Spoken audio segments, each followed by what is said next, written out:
I got out of my Hummer and Matthew followed me as we walked into the gun store. We both had on our military uniforms as we both made our way to the front door of Sportsman's warehouse. I was about half a head taller than Matthew, standing at 6 feet. He was Hispanic, so he had brown eyes and slightly lighter skin than most Mexicans. His hair was slightly darker than my natural dark brown hair. We both laughed as we strode towards the main entrance because we still walked like we were in the army. I had wolf eyes that looked more animal than human, with green and orange mixed with brown. Matthew had a clean-shaved face and we both had short haircuts due to the army. I, however, liked to keep a thick mustache, which connected to my unusually long sideburns. We walked through the automatic front doors into a huge store filled with the best a hunter could buy. The checkout lanes were at the front as you walked in. People were busy trying to hurry out of the store as they finished ringing them up. Wow, John, it really takes me back to when we were kids. We always loved to go camping before the war, Matthew said with a long pause at the end. John stared around the store as if searching for something. I know I miss those days too, but we're all grown up now. John found what he was searching for as he spotted the gun racks towards the far left of the middle of the store. Let's head back and take a look, shall we? John said as his arm motioned towards the guns. Matthew was still silent, but understood John as he started walking to the firearms and he followed him there. Matthew and I had both served in the army. We were part of a special branch that did covert ops. Some of the stuff we had seen and done would forever change the way we looked at life. Even now that we were out of the army, we still lived like we were in it. I guess that part never leaves you, it just changes you. We stepped up to the gun counter and our gaze drifted from handguns to revolvers. We looked on and saw rows of sniper rifles and shotguns. A little bit further down was the assault rifles, but semi-automatic, of course. Last but not least, we looked at the Thompson M1 machine guns with their 50-round drum magazines. What a selection, we were both thinking as we both looked at each other and smiled. The guy behind the counter looked nervous as he walked over to two guys dressed in full camo suits. I smiled at him as he stood in front of us. Is there anything I can help you guys out with? The man at the counter said with fear and false confidence mixed in his voice. The man almost looked like he was holding his breath after that last word. I looked him in the eyes and said, "Nope, just looking, thanks though." The man let out a long breath as he turned and walked back to a chair next to a small side table. He must have been reading something cause there was a magazine, too far to make out, sitting on his table. He sat down and picked his magazine back up till it almost covered his face, leaving just enough space for his eye to peek out around the magazine. Matthew and I fought in World War III. After the Third World War there was some nuclear fallout, and when the war ended the world was still thriving. Finally, the nuclear superpowers came to an agreement to slowly disassemble their nuclear arsenal one bomb at a time. So instead of having enough nukes to blow the world up 1,000 times over, they were left with enough for a few times. Back in 2025, the war had devastated a lot of people and injured them, both mentally and physically, even more. I know me and Matthew had our share of scars. Still, it had been 10 years since the bombs fell and the world had got back to normal finally. Hey, check it out, they got the old Glock 18S with the optional 33-round extended magazines. I said to Matthew with excitement. Matthew turned to look at the gun and said, "Wow, I remember the old day when you saved my life a few times with that gun." I should explain. Back when Matthew and I were on a covert mission. We were in Russia after only a year had gone by from the start of the war. We had a mission to disable a Russian nuclear enriching facility, which was the only one they had left. Most targets of the war's nuclear ICBMs were all military, leaving most cities unharmed. We were in the facility rigging the place with some small prototype weapon. It was an explosive they told us that would level the whole site, which I found hard to believe due to its size. Still, I had heard rumors from other squads of the government getting hold of alien technology. I wouldn't believe it till I saw for myself. I was obsessed with the Glock 18 sidearm. It had everything I wanted in a gun. It was one of the fastest fully automatic handguns on the market, even faster than a submachine gun. It boasted a 33-round magazine that just made it look intimidating. I was setting the explosive while Matthew was securing the ground floor. They told us we didn't need to get too far in to destroy the place, and to make sure we were half a mile away before it went off. So I finished setting the bomb up with the timer set to 15 minutes. I knew that's all we would need to trek our way back into the cold dark forest of Russia. I pushed the starter button on the timer right as Matthew walked in. "Is the area secure?" John said, keeping brief. Matthew made a hand motion that indicated it was safe. "The charge is set. We got less than 12 minutes to cover half a mile. Let's move out," John said, motioning for the small room's door that they were in. Matthew turned to walk out the door and I caught a glimpse of a Russian soldier over his shoulder. I immediately reacted. My hand almost by memory reached for my Glock 18 and raised it up, pointing it right at Matthew. "Roll right," I shouted. Matthew immediately moved as if by reflexes and rolled out of the way. It was almost in slow motion as I pulled the trigger, unloading my whole clip into the target. They say the gun fires so fast that when you shoot someone they're dead before you even pull the trigger. Matthew got back up in a state of shock. "Damn it, I thought I got all of them. He must have been hiding or something. I owe you one, man," Matthew said with anger in his voice. Then we hightailed it out of that place. When we were a safe distance, we waited till the bomb went off, curious if the rumors were true. Sure enough, they were, because we never saw anything like it. The bomb went off and an orb of light and energy quickly expanded out from the center of the facility. It was amazing and frightening at the same time. When the blast dissipated, all that was left was a crater in the shape of the orb we saw. What power! Yep, the Glock had saved both our lives many times over and would always be my favorite sidearm. Matthew and I never fought directly in the war because we were too highly trained for direct combat. Instead, they sent us on dozens of covert missions known only by us and some high-ranking officers. Still, we served a higher purpose, which was to disable future threats of our nation by disabling their nuclear capabilities. As time went on, we learned to live with the horrors of war, things we had done, killing people. Matthew looked at the man sitting behind the gun case in front of him and said, "Hey, sir, I would like to look at the Thompson M1 machine gun." The man sluggishly got out of his seat as if he enjoyed sitting and reading more than helping his customers. This was probably because he knew we weren't buying anything. I am sure he had customers, mostly young adults, who came in most of the time just to hold the guns. They wanted to feel the cold touch of black steel against their eager hands. To aim the gun at a wall as if shooting a ghost, only to fire empty bullets at the air. We were different than them because we had fired most the guns on the wall. We just craved to refamiliarize ourselves with some old friends. The man behind the counter reached for the M1 and swiveled back around to hand it to Matthew. "Take a look. It's a little heavy, but you look like the type who knows how to handle a weapon," the man said as he handed it over to Matthew. "I'll be waiting at my seat if you need me. Just holler at me when you're ready to put it back," the man said, knowing this was his usual routine with customers. Matthew didn't say a word back to the man who now rested back in his brown hardwood chair. A chair that looked a little uncomfortable for an 8-hour shift. Still, he probably enjoyed not having to do anything but sit and read all day. Matthew pointed the gun in various positions, aiming at the wall. He looked down the iron sight as if honing in on a target.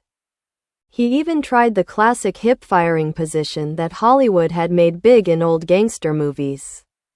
He looked as if he was enjoying himself, so I just watched. The man behind the counter didn't even flinch as Matthew was playing with the gun, knowing that the drum that held its bullets was empty. No one would be stupid enough to hand a loaded gun to a person, even one who looked of military decent. Wow, what a gun! If only Suddenly Matthew's words were cut short by a power outage. What the hell? John looked at his watch and immediately set it for 20 minutes. Matthew noticed how calm John was and knew something was up. It was that lack of panic that told Matthew that John was taking hold of the situation. When you are sent on dangerous missions, you'll sometimes have only seconds to spare. That could mean the difference between life and death. What is it? Matthew said to John with concern in his voice. John looked Matthew straight in the eye and said, "We don't have much time. I need you to send texts to all our contacts. Tell them the sky is falling, get to lower ground." Matthew flinched when he heard that last sentence because he knew what it meant. "How?" Matthew said with a disturbance in his voice. "I'll explain in the car. We have less than 20 before we're all cooked," John said as he peered around the room looking for something. The man behind the counter clumsily found his way to us. "Stay here, I'll find out why the power's gone out," the man said as he hopped over the counter, not even bothering to look for the door.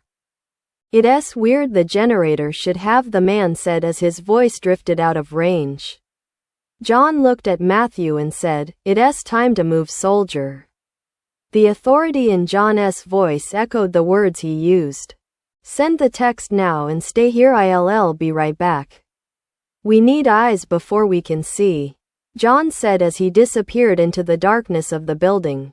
Matthew sent the text as fast as he could, knowing every second counted. His contacts include John and his friends and family, and it even includes his military contacts that would need to know this was happening. John wandered through the darkness as if by memory till he bumped into the center counter of the store. It was only a few aisles over from the guns. He hoped that everyone was rushing to the front of the store, where only a bit of light looked through the painted glass. This would keep them from hearing the glass of the counter break. He grabbed a coat from a nearby coat rack that he brushed against as he came over this way. He tossed it over the glass case, knowing it would quiet the sound, and smashed it with a quick jab. He didn't want to cut himself, so he was quick and clean, just like the old days. He told to no one in particular. He removed the coat and pulled the case's contents out. He found, luckily, 2 pairs of night vision goggles in the glass case. Since the war, it was mandatory that gun stores carried a small assortment of military hardware. This was so in case another war happened that local military forces would have a backup supply.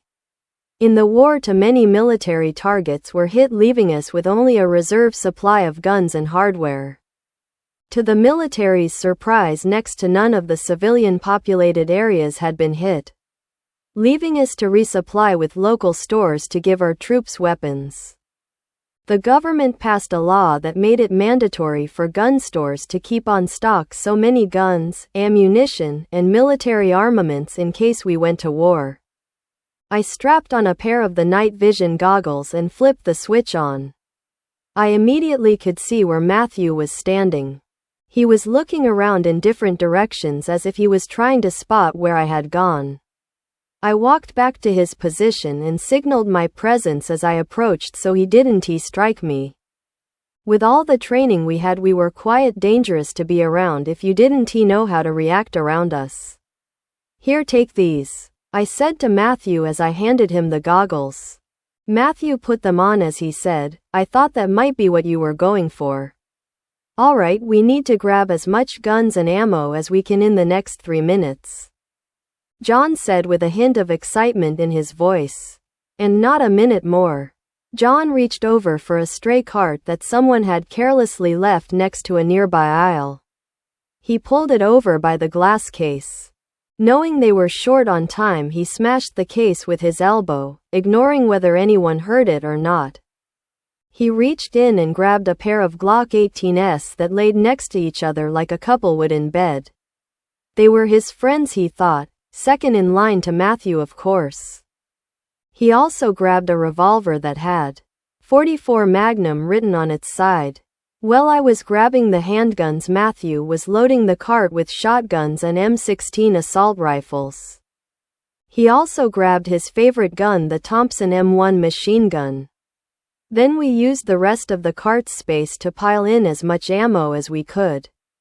We couldn't count it all as we tossed it in, but we would have time later. After we loaded up, we hurried back to the center counter of the store and grabbed our last supplies. Scopes. We managed to grab one night vision scope and a couple regular ones. Alright, that's all we can afford to take for now. Let us move out, John said as he bolted for the front entrance, knowing Matthew would follow. John saw a clear path to the door as he pushed the cart forward like a car with no brakes speeding out of control. He signaled Matthew to move ahead of him and pull the emergency exit lever. The front of the store was a mess. People had knocked over racks of supplies as they tumbled about, finding their way around the dark space. People were too busy asking the managers in the dark to fix the problems that were accruing all around them, to notice me and Matthew slip out the front door. We bolted for my Hummer that was parked near the front of the store. It was parked behind a handicapped person's van, which would keep the people that would soon pour out of the store from seeing us loading the guns in. We threw everything in the back seats, not expecting to have any other passengers in our car. We got 12 minutes before the first ICBMs hit, John said as he shifted the car into drive. I noticed when the power went out that the generators that were mandated by the government didn't kick on. That's when I knew what was happening, John said as he slammed his foot on the gas pedal, crushing it to the floor. The roar of his V10 Magnum engine attracted the glances of a few people who had found their way out of Sportsman's warehouse. They would never figure it out before the bombs dropped. A part of John felt sorry for not warning them, but a chaotic panic or disbelief wouldn't have helped them get the guns they needed. If someone was targeting the Tri-Cities, then he knew that other higher populated areas would share the same fate. Washington would soon share its desolated cities with the rest of the USA. Of course, we had missiles and satellites that would shoot down some missiles over the major cities, but it only took one ICBM to nuke a 20-mile radius. Our only chance was to reach a nearby fortified building. Nuke-proof shelters were built after the last nuclear war, but few would reach them, not recognizing the signs. We would be lucky if we reached mine. I must have reached 100 on the speedometer in a 35-mile speed zones as I blew past cars that were knocked out from the EMP blast. Since my car was turned off at the time of the blast, its electrical systems were safe, but if it were running it would have fried it. I am going for my bunker under my house, John said with hesitance in his voice.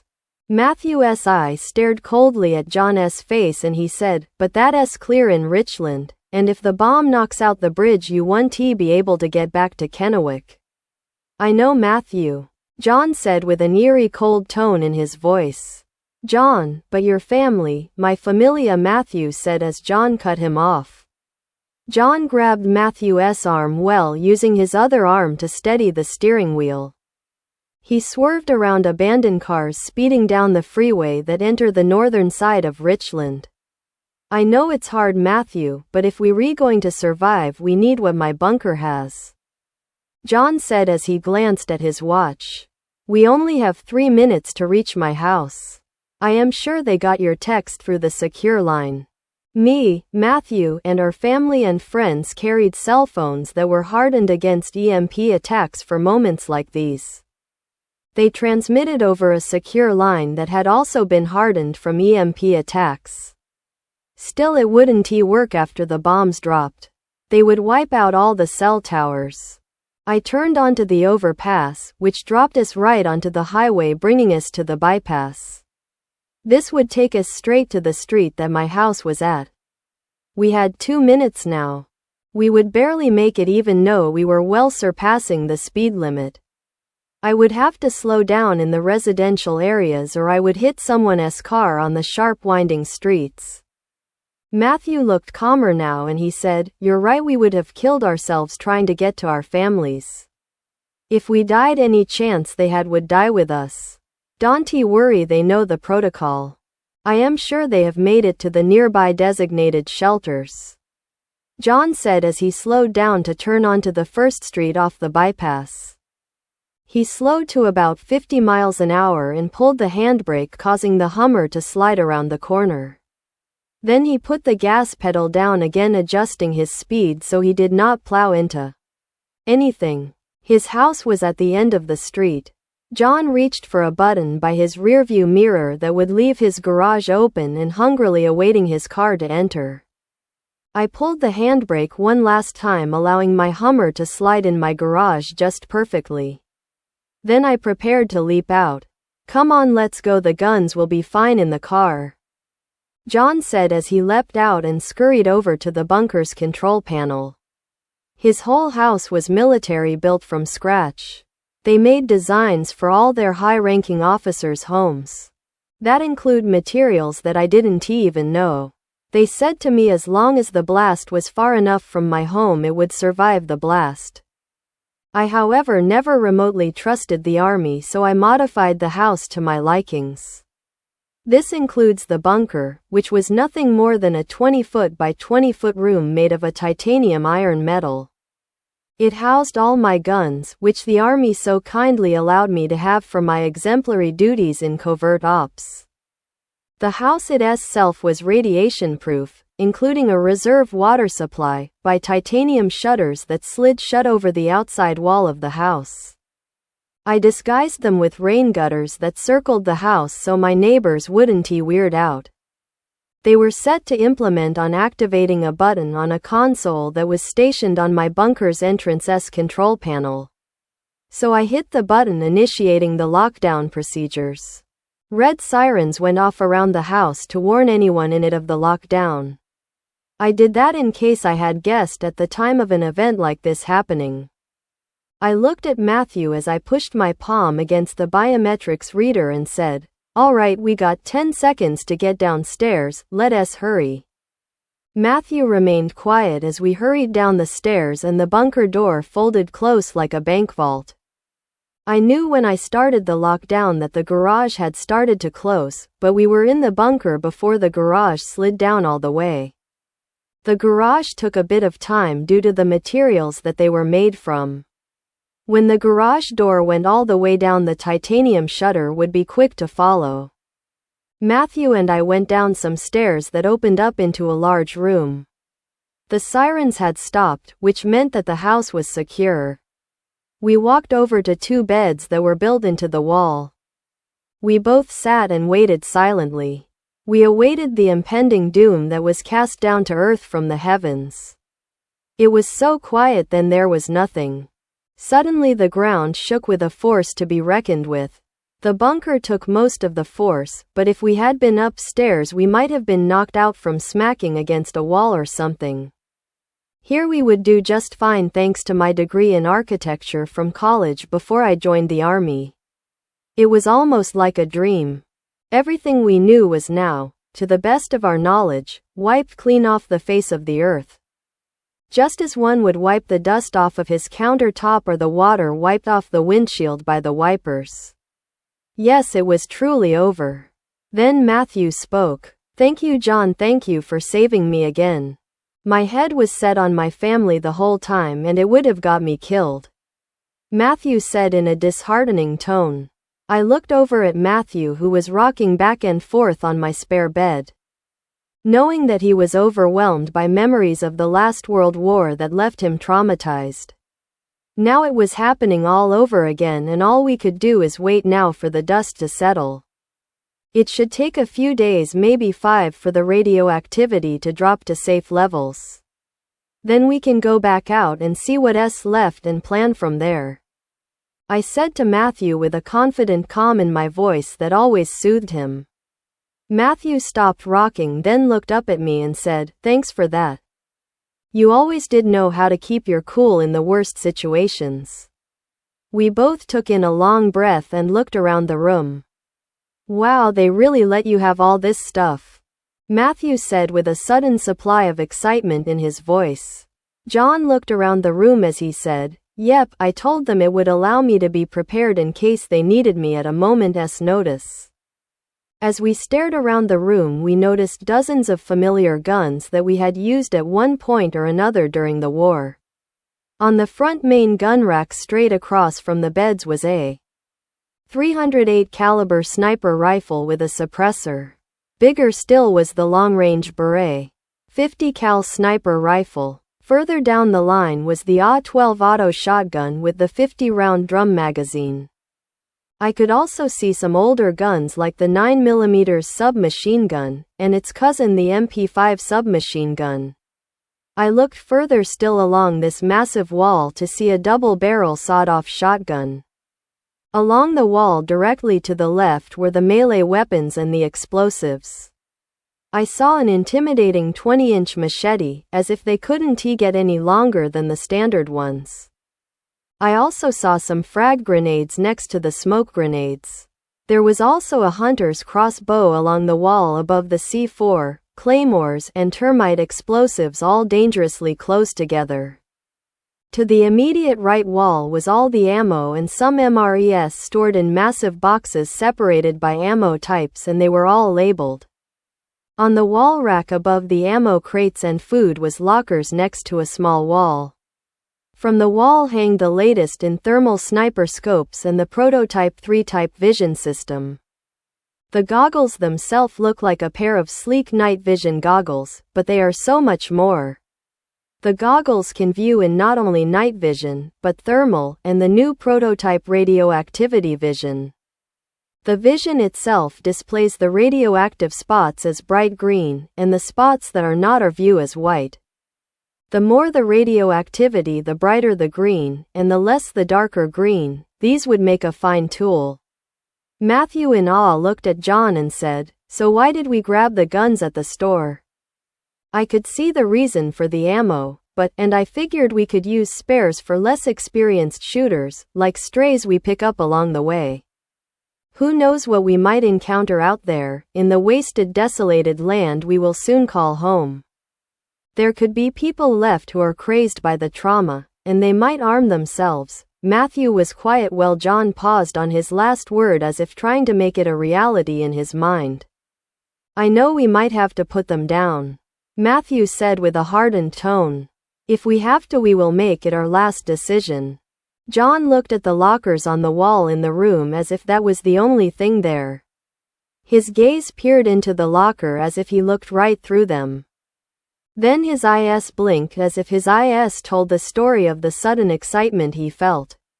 He looked back to Matthew as he remembered what he knew he had forgotten to show him. Then he spoke. "Well, we can let them shoot us first because we got armor. I forgot that the army had new armor, and guess what? I got 2 pairs," John said with a sudden resounding tone that echoed the room. "So you mean like Kevlar vest like back in the day?" Matthew said with the sound of confusion in his voice. John looked at Matthew with a smile creeping up his face and said, "Nope. It's the Army's prototype dragon skin armor, which is titanium scales over ceramic Kevlar-bound separated plates. It can take hundreds of shots from all calibers, and still take the blast of a live grenade and protect you," John said to Matthew as if he were trying to sell it to him. "Wow, I am glad you got 2 of them or I would be underdressed for the party," Matthew said with a joking tone to his voice. "I like to think the army spoils me, but they wouldn't let me have one of those explosives we used back in Russia. Still nothing C4 and termite can fix," John said with a realistic strategy to his words. "Well, we should be fine now from the blast. We could head topside and see what's in the fridge." Matthew licked his lips as he pondered the different foods John might have in his fridge. He stood up and walked to the stairs that lead to the garage. Then he just stood there as if his feet had been glued down to the floor. Matthew looked at John with all eagerness in his appearance and said, "Well, can you get the door, please?" John stood up as if standing in attention at a military drill and said, "Let us move out." John and Matthew walked up the stairs as the bunker door started to move open. They turned the last staircase and ascended to the bunker door. They walk out into the garage to find John's next-door neighbor just getting up off the floor with his hands held to his head. He wore a blue shirt with black pants. He had been laying unconscious on the floor, and when Paul got up he was just as confused as everyone else. "What happened to my HEA?" Paul said with utter confusion written on his face. "Wow, how did you get in here, Paul?" John said with sounds of curiosity in his voice. "I was sitting on my porch in the front of the house. When I saw you guys pulled in I knew something was up. I already saw the power go out and I knew that was weird, but okay, not a big deal. Then I see these steel shutters going out of your gutters. So I looked at your garage that was open, and I saw you go in some bunker door. So I tried to follow and I rolled in while the garage was still closing. Suddenly after that there was an explosion that shook the house that threw me across into the wall. Now I am here." John looked at Paul and so did Matthew as if conforming his story silently. John's mind brainstormed, then he said, "You know how to use a gun, Paul?" "Oh yeah, I do have a lot of hunting talent," Paul said with truth in his voice. "Why, what do you want?" "Okay, you get him up to speed, Matthew, and I'll get him some of my old gear," John said with the confidence in his voice resounding with his stride. "So that's what happened." "Wow," Paul said as John handed him an old army uniform with Kevlar padding for protection. It also had titanium chainmail to stop from stab wounds. So they all went to John's kitchen and got something to eat and drink. John found some steaks and heated them up on the stove, which was gas-powered. I had gas stove with a huge reserve tank downstairs so we could have hot water and heat for a while. There was plenty of food in the fridge, and the backup electric generator that runs on gas will keep power for a few weeks on its reserves. But we could travel to safer places if we made it to an army base. There was a base rumored to be in Washington state called Area 52. The Area 51 was a decoy to attract attention elsewhere. Area 52 would have the alien technologies that our army let us use in select missions. I was thinking we would head to a base I heard of where we might find some better gear. I heard rumors from men that they had suits, full-body combat suits with powered mechanical armor. John said with his body gesturing what he could do with one of those suits. Even flight-capable ones can be found there as well. "It is a rumor, right?" said Paul, indifferent about the idea. "Well," he scarfed down a steak and a beer. "We might as well get drunk, because there is no way we're going out there anytime soon," Matthew said with the smooth smell of alcohol rolling off his breath. "Well, I'll drink to that," everyone said as they smacked beers together. Everyone winded down after the party was over. They all passed out with their tummies full, and their minds drifting off the edges of conciseness. They all soon fell asleep, and John slept in his bunker, sound asleep with his guns he trusted so much that he surrounded himself with them. Matthew slept in the garage with the Hummer being his iron case, locking the doors and kicking the seat back. He let the car comfort him with safety so he could rest. Paul slept in the kitchen so he was closest to the food, and that comforted him. They all were sound asleep. Chapter 2. We awoke a day and a half later. Since we got so drunk we couldn't wake up, we just slept and slept. Then we got up and about the house. We showered and then suited up in our gear, always on the ready for anything. It would be a few more days till the radiation would clear to safe levels. So we would wait and modify the car a bit. It was a Hummer, so its brothers in arms would use 50 cal machine guns. So maybe we could mount some guns on it as well, since we have so many guns to choose from.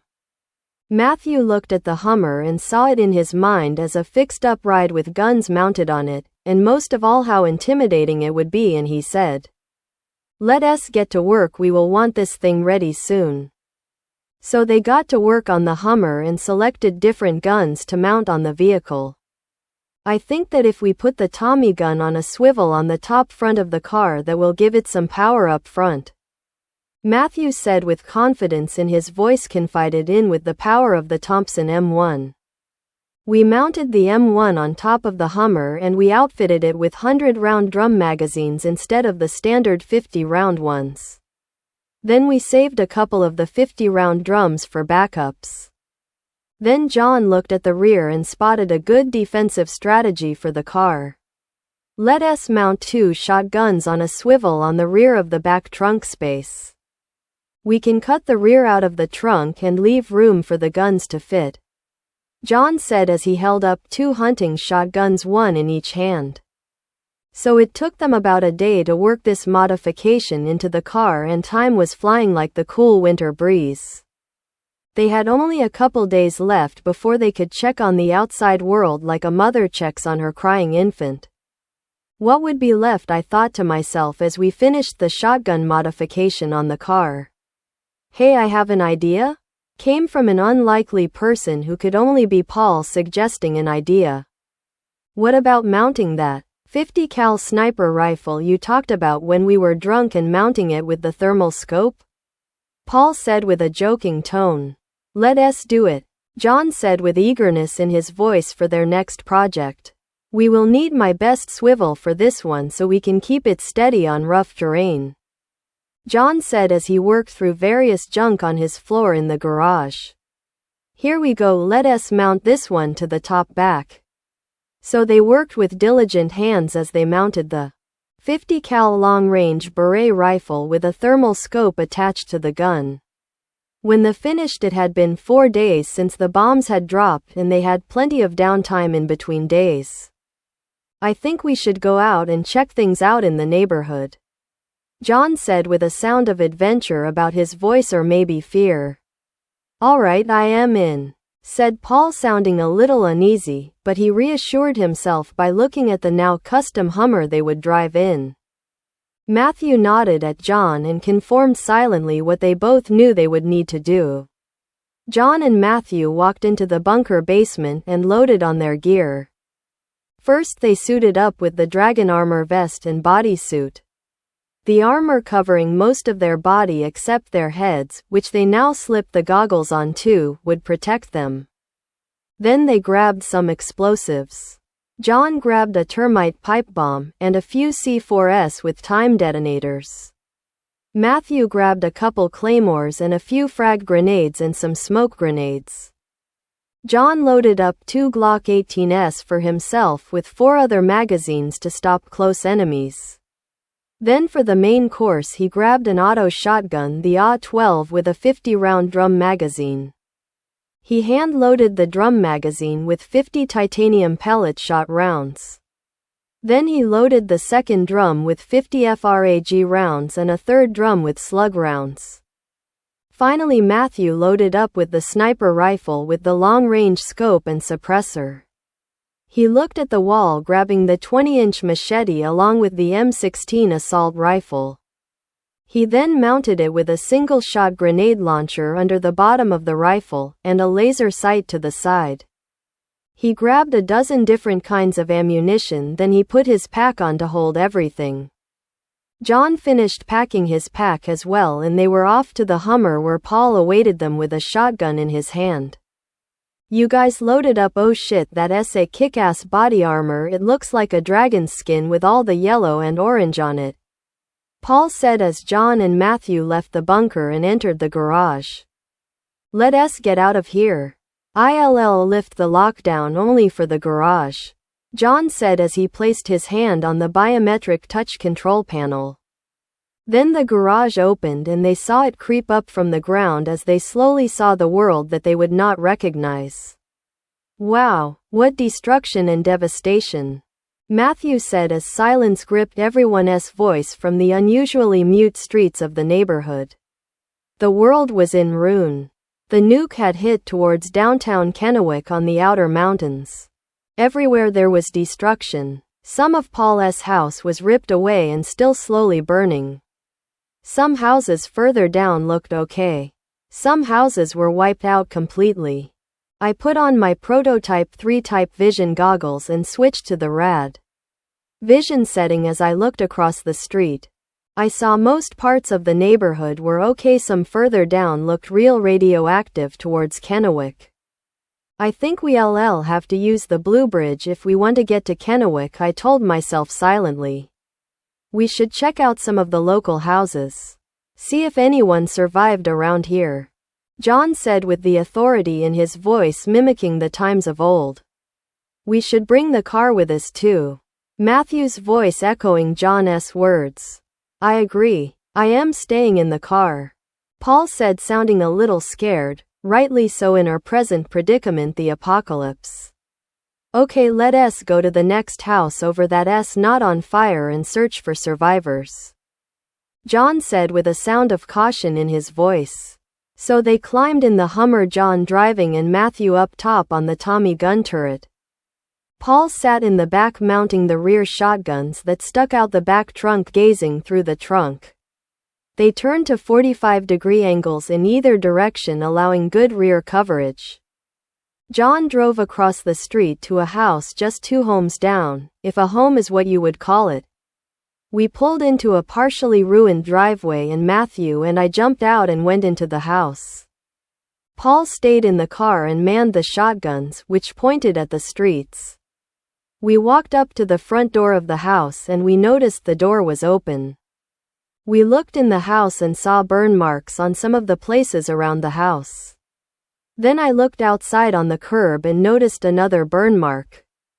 It was the body's ash left from a person standing outside when the bomb dropped. That ash's people who were caught in the blast, Matthew said, following John's looks to figure out what he had discovered.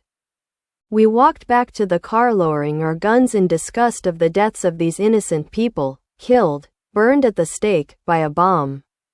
We headed back for our seats, then suddenly, something huge comes sluggishly around the corner behind the house we checked. It was a giant raccoon, but it was different because it had a tail like a skunk. It stood no taller than 4 feet. It growled in a voice unfamiliar to a raccoon. No, this was deeper than a raccoon. We turned right as it bolted for the side where Matthew was still getting into the car and I was already towards the driver's seat. It inched its way towards him, slicing through the morning air.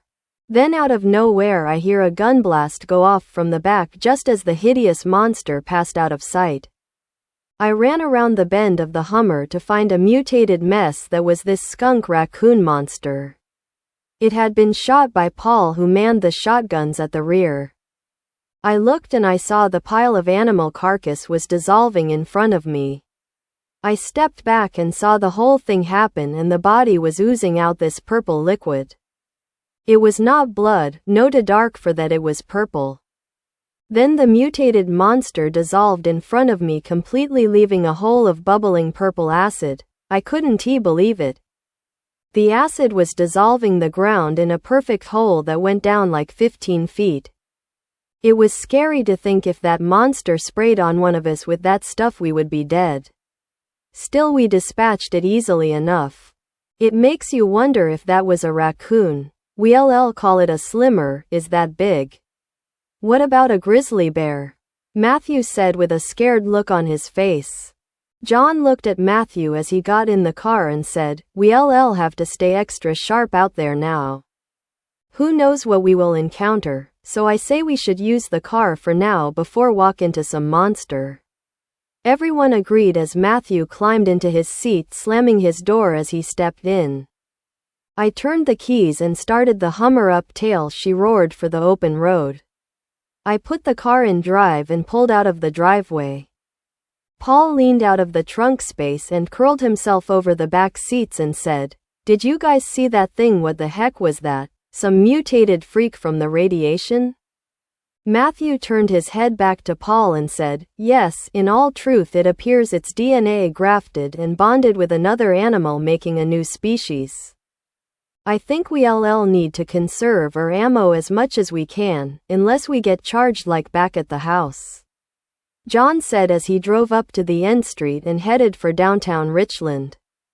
"Who knows what's left? We should drive to the inner part of Richland and check what property survived. Then we'll figure out a place to send civilians." Matthew looked out from the hole in the top they cut for the use of their roof-mounted guns.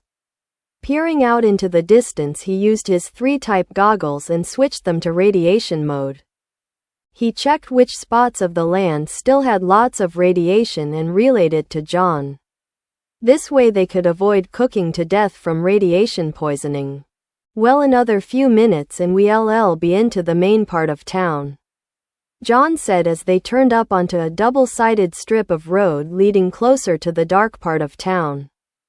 They would have to work at finding survivors and avoiding monsters. There was no power in some of the buildings, but some must have been hardened from EMP blast. I could see light coming from a gun store that was just a bit further down the street. It was part of the mall area called the Downtown Shopping Center. It was a collection of stores in the center of Richland that were all pretty old, but surprisingly were still open. That was of course before the bomb dropped. Now they would finally rest in peace in an era that left them behind. We passed a Burger King going down the street and it was partially ruined from the blast. Paul looked at the Burger King as they passed by and said, "It's crazy, I just ate there this morning for breakfast. Now I'll never do so again." John, keeping his eyes on the road as he neared their turn, said, "Well, hopefully some cities didn't get hit and survived this disaster. I know most of the big ones had missile defense systems for nuclear attack, but they were so spread out. It's hard to say, but I am sure some places might have survived. They had to have survived or there would be no hope," Matthew said with the last word barely leaving his lips. "We got to brace up and be strong. It's a whole new world out there, and with monsters roaming around, people will be bitterly prepared for those creatures," John said as he turned into the shopping center parking lot. "It's up to us to eliminate those monsters one at a time or people could die." John drove through the parking lot, which had dozens of parked cars all throughout it. "We should drive through the parking lot and set up a perimeter before we park anywhere," Matthew said as he manned the Thompson M1 machine gun, scouting for any more creatures. John circled around the outer edge of the parking lot as he said, "I agree, we need to scout it first, and maybe we can locate some survivors before we check out the shops." John drove past the cars as Matthew looked down each row of cars, and they passed what looked like a man crouching in between some cars. He was a few rows down and John was circling back around the cars parked closest to the buildings, coming back to where the man hid. Matthew shouted as loud as he could over the roar of John's Hummer and said, "Hey, I think we got a survivor. Looks like he's crouching by some cars, but why hid there?" John, looking towards the roof as if trying to look at Matthew as he slowed down and said, "I don't like it. He would have run to the buildings if he was scared, unless something was keeping him there." "Matthew, I want a thermal scan of the perimeter now, because this smells like a trap." Matthew switched from radiation vision to thermal to basically check for body heat behind the cars. His jaw almost dropped as he spotted multiple targets slowly moving around the cars to the man. He saw what looked like huge mutated snakes swarming towards the man, slowly wrapping around the cars. The snakes were abominations. They must have been somewhere around 50 feet long, because their bodies were at least 9 car lengths each. As Matthew watched the snakes slowly wind around the cars, he said, "It's snakes, slow down, they look big. I am going to try and pick them off with the 50 cal, but they might come at us when I shoot, so be ready, Paul." Paul shouted up to Matthew as he put a few rounds into the shotguns to reload them and said, "If they get behind us, I can easily blow their heads off. I am fully loaded back here." John slowed to a complete stop and said, "Matthew, lead them away from the man with gunfire, and when you spot them coming out through the cars, ILL hit the gas and lead them our way."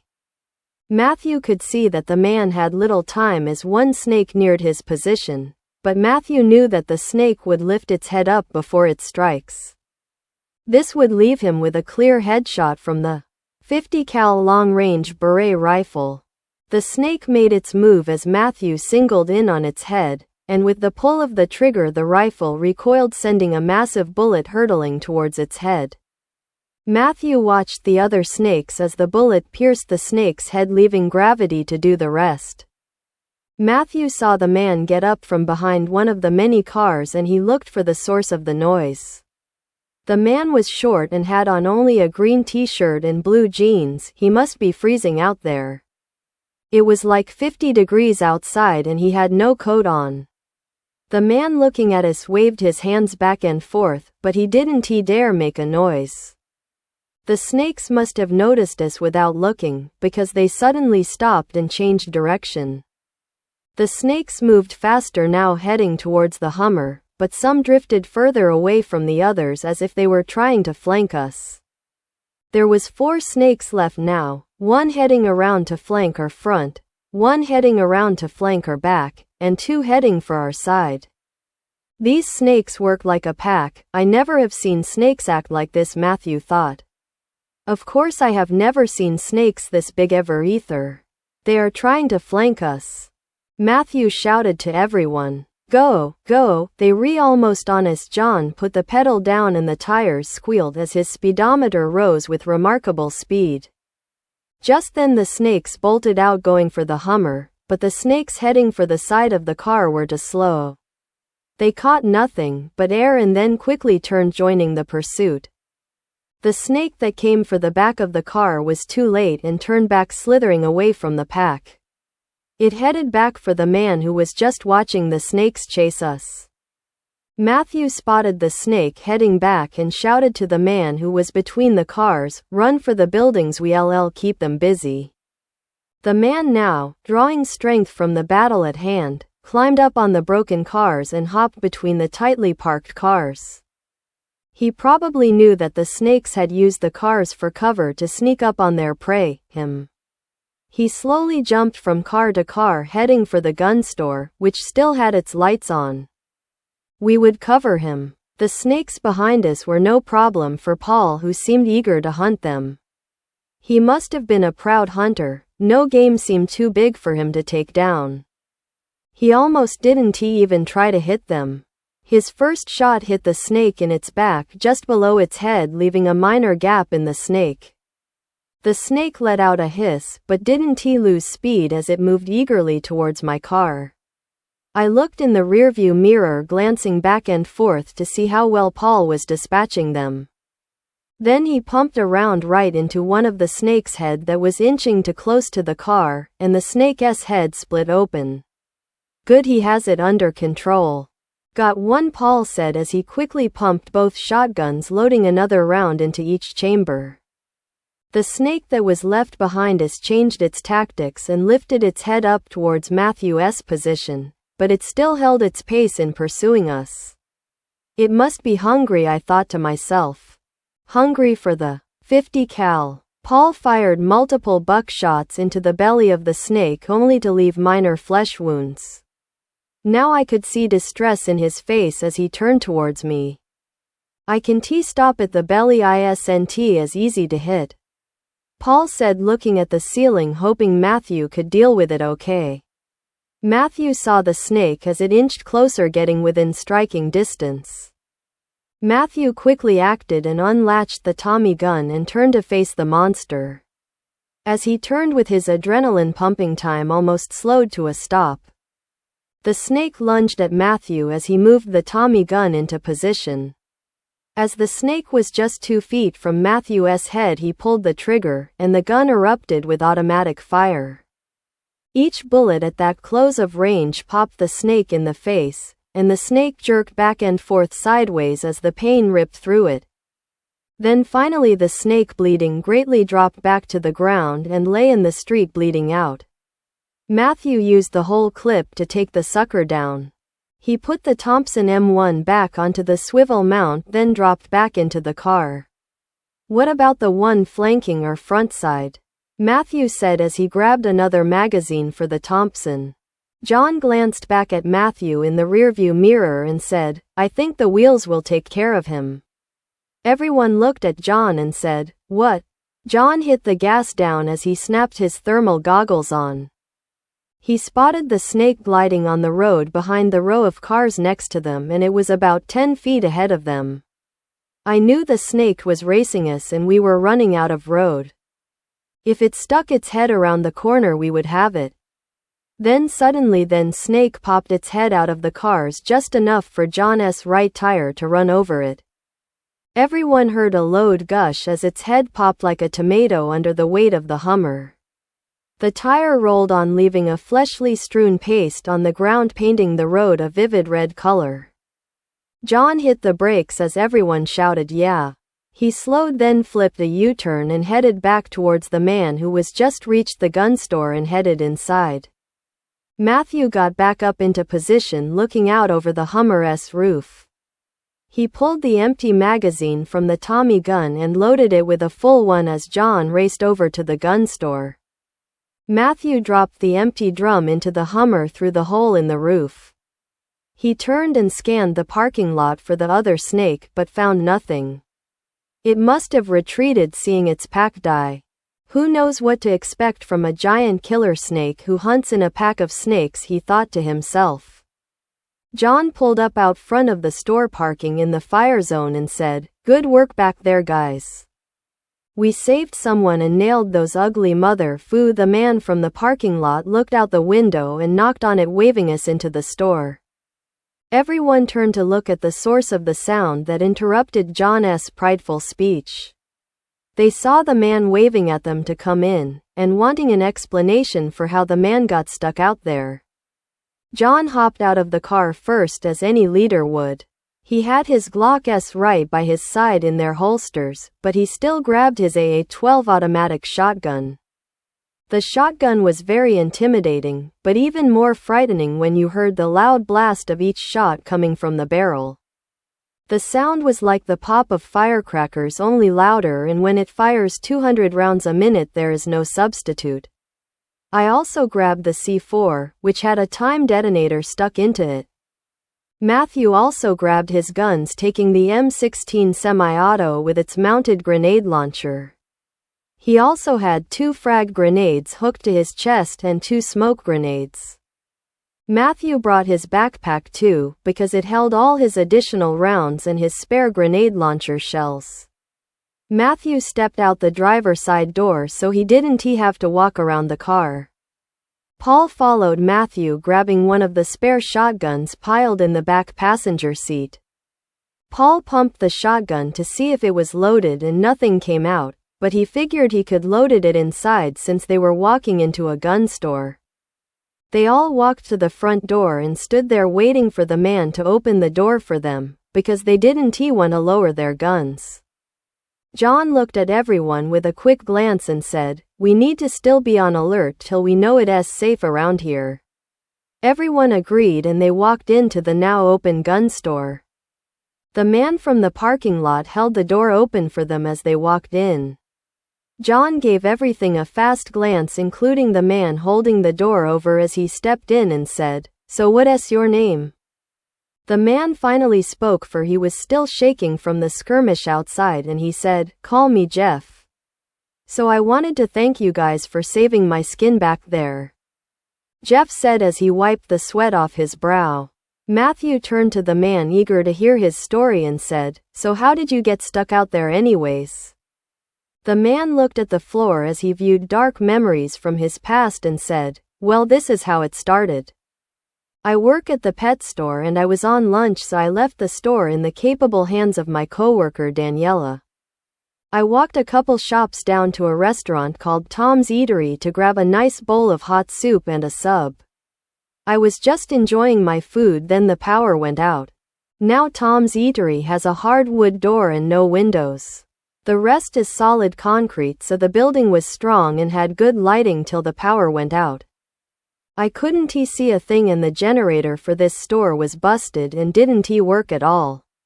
So I stumbled around, as did a couple strangers in the restaurant, and Tom the owner stumbled about too.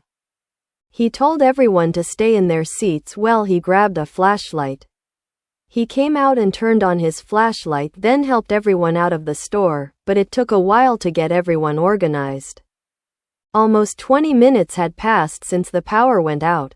I tried to finish my sandwich as he finally found me and directed me out of the store, but then suddenly as we reached the door there was a loud blast that shook the ground like a quake, but worse, and it threw me and Tom against his solid concrete walls and I lost consciences.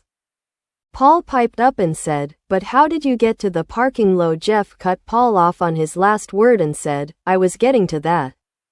It must have been 2 days before I woke back up." But Tom wasn't he so lucky. He had been thrown into a sharp candle holder mounted on his walls that impaled him. He stunk badly, but I knew something bad had happened and I had a serious headache. I only saw Tom's body after I stumbled and crawled my way to the door. The light from outside was almost blinding, because I must have had a concussion from hitting my head, and that put me out for a couple days. I walked out into the parking lot and was heading to my car to go to the hospital. When I reached my car I could see all the land desolated further down towards Kennewick, and I was in shock at that point. That's when I saw the giant snakes pouring out of the pet store. The rest of the animals in the store must have either ran out or got eaten from the 5 massive snakes that slithered outside. I knew it was the result of a nuke because of all the destruction I saw outside. I also knew, being a pet expert, that snakes see with thermal vision, so they could see my body heat and would be on me soon. So I hid between the cars praying that a miracle would save me, and that's when you guys came in. Suddenly a man behind the counter came out from around the corner with a shotgun in hand. He was large and must have weighed at least 380 pounds, a force to be reckoned with. He walked over behind the counter till he was in view of everyone, but he held the shotgun down towards the ground. He wore a large leather jacket that covered his plain blue shirt, but it matched his dark blue denim jeans. The shop was fairly big. It had a counter that moved around from one side of the wall to the other side of the room. It had wall-to-wall guns on racks mounted around the room like paintings at an art museum. The glass case that made up the counter held all the handguns, while the bigger guns sat on the wall rack. The ammo was behind the counter in the back storeroom where the man walked out from. The man behind the counter looked at everyone and surprised them when he said, "I thought I heard you guys in here." Everyone spun around and looked at the man who spoke. John and Matthew both looked at who could only be a close friend of theirs and said, "Matt." Matt pumped the shotgun in one hand, popping a shell out, and said, "Looks like we got one hell of a population problem, since so far we're the only ones still alive. I heard you guys talking in here and wasn't sure if I should interrupt the story about the giant snakes." John laughed as he stared past Matt at all the guns and said, "Well, quite a selection you have here. I didn't expect to find you working at a gun store," John said with a hint of confusion in his voice. Matt walked around to the other side of the store, keeping a steady pace behind the counter. He let his free hand slide across the glass on the counter while he still held his shotgun in his other hand. He reached the other side of the store and reached for a picture that was mounted in a plaque on the wall. Then he paced his way to the middle of the store, keeping the counter between him and everyone else. Stopping there, he held out the plaque for everyone to see. Matt, taking his time, finally spoke and said, "This is a picture of my uncle. He managed the store and owned it, but he wanted more help. This place is bigger than it looks. There is a whole room back behind the guns on the walls.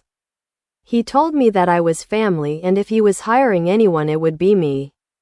So I needed a job and he gave me one, but he took off before I got any training. When the power went out he said he was going to figure out why, but after he left he still hasn't come back."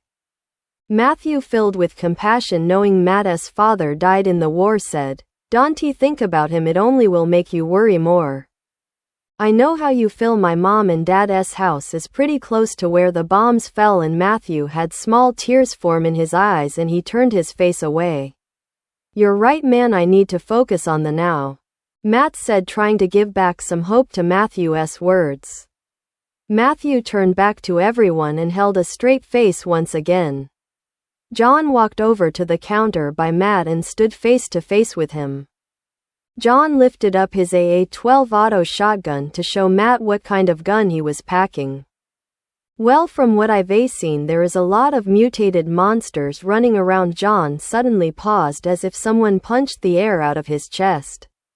No. Everyone saw the concerned look on John's face and all turned to him, wondering what could make him so scared.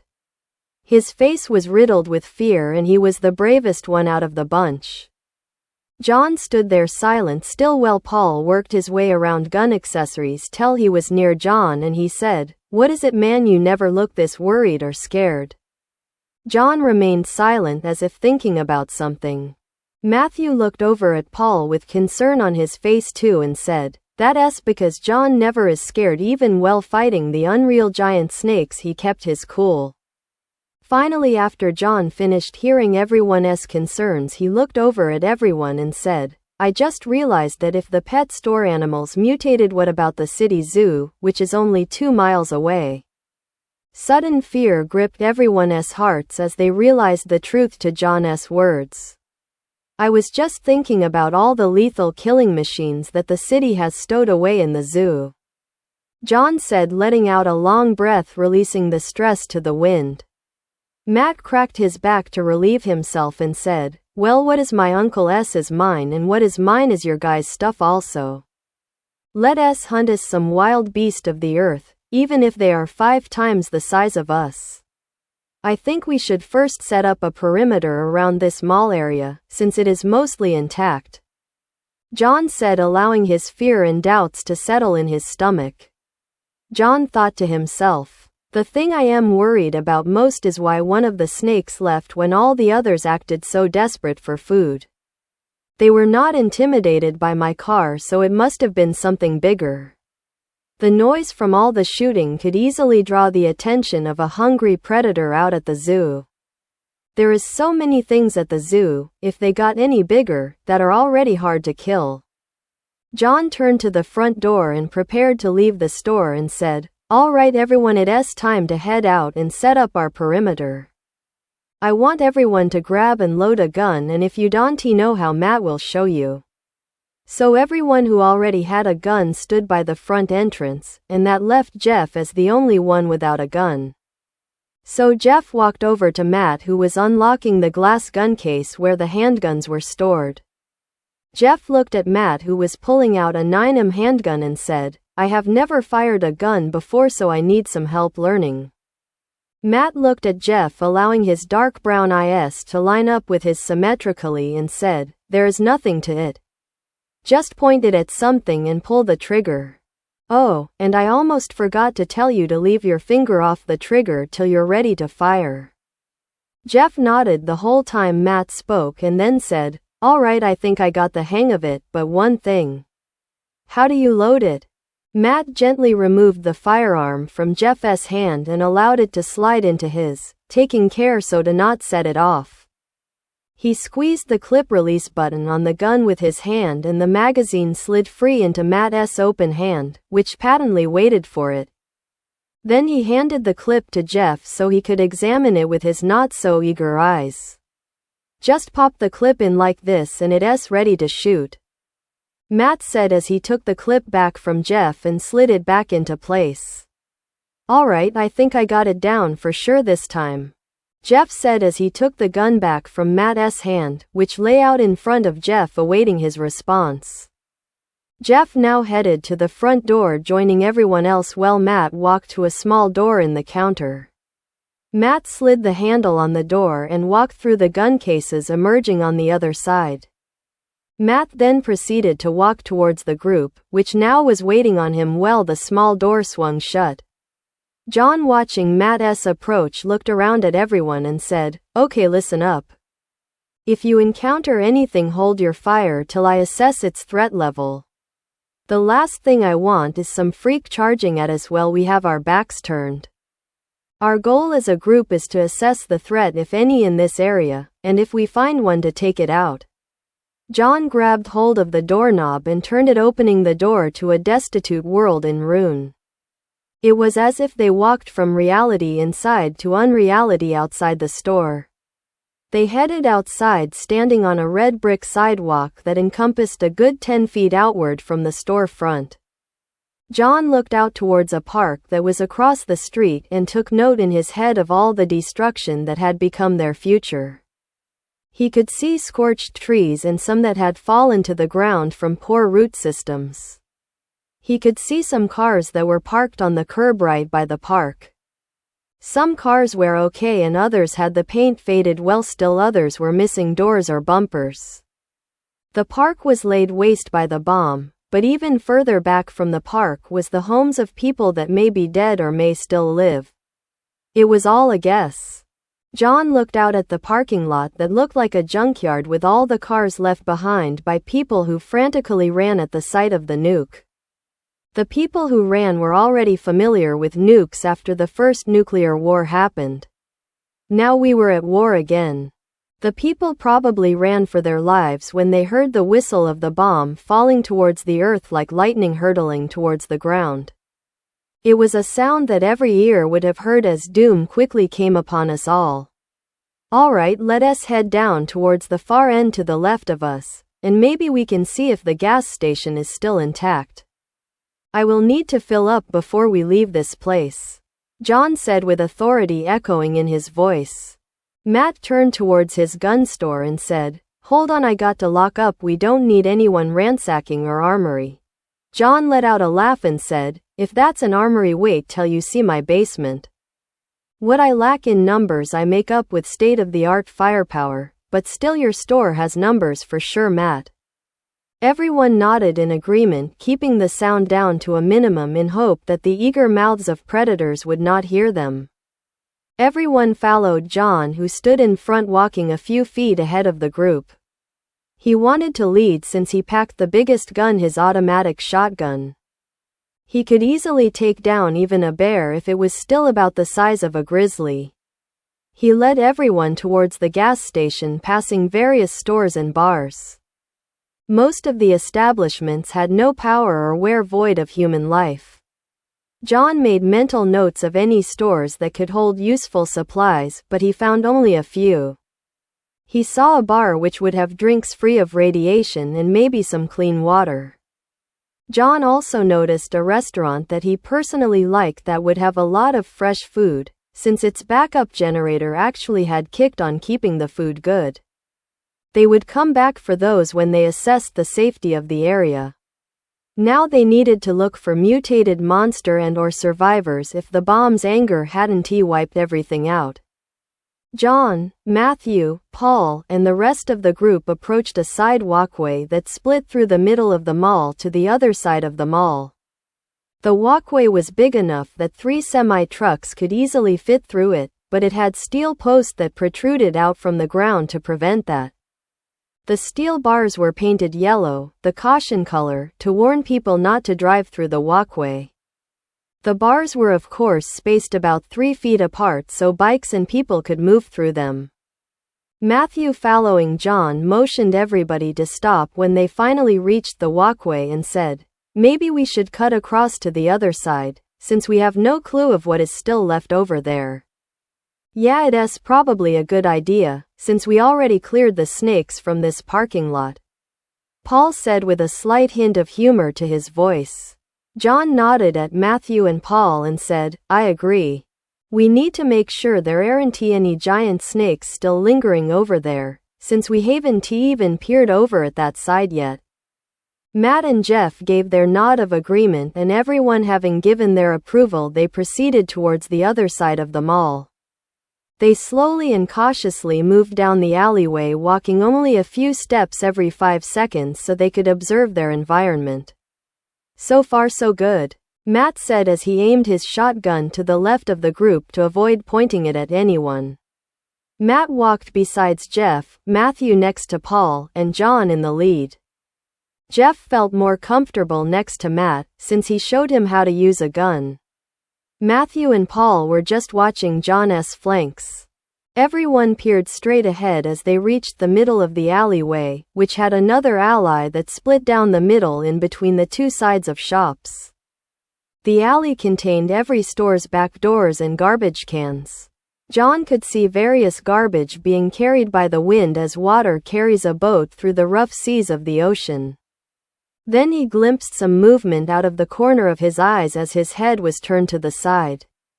John immediately turned all his attention to what looked like a giant bear clumsily walking past the alley on the other side of the mall. It was bigger than a Tyrannosaurus Rex.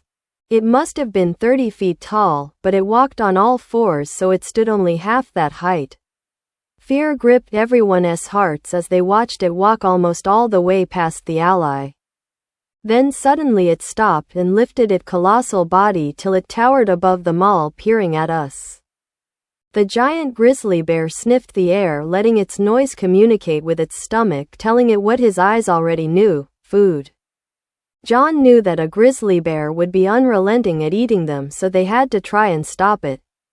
Its dark brown fur made it almost seem like a giant tree was looking down on us. John raised his automatic shotgun in one quick motion and said, "Everyone fire." John slid back the gun's bolt, and in a sudden blast of light from John's shotgun, everyone started shooting at the bear. The awesome roar of John's automatic shotgun, as his titanium pellets ripped into the bear, left even the bear's ears ringing. Nobody needed to hear anyways, since they were fighting for their lives. The shells from his shotgun expelled themselves from the gun at lightning speed as the mighty firing pin hammered back and forth, unleashing 200 rounds a minute.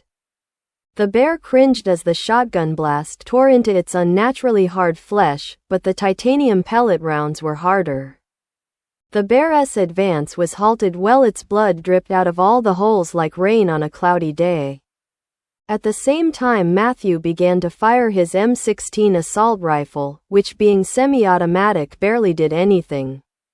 Even though he aimed for the bear's head, it was too large for any of their guns to penetrate its skull, which sadly was the only way to kill a bear besides dismembering it. With each pull of the trigger, Matthew more and more began to realize that he needed something bigger to stop this bear. So Matthew pulled back on his grenade launcher attachment, cocking it just like a shotgun. This allowed the next pull of his trigger to release the grenade, hurtling it towards the bear. He had aimed for the bear's face for a sure kill, but it fell short due to the bear's height.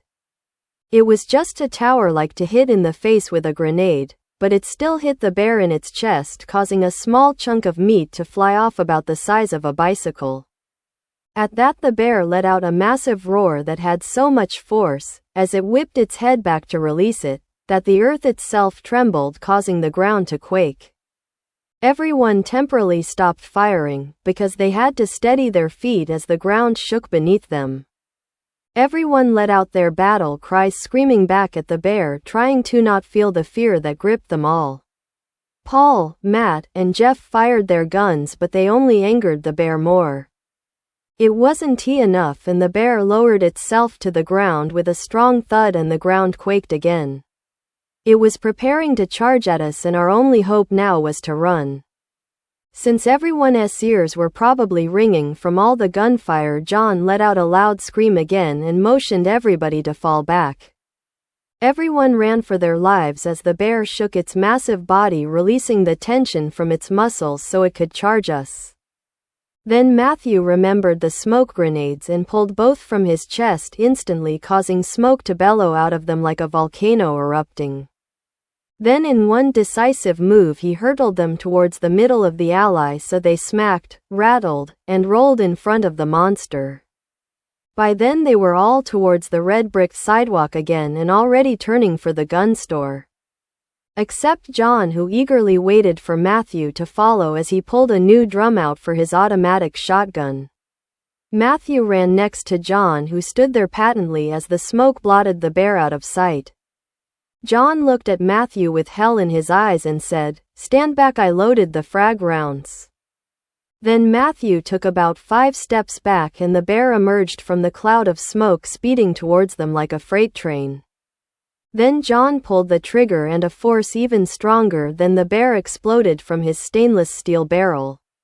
As 12-gauge FRAG rounds burst forth into existence, they quickly blew chunks from the grizzly like a building being demolished. Chunk after chunk flew from the bear, littering the ground and buildings like a mudslide.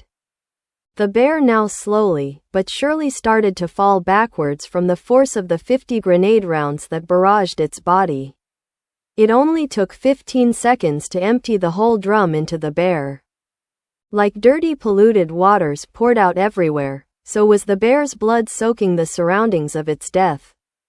As it fell back, John and Matthew could see its skeleton peering out of its chest like the white walls of a freshly painted bedroom.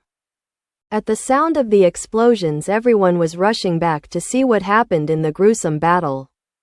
When everyone saw John and Matthew standing fearless, they moved behind them to see the twisted heap of carnage that now was the bear.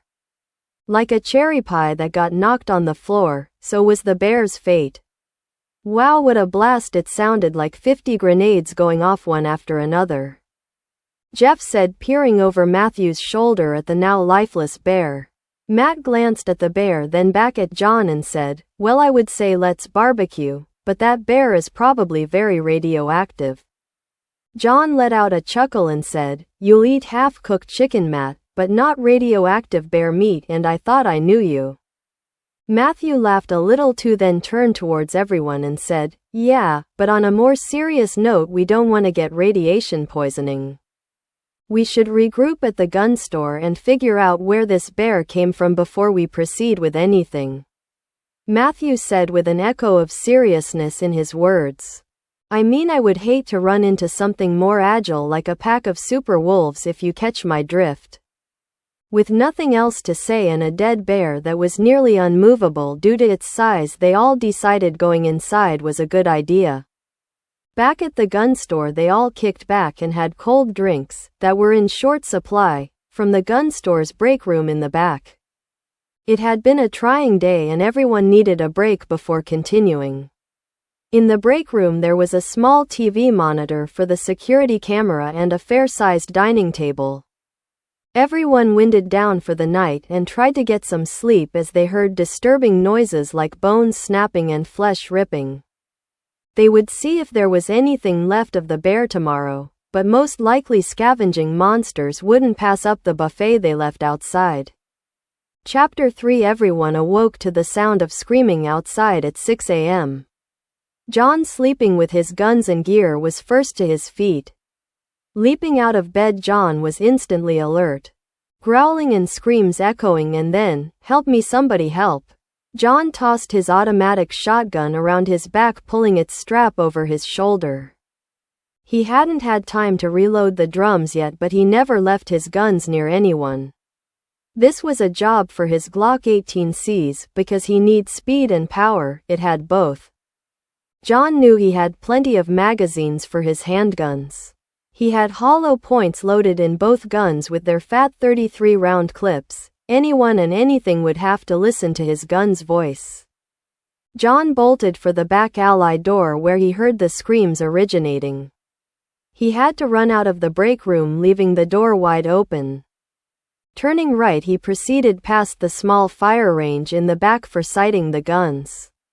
Rushing forward, he took a sharp right, going down a narrow hall just past the range. The back door was in sight and he pushed himself harder, then burst into dawn as the sun's rays hurt his eyes. John looked around, fighting glare from his tired eyes, and said, "Where are you? I can help you." Blood-gurgling screams came from around the corner where they had fought the bear the other day. John fearlessly ran for the split in the alleyway and the clean-picked bones from the dead bear came into view. It reminded John of the museum's dinosaur bones, white and very dead. The bear's bones had nothing left but smears of blood. With both Glocks in hand, John neared the corner and hurried into the open. Seeing a most disturbing sight, a man laid under a large, grotesque, mutated lion. Its body was very disproportionate, leaving its torso and legs extremely elongated. The lion's tail flipped and swung from side to side like a cat with a mouse enjoying its kill. Its spine literally was visible out of its back, and brownish-white mounds of bone lined up and down its back. The lion's mane was about the same, just discolored from the blood it spilled.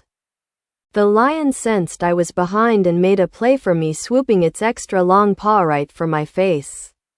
I almost fell, jumping back and narrowly missing my face. The lion lost his footing.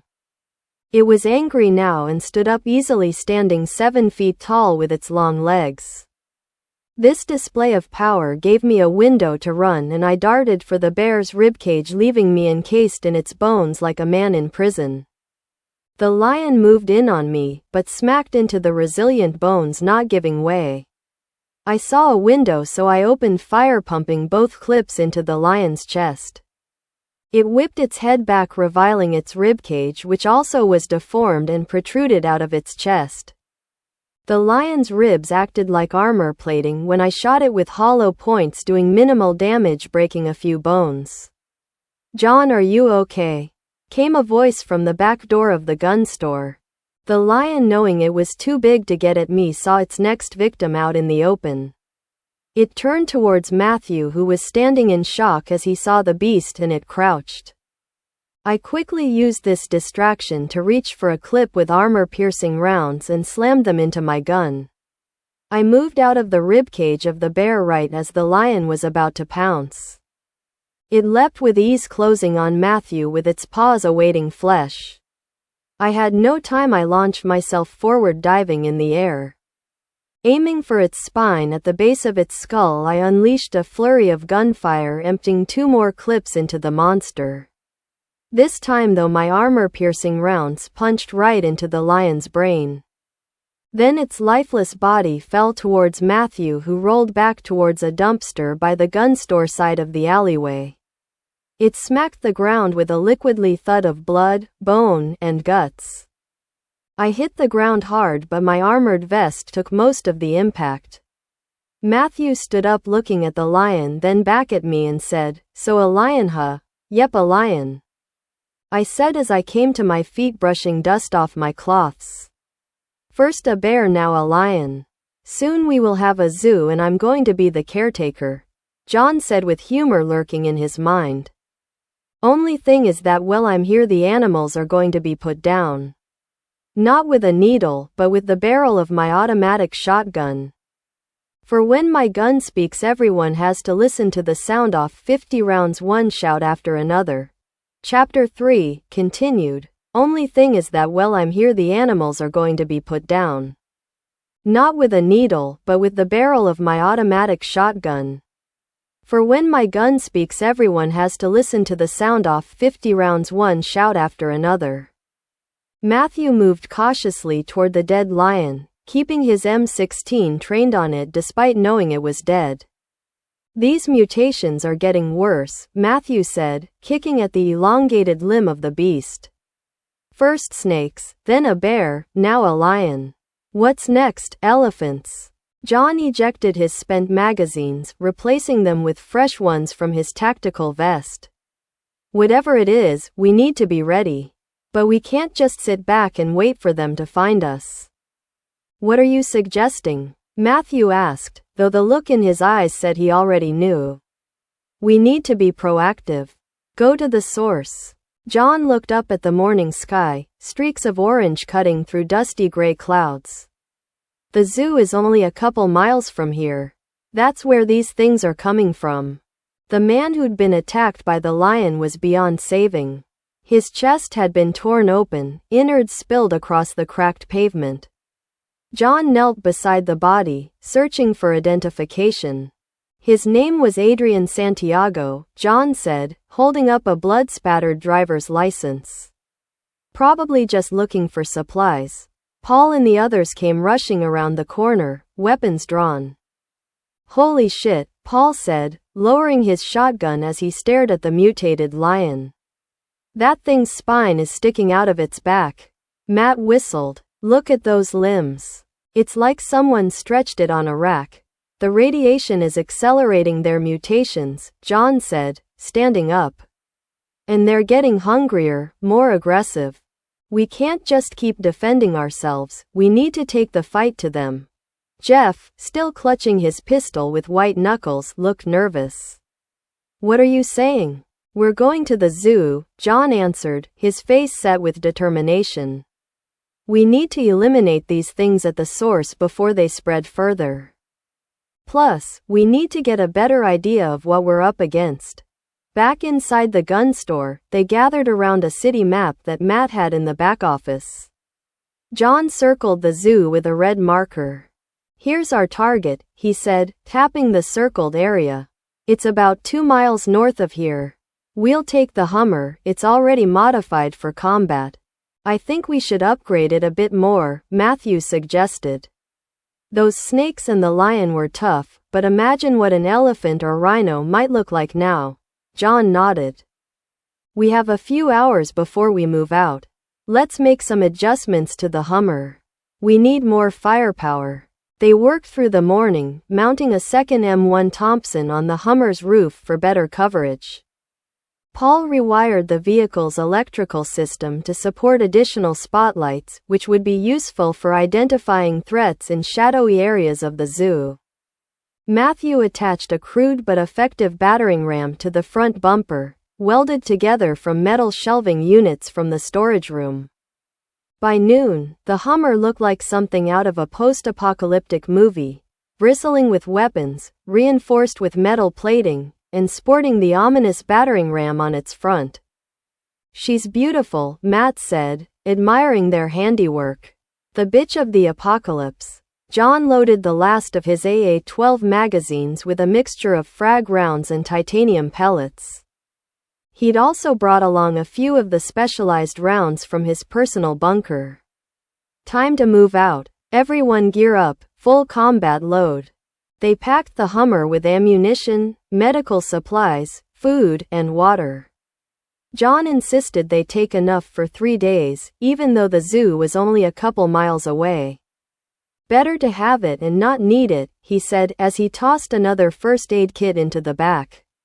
Matt locked up the gun store, though it seemed unlikely anyone would be trying to break in. I hope this place is still here when we get back. If we get back, Jeff muttered, his face pale. Cut that shit out, Paul snapped.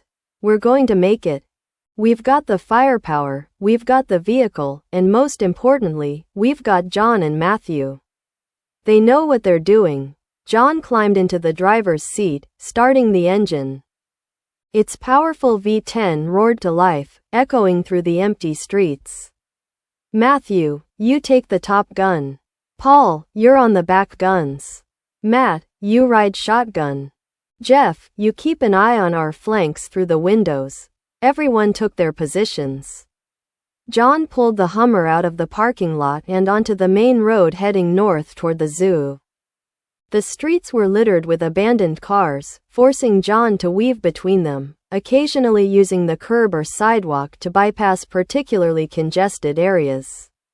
Keep your eyes open, John warned. Those things could be anywhere. They drove in tense silence, each person scanning their assigned sector.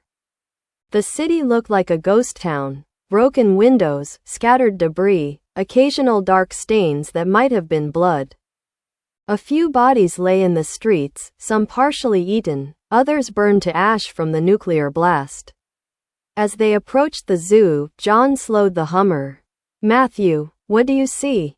Matthew, peering through his thermal goggles, scanned the zoo entrance. No immediate movement at the entrance. But there's definitely heat signatures inside, big ones. The Tri-Cities Zoo looked like it had been hit hard by the blast. The main entrance was partially collapsed, and several of the outer enclosures had been destroyed. The decorative sign reading, "Welcome to Tri-Cities Zoo," hung at an angle, missing several letters. John parked the Hummer 100 yards from the entrance, concealing it behind a toppled bus. We go in on foot from here, he said, retrieving his A-12. Stay tight, watch your sectors. If something moves and it's bigger than a dog, shoot it. They moved as a unit toward the zoo entrance, John taking point. The main gate was bent and twisted, as if something large had forced its way out. John checked his watch, 1:27 p.m. "We have about 6 hours of daylight left," he said. "Let's make this quick. We're not here to sightsee. We find the biggest threats, eliminate them, and get out." The interior of the zoo was a nightmare. Enclosures lay shattered, mangled bodies of smaller animals littered the walkways, and strange, viscous fluids pooled in various areas. The radiation meters on their goggles showed elevated levels but not immediately dangerous. According to the map, Matt said, pointing to a faded directory board, "The big predators are this way. Lions, tigers, bears." "Oh my," Paul whispered, earning a sharp glance from John. They moved cautiously along the concrete pathway, passing empty enclosures with bent bars and cracked glass. Most of the smaller animals seemed to have escaped or been eaten. "Wait," Matthew hissed, raising his fist. Everyone froze. Movement ahead, big heat signature. John aimed his AA-12 in the direction Matthew indicated. A low, rumbling growl emanated from behind a concrete barrier, the tiger enclosure. "Spread out," John whispered. "Get firing angles." The growl grew louder, and then it appeared, a tiger, but one unlike anything they'd ever seen. It was easily twice the size of a normal tiger, its striped pattern disrupted by patches of exposed muscle and bone. Its head had split down the middle, forming a grotesque dual-jawed mouth that dripped with viscous saliva. Extra limbs, malformed and twisted, protruded from its torso. "Jesus Christ," Matt breathed. The tiger thing roared, the sound like metal being torn apart. It leapt from its position, covering 20 feet in a single bound, landing just 10 yards from John. "Fire!" John shouted, unleashing a barrage from his A-12. The air filled with the deafening cacophony of gunfire as everyone opened up on the mutated tiger. The frag rounds from John's shotgun tore chunks from the creature's hide, but it kept coming, seemingly unfazed by the damage. Matthew aimed his M16's grenade launcher and fired directly at the tiger's chest. The explosion sent the creature tumbling backward, but it quickly regained its footing, now missing a significant portion of its front. "It won't die," Jeff screamed, emptying his pistol into the beast. John switched tactics, dropping to one knee and aiming carefully at the tiger's split head. He squeezed the trigger, sending a concentrated burst of titanium pellets into the creature's brainstem. The tiger thing collapsed mid-leap, crashing to the ground in a heap of twisted limbs and exposed bone. "Headshots," John said, breathing heavily. "They're the only thing that works on these bigger mutations." They regrouped, reloading their weapons. The gunfire had been loud, too loud. "We need to move," Matthew urged. "That noise will attract every mutated thing in the area." They pressed deeper into the zoo, encountering more horrific mutations along the way. A pack of wolves with exoskeletons and acid-dripping jaws. A family of monkeys fused together into a writhing mass of limbs and screaming faces. Each encounter left them with less ammunition and more nightmare fuel. As they reached the central plaza of the zoo, they found what they were looking for, and immediately wished they hadn't. The elephant enclosure had been completely demolished, its reinforced concrete walls reduced to rubble. Standing amid the destruction was what had once been an African bull elephant. Now it was a towering monstrosity, at least twice the height of the grizzly bear they'd fought earlier. Its skin had hardened into armor like plates, and its tusks had grown and twisted into serrated weapons the size of telephone poles. Multiple trunks writhed from its misshapen head, each ending in a mouth lined with razor-sharp teeth. "Back up," John whispered, slowly retreating. "We don't have the firepower for that." Not yet. But it was too late. One of the elephant thing's eyes, glowing yellow and the size of a dinner plate, fixed on them. The creature let out a bellow that shook the ground beneath their feet. "Run!" John shouted, turning and sprinting back the way they had come. Back to the Hummer. They fled, the thunderous footsteps of the mutated elephant gaining on them. Trees snapped and concrete cracked as the behemoth pursued them through the zoo's pathways. "Split up," Matthew yelled. "It can't chase all of us." John knew Matthew was right. "Paul, Jeff, go left. Matt, with me. Matthew, right flank." They separated, the elephant hesitating momentarily before choosing to follow John and Matt. Its massive bulk demolished everything in its path as it charged after them. John and Matt rounded a corner, finding themselves at the lion enclosure. The elephant was closing fast. "In here!" John yelled, diving into the enclosure through a hole in the fence. Matt followed, and they pressed themselves against the concrete wall of the habitat. The elephant thing slowed, scanning the area with its massive eyes. It trumpeted in frustration, its trunk mouths snapping at the air. After a tense minute, it moved on, continuing down the main pathway. "That was too close," Matt gasped, his face coated in sweat despite the cool air. "We need to regroup and get out of here," John said. "We're not equipped to handle that thing." They cautiously made their way back toward the entrance, rejoining the others near the reptile house. Everyone looked shaken but alive. "Did you see that fucking elephant?" Paul asked, his voice trembling. "It had mouths on its trunks." "We need to leave," John said firmly.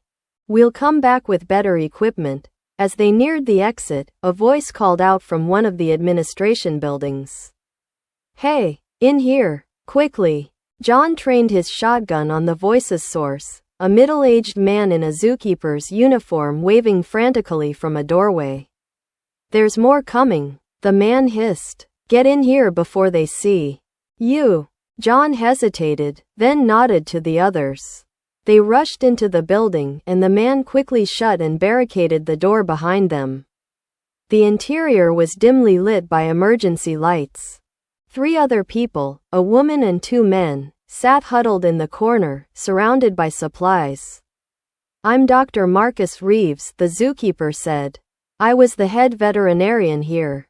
These are my colleagues, Sarah, Diego, and Chris. I'm John. This is Matthew, Matt, Paul, and Jeff." John kept his shotgun ready, not fully trusting the situation. "How have you survived here?" Dr. Reeves gestured to the room.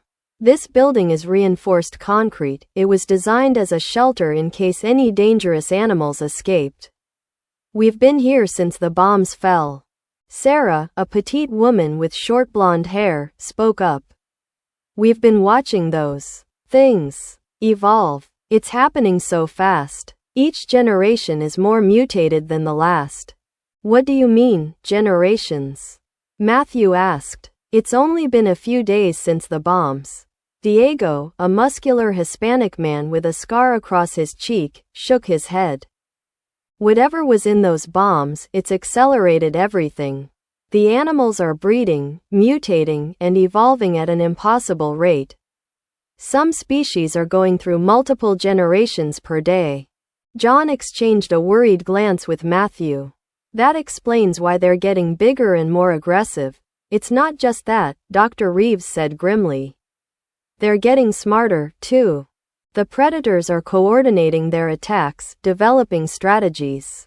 That elephant you saw? It used to be named Oscar. 3 days ago, he figured out how to break through his enclosure. Yesterday, he started hunting the other animals. Today he nearly hunted us," John finished. Chris, a thin man with glasses, had been typing furiously on a laptop. "I've been documenting everything. The rate of mutation, the behavioral changes, everything.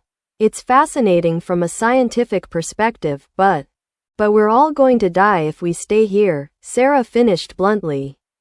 John considered their options. "We have transportation. We came here to eliminate the threat, but we're outgunned.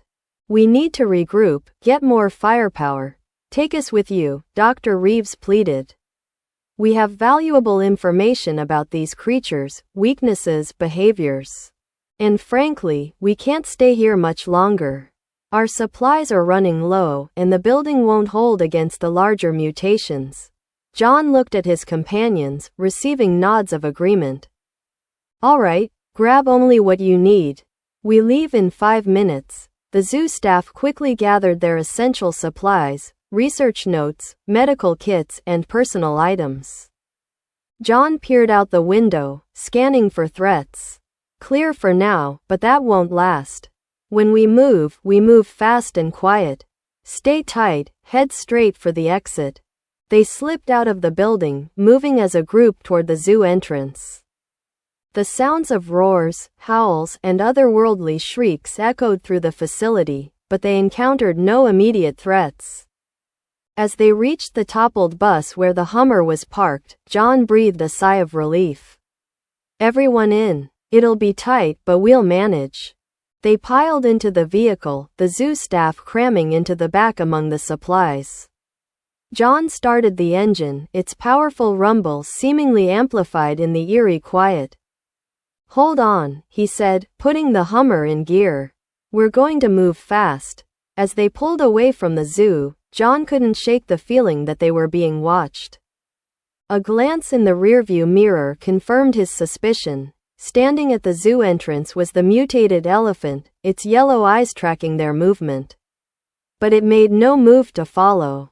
It's learning, Dr. Reeves said quietly, noticing John's gaze. It's waiting for a better opportunity. John pressed the accelerator harder, pushing the Hummer to its limits as they sped away from the nightmare behind them. Where to now? Matthew asked from the gunner position. John considered their options. Back to the gun store for now. We need to regroup, resupply, and figure out our next move.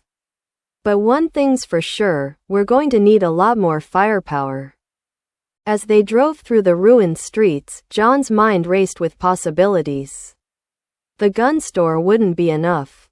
They needed military-grade weapons, armored vehicles, maybe even explosives. And they needed to find more survivors, people who could fight, people with skills. Hey, Paul said, pointing ahead. What's that? In the distance, a plume of smoke rose from near the downtown area.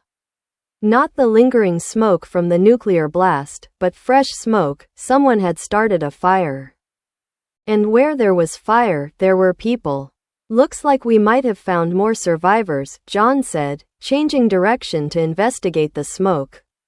Let's just hope they're friendly. And if they're not? Jeff asked nervously. John's grip tightened on the steering wheel.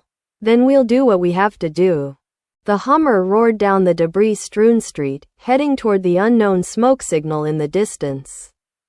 Behind them, the zoo's mutated inhabitants continued their accelerated evolution, growing stronger, smarter, and hungrier by the hour. Ahead lay an uncertain future in a world forever changed by nuclear fire and radiation. But for now, they were alive. And as long as they had bullets, they had a fighting chance. Chapter 4. The plume of smoke grew larger as they approached downtown Richland. John navigated the Hummer through streets increasingly cluttered with abandoned vehicles and debris. Occasionally having to use the sidewalk or plow directly through smaller obstacles with their makeshift battering ram. Everyone stay alert, John warned.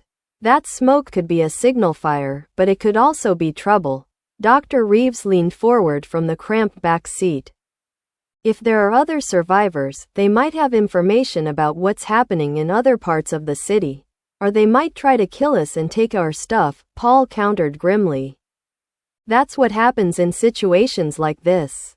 I've seen enough movies. Matthew scanned the buildings with his thermal goggles. I'm picking up heat signatures in that building there, the old convention center.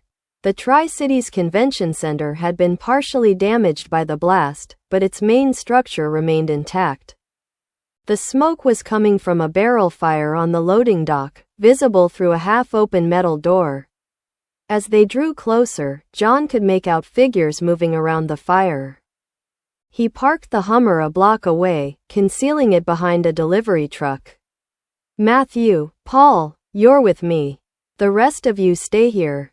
If you hear sustained gunfire or if we're not back in 15 minutes, drive away. Don't wait for us. I should come too, Dr. Reeves insisted.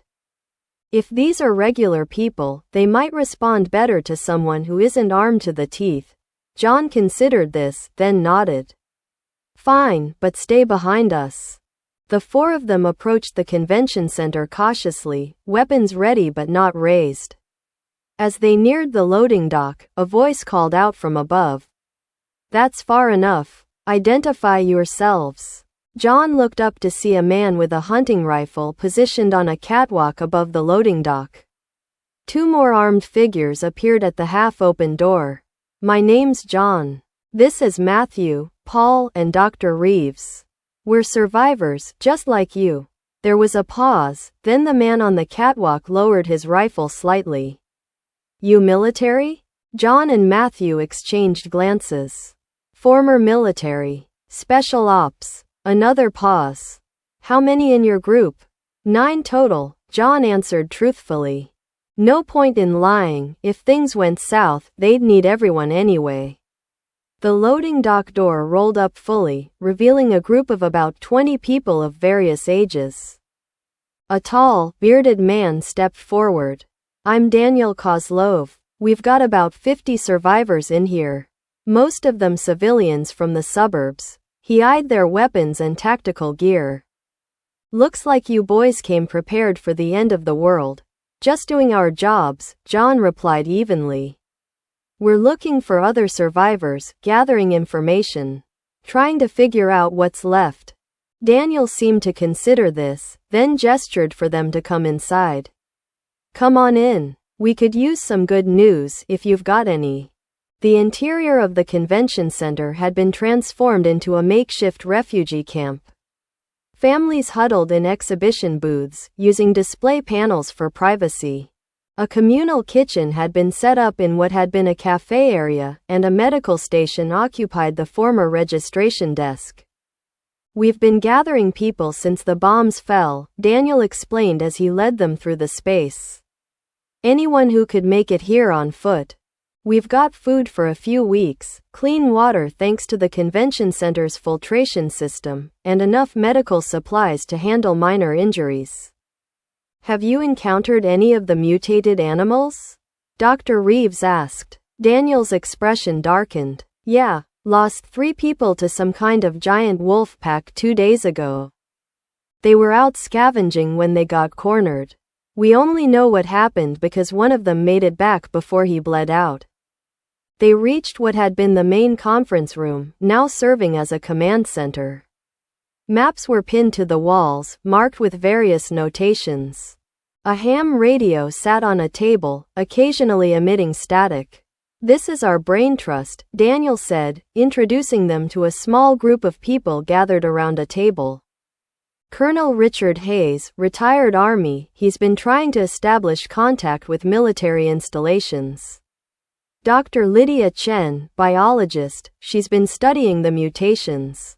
And this is Mayor Wilson, or former mayor, I guess. Colonel Hayes, a stern-looking man in his 60s, immediately focused on John and Matthew. You two said you were special ops? Which branch? Classified, John replied automatically. But we've seen combat. Lots of it. Hayes nodded, seeming to accept this. We've been trying to reach anyone with authority. So far, we've made contact with a military outpost near Spokane and a civilian refugee camp in Portland. Communications are spotty at best. Dr. Chen, a petite Asian woman with intense eyes, addressed Dr. Reeves. You're from the zoo? We've been documenting the mutations, trying to understand what's happening. The rate of change is unprecedented. It's the radiation, Dr. Reeves confirmed. But there's something else too, something accelerating the evolutionary process. These creatures aren't just getting bigger, they're adapting at an impossible rate. Mayor Wilson, a tired-looking man in his 50s, sighed heavily. The question is, what do we do about it? We're running out of supplies. We can't stay here indefinitely. John surveyed the room, taking in the maps and the tired faces of the leadership. We have transportation, weapons, and combat experience. We've been gathering supplies and securing areas. We came here looking for more survivors, more information. What we really need, Paul interjected, is more firepower. We encountered a mutated elephant at the zoo that would take a tank to bring down. Colonel Hayes perked up at this. A tank, you say? There might actually be one available. All eyes turned to him. The National Guard Armory on the west side, Hayes explained. It wasn't a primary target, so it might still be intact. They had at least one M1 Abrams stationed there, along with various other military vehicles and weapons. John's mind raced with possibilities. If we could secure that armory, we'd have the firepower to deal with the larger mutations. Maybe even establish a proper safe zone. It's not that simple, Daniel cautioned. The west side was hit harder by the radiation. And we've seen increased mutation activity in that area. It would be a dangerous expedition. Dangerous is what we do, Matthew said with a slight smile. Besides, what choice do we have? We either find more firepower, or we eventually get overrun by these things.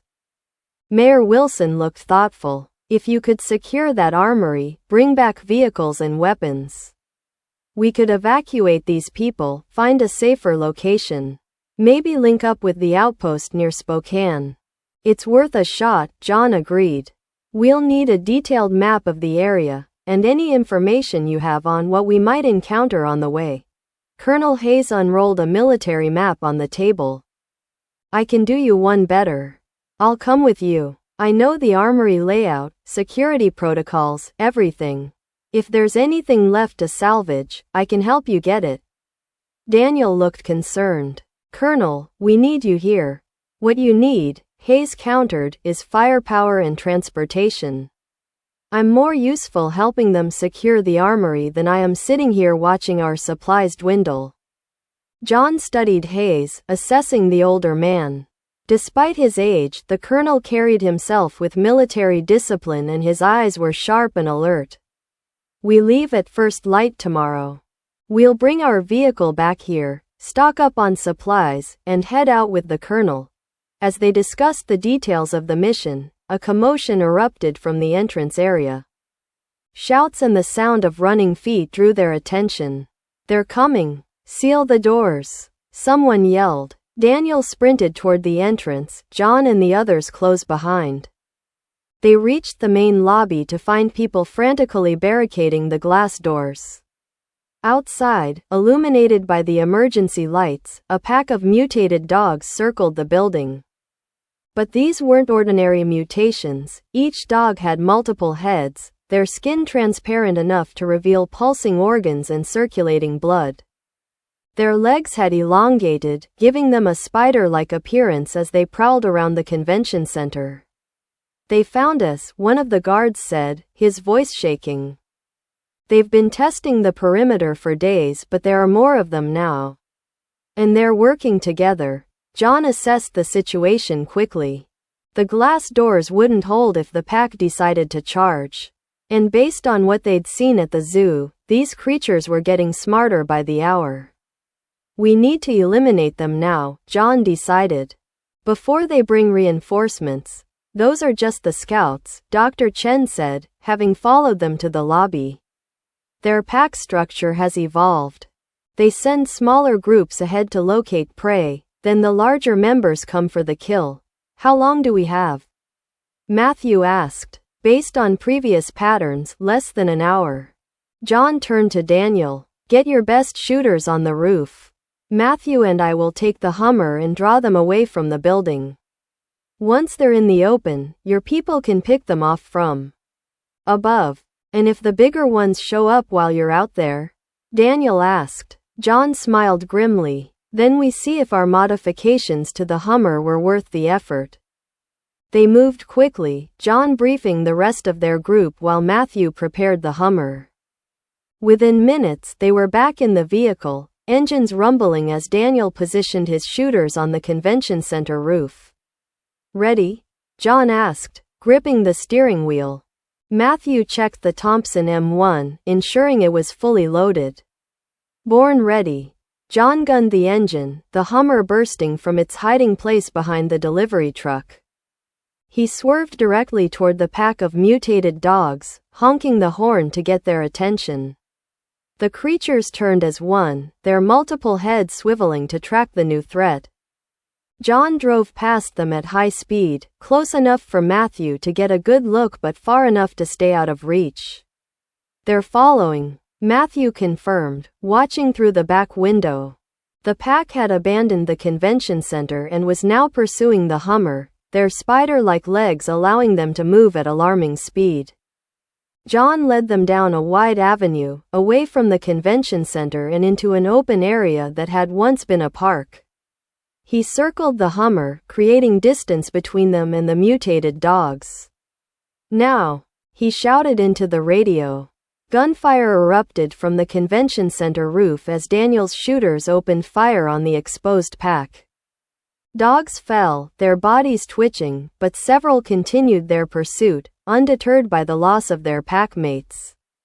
"They're still coming," Paul yelled from the back, manning the shotguns. "And they're fast." John executed a sharp turn, bringing the mounted guns to bear on the pursuing creatures. "Light 'em up." Matthew opened fire with the Thompson, the rapid staccato of gunfire filling the air. Paul joined in with the rear-mounted shotguns, blasting away at the closest dogs. The combined firepower tore through the mutated animals, leaving broken bodies scattered across the park. As the last of the scout pack fell, John scanned the area for additional threats. "Stay alert. If what Dr. Chen said is true, the big ones will be coming soon." They didn't have to wait long.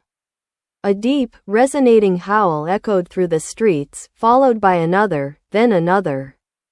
From between the buildings emerged what could only be described as wolf titans, each standing as tall as a horse, with multiple rows of teeth and skin that seemed to ripple with cancerous growths. Leading them was an even larger beast, its head split into 3 distinct wolf-like faces, each with its own set of glowing eyes. "Holy shit," Paul whispered. "Back to the convention center," John ordered, spinning the Hummer around. "We need to consolidate our forces." As they raced back, John radioed ahead. "Daniel, we've got at least 5 major hostiles incoming. Get everyone inside and seal all entrances except the loading dock."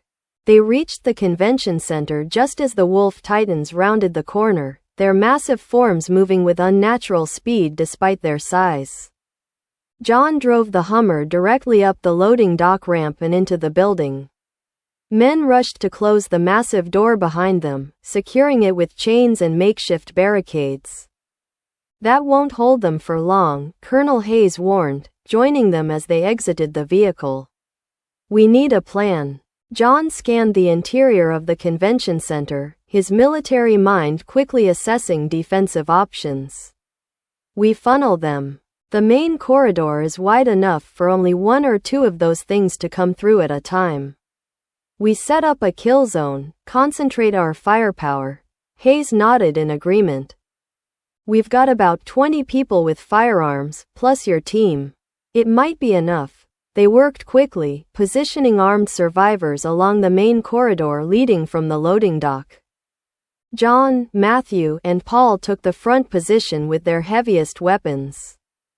Behind them, Daniel organized the rest of the armed survivors into 2 rows, one kneeling, one standing, to maximize their firing angles. "Remember," John instructed the civilian shooters, "aim for the heads. Body shots won't bring these things down." The first impact against the loading dock door sent vibrations through the entire building. The second bent the metal inward. By the third, gaps had appeared around the edges of the door. "Steady," John called out, raising his A-12. "Wait for a clear shot."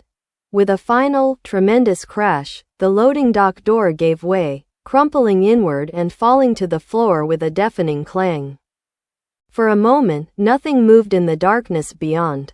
Then a massive, three-headed wolf thing stepped into the opening, its eyes glowing with malevolent intelligence. "Fire!" John shouted. The corridor erupted with gunfire, dozens of weapons discharging simultaneously. The lead wolf titan staggered under the barrage but continued forward, blood pouring from multiple wounds. John's A-12 hammered away, the frag rounds tearing chunks from the creature but failing to stop its advance. "The heads!" Matthew yelled, adjusting his aim. He fired his M16 in controlled bursts, targeting each of the 3 heads in succession. The first 2 shots missed, but the third caught one of the heads directly in the eye, causing it to collapse. The creature howled in pain but kept coming, now moving even faster in its rage. John switched tactics, dropping to one knee for stability. He aimed carefully, waiting for the perfect shot as the beast charged toward their position. When it was less than 20 feet away, he squeezed the trigger, sending a burst of titanium pellets directly into the center head's eye socket. The wolf titan's momentum carried it forward several more steps before it crashed to the ground, sliding to a stop just feet from John's position. But there was no time to celebrate. 2 more wolf titans pushed through the opening, stepping over their fallen leader. Behind them, John could see additional shapes moving in the darkness. "Fall back to position 2. John ordered, recognizing that they couldn't hold the corridor entrance. The defenders retreated to their secondary position, a choke point where the corridor narrowed before opening into the main exhibition hall. Here they had prepared additional barricades and had better angles for crossfire. The battle continued for what seemed like hours but was probably only minutes. The wolf titans kept coming, and the defenders kept firing, dropping beast after beast. But ammunition was running low, and fatigue was setting in among the civilian shooters. "We can't keep this up," Daniel shouted over the gunfire. "We're down to our last magazines." John knew he was right. They had killed at least 8 of the mutated wolves, but more were still coming. They needed something decisive to end this fight. Then he remembered the C4 he had brought from his bunker. "Cover me," he yelled to Matthew, slinging his shotgun and reaching into his pack. He pulled out 2 blocks of C4, quickly attaching detonators.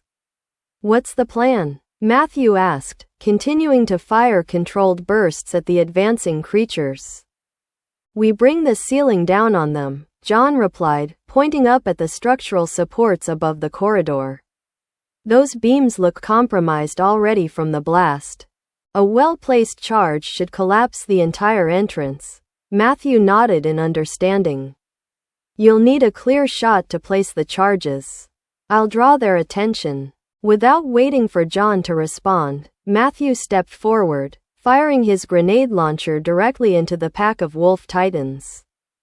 The explosion sent them into a frenzy, their attention fully on Matthew as he continued to fire and gradually back away. John seized the opportunity, sprinting to the side of the corridor and beginning to climb a partially collapsed display structure that gave him access to the ceiling beams. The climb was treacherous. The structure wasn't designed to hold a man's weight, especially one carrying combat gear. But John's military training and natural athleticism served him well. He reached the ceiling supports, quickly identifying the most compromised beam. Working with practiced efficiency, he placed the C4 charges, setting the detonator to a 30-second countdown. "Fire in the hole," he shouted, pressing the detonator button. "Everyone back." John leapt down, rolling to absorb the impact as he landed.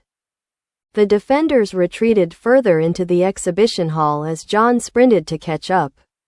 Behind them, the wolf titans continued their advance, unaware of the danger above. The explosion rocked the building, the C4 charges detonating with tremendous force. For a moment, nothing seemed to happen. Then, with a groaning sound that seemed to come from the building itself, the ceiling collapsed. Tons of concrete, steel, and debris crashed down onto the corridor, crushing the wolf titans beneath and completely sealing the entrance. Dust filled the air, temporarily blinding everyone. As it settled, John surveyed the damage. The collapse had been even more effective than he'd hoped. The entire corridor was now blocked with rubble, creating an impassable barrier. "Is everyone all right?" John called out, doing a quick headcount of their group. Miraculously, there were no serious injuries among the defenders, though several sported minor cuts and bruises. The civilians looked shell-shocked but alive. "That was some quick thinking," Colonel Hayes said, clapping John on the shoulder. "Military demolition training?" John nodded. "Among other things." Daniel approached, his face grim despite their victory. "We've sealed one entrance, but what about the others? And now we've lost our main exit route. We accelerate our plans," John decided. "We leave for the armory at first light as planned. But now we need to bring back enough transport to evacuate everyone." "This location is compromised," Hayes agreed. "The armory should have transport vehicles, assuming it hasn't been looted. M35 trucks at minimum, possibly some Bradleys or Strykers. And the tank," Paul added. "Don't forget the tank." John allowed himself a small smile. "No, we definitely won't forget the tank." As the adrenaline of the battle wore off, exhaustion set in. The defenders dispersed to tend to their weapons and check on the rest of the survivors. John gathered his core group, Matthew, Paul, Jeff, Matt, and the zoo staff, along with Daniel, Hayes, and Dr. Chen. "We need to get some rest," John said. "Tomorrow's going to be a long day. But we also need a watch rotation. Those things might find another way in." They organized shifts, ensuring that at least 4 armed people were awake at all times, patrolling the convention center's perimeter. John took the first watch, needing time to process everything that had happened and to plan their next move. As he walked the darkened halls of the convention center, passing families huddled together in makeshift shelters, John felt the weight of responsibility settling on his shoulders. These people were now counting on him and his team to deliver them from this nightmare. And beyond them, who knew how many other survivors were out there, struggling to stay alive in a world gone mad. The armory mission was no longer just about firepower.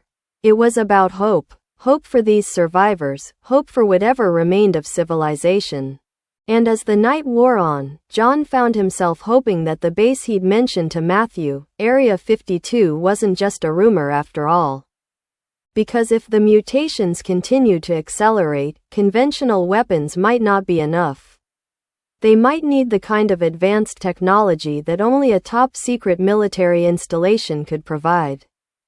Dawn was still hours away, but John was already planning beyond tomorrow's mission. The armory was just the beginning. After that, they would need to find a secure location for these civilians, establish communications with other survivor groups, and eventually, perhaps, begin to take back what they had lost. But first things first. Get to the armory. Secure the weapons and vehicles. Return for the survivors. One step at a time. As he completed his patrol route, John paused by a window overlooking the ruined city. Somewhere out there, the mutated creatures were evolving, adapting, becoming something beyond nature's design. And somewhere, perhaps, there were answers to why this was happening, why the mutations were accelerating at such an impossible rate. John checked his watch. 5 hours until dawn. 5 hours until they ventured back into the nightmare. He took a deep breath, steeling himself for what was to come. Whatever happened, they would face it together. And they would not go down without a fight. Chapter 5. The first light of dawn crept through the convention center's high windows, casting long shadows across the makeshift refugee camp. John had managed a few hours of restless sleep, his dreams filled with mutated monsters and nuclear fire. He was already up and checking his equipment when Matthew found him. "Everyone's almost ready," Matthew reported, handing John a cup of lukewarm coffee. The colonel says we should take 2 vehicles, the Hummer and one of the SUVs they've been using for supply runs. More carrying capacity for the return trip. John nodded, taking a grateful sip of the bitter coffee. Good idea. Who's coming with us? You, me, Paul, and Colonel Hayes in the Hummer. Matt, Jeff, and Dr. Chen in the SUV. Dr. Chen insisted on coming, says she needs tissue samples from the more advanced mutations for her research. Risky, but could be valuable, John conceded. What about the zoo staff? Dr. Reeves and the others are staying here. They're helping to coordinate defenses and working with Dr. Chen's assistants on mapping mutation patterns. John did a final check of his weapons and ammunition. He'd reloaded all his AA-12 drums overnight, distributing them between standard titanium pellets, frag rounds, and slugs. His Glock 18s were cleaned and loaded with fresh magazines. He'd also packed additional C4 charges. The way things were going, they'd likely need more explosives before the day was done. The team gathered near the vehicles, which had been moved to a side entrance overnight after the main loading dock was sealed. Daniel and Mayor Wilson were there to see them off. We'll hold the fort while you're gone, Daniel assured them. The barricades should hold for at least a day or 2. Mayor Wilson looked less confident. Just hurry back. These people are counting on you. Colonel Hayes finished consulting his map with Dr. Chen, then approached John. I've plotted the most direct route to the armory. Should take us about an hour, assuming the roads are passable. Dr. Chen's latest mutation tracking suggests lower activity in the early morning hours. They seem to be more active at dusk and during the night. Let's not count on that, John cautioned. We stay alert the entire time. No unnecessary stops. Get in, secure the armory, load up, and get out. Everyone nodded in agreement. They had discussed the details the night before. Hayes would guide them to the armory and help them navigate its security systems. Once inside, they would prioritize securing combat vehicles, especially the M1 Abrams tank if it was still operational. Secondary priorities were additional weapons, ammunition, and supplies. One final thing, John addressed the group. We don't know what we'll find at the armory. It might be untouched, or it might be completely looted. It might be occupied by other survivors or overrun by mutations. We adapt to whatever we find, but our primary goal doesn't change: secure transport and return for these people. With that, they loaded into the vehicles. John took the driver's seat of the Hummer, with Matthew on the roof gun, Paul in the back with the shotguns, and Colonel Hayes riding shotgun. The convention center's side gate was opened, and they drove out into the morning light. The city looked different in the daylight, more desolate, more final. The nuclear blast had scarred everything, leaving buildings partially collapsed and streets buckled and cracked. Abandoned vehicles littered the roads, forcing John to navigate carefully.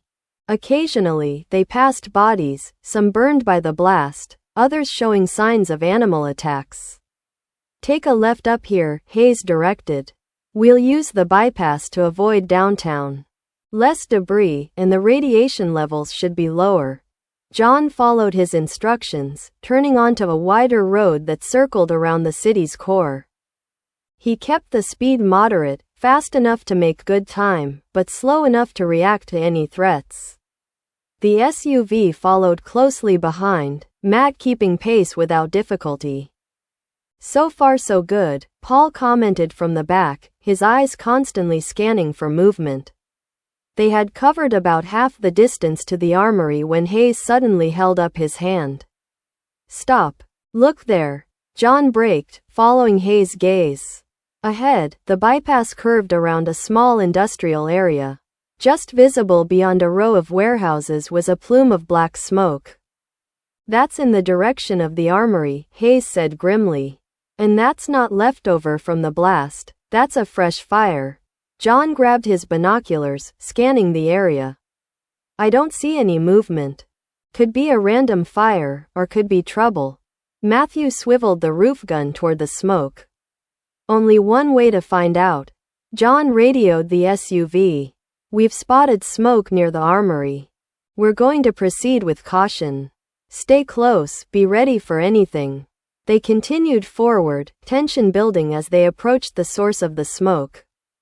As they rounded the last curve of the bypass, the National Guard armory came into view, and with it, the source of the fire. The armory itself was a large, fortified compound surrounded by a high fence. The main building appeared intact, but the front gate area was a scene of carnage. Several military and civilian vehicles were burning, and bodies lay scattered around the entrance. Some were in military uniforms, others in civilian clothes. But what caught John's immediate attention was what appeared to be doing the killing. Are those people? Paul asked, his voice tight with disbelief. They weren't people, not anymore. They moved like humans, but their forms were grotesquely mutated. Some had extra limbs sprouting from their torsos. Others had skin that seemed to ripple and shift as if their internal organs were constantly rearranging themselves. All of them carried weapons, military rifles, shotguns, even machetes and clubs. Survivors who got caught in the radiation, Dr. Chen's voice came through the radio. The mutations affect humans too, just differently. These ones are still in early stages. John counted at least 15 of the mutated humans, all gathered around the armory entrance. They appeared to be battling with the armory's defenders, who were holed up inside the main gate. We need to make a decision, Hayes said urgently. Those could be National Guard soldiers holding the armory. If we help them, we might secure the facility. But those mutates are armed and organized. This won't be like fighting the animals. John assessed the situation quickly. The mutated humans hadn't noticed them yet, focused as they were on their assault on the armory. That gave them the element of surprise. But engaging meant facing intelligent opponents with firearms, a much different proposition than the animal mutations they'd faced so far. We help the defenders, John decided. If they're military, they'll have the expertise we need to get the vehicles running. And we can't leave them to die. He outlined a quick plan. They would use the Hummer's mounted weapons to provide covering fire while the SUV circled around to flank the mutates. The goal was to create enough confusion to allow the armory defenders to counterattack and secure the entrance. On my mark, John said, positioning the Hummer behind a concrete barrier about 100 yards from the battle. 3, 2, 1. Mark. Matthew opened fire with the Thompson M1, the distinctive staccato of automatic fire cutting through the morning air. At the same time, Paul unleashed both shotguns from the rear position, and John added precision fire with his Glock 18. The SUV peeled away, circling wide to approach from the other side of the armory. The sudden attack caught the mutates completely by surprise. Several fell immediately, cut down by the combined firepower. The others scrambled for cover, momentarily forgetting their assault on the armory. This was the opening the defenders had been waiting for. The armory gate opened slightly, and disciplined rifle fire poured out, catching the mutates in a deadly crossfire. The battle was brutal but brief.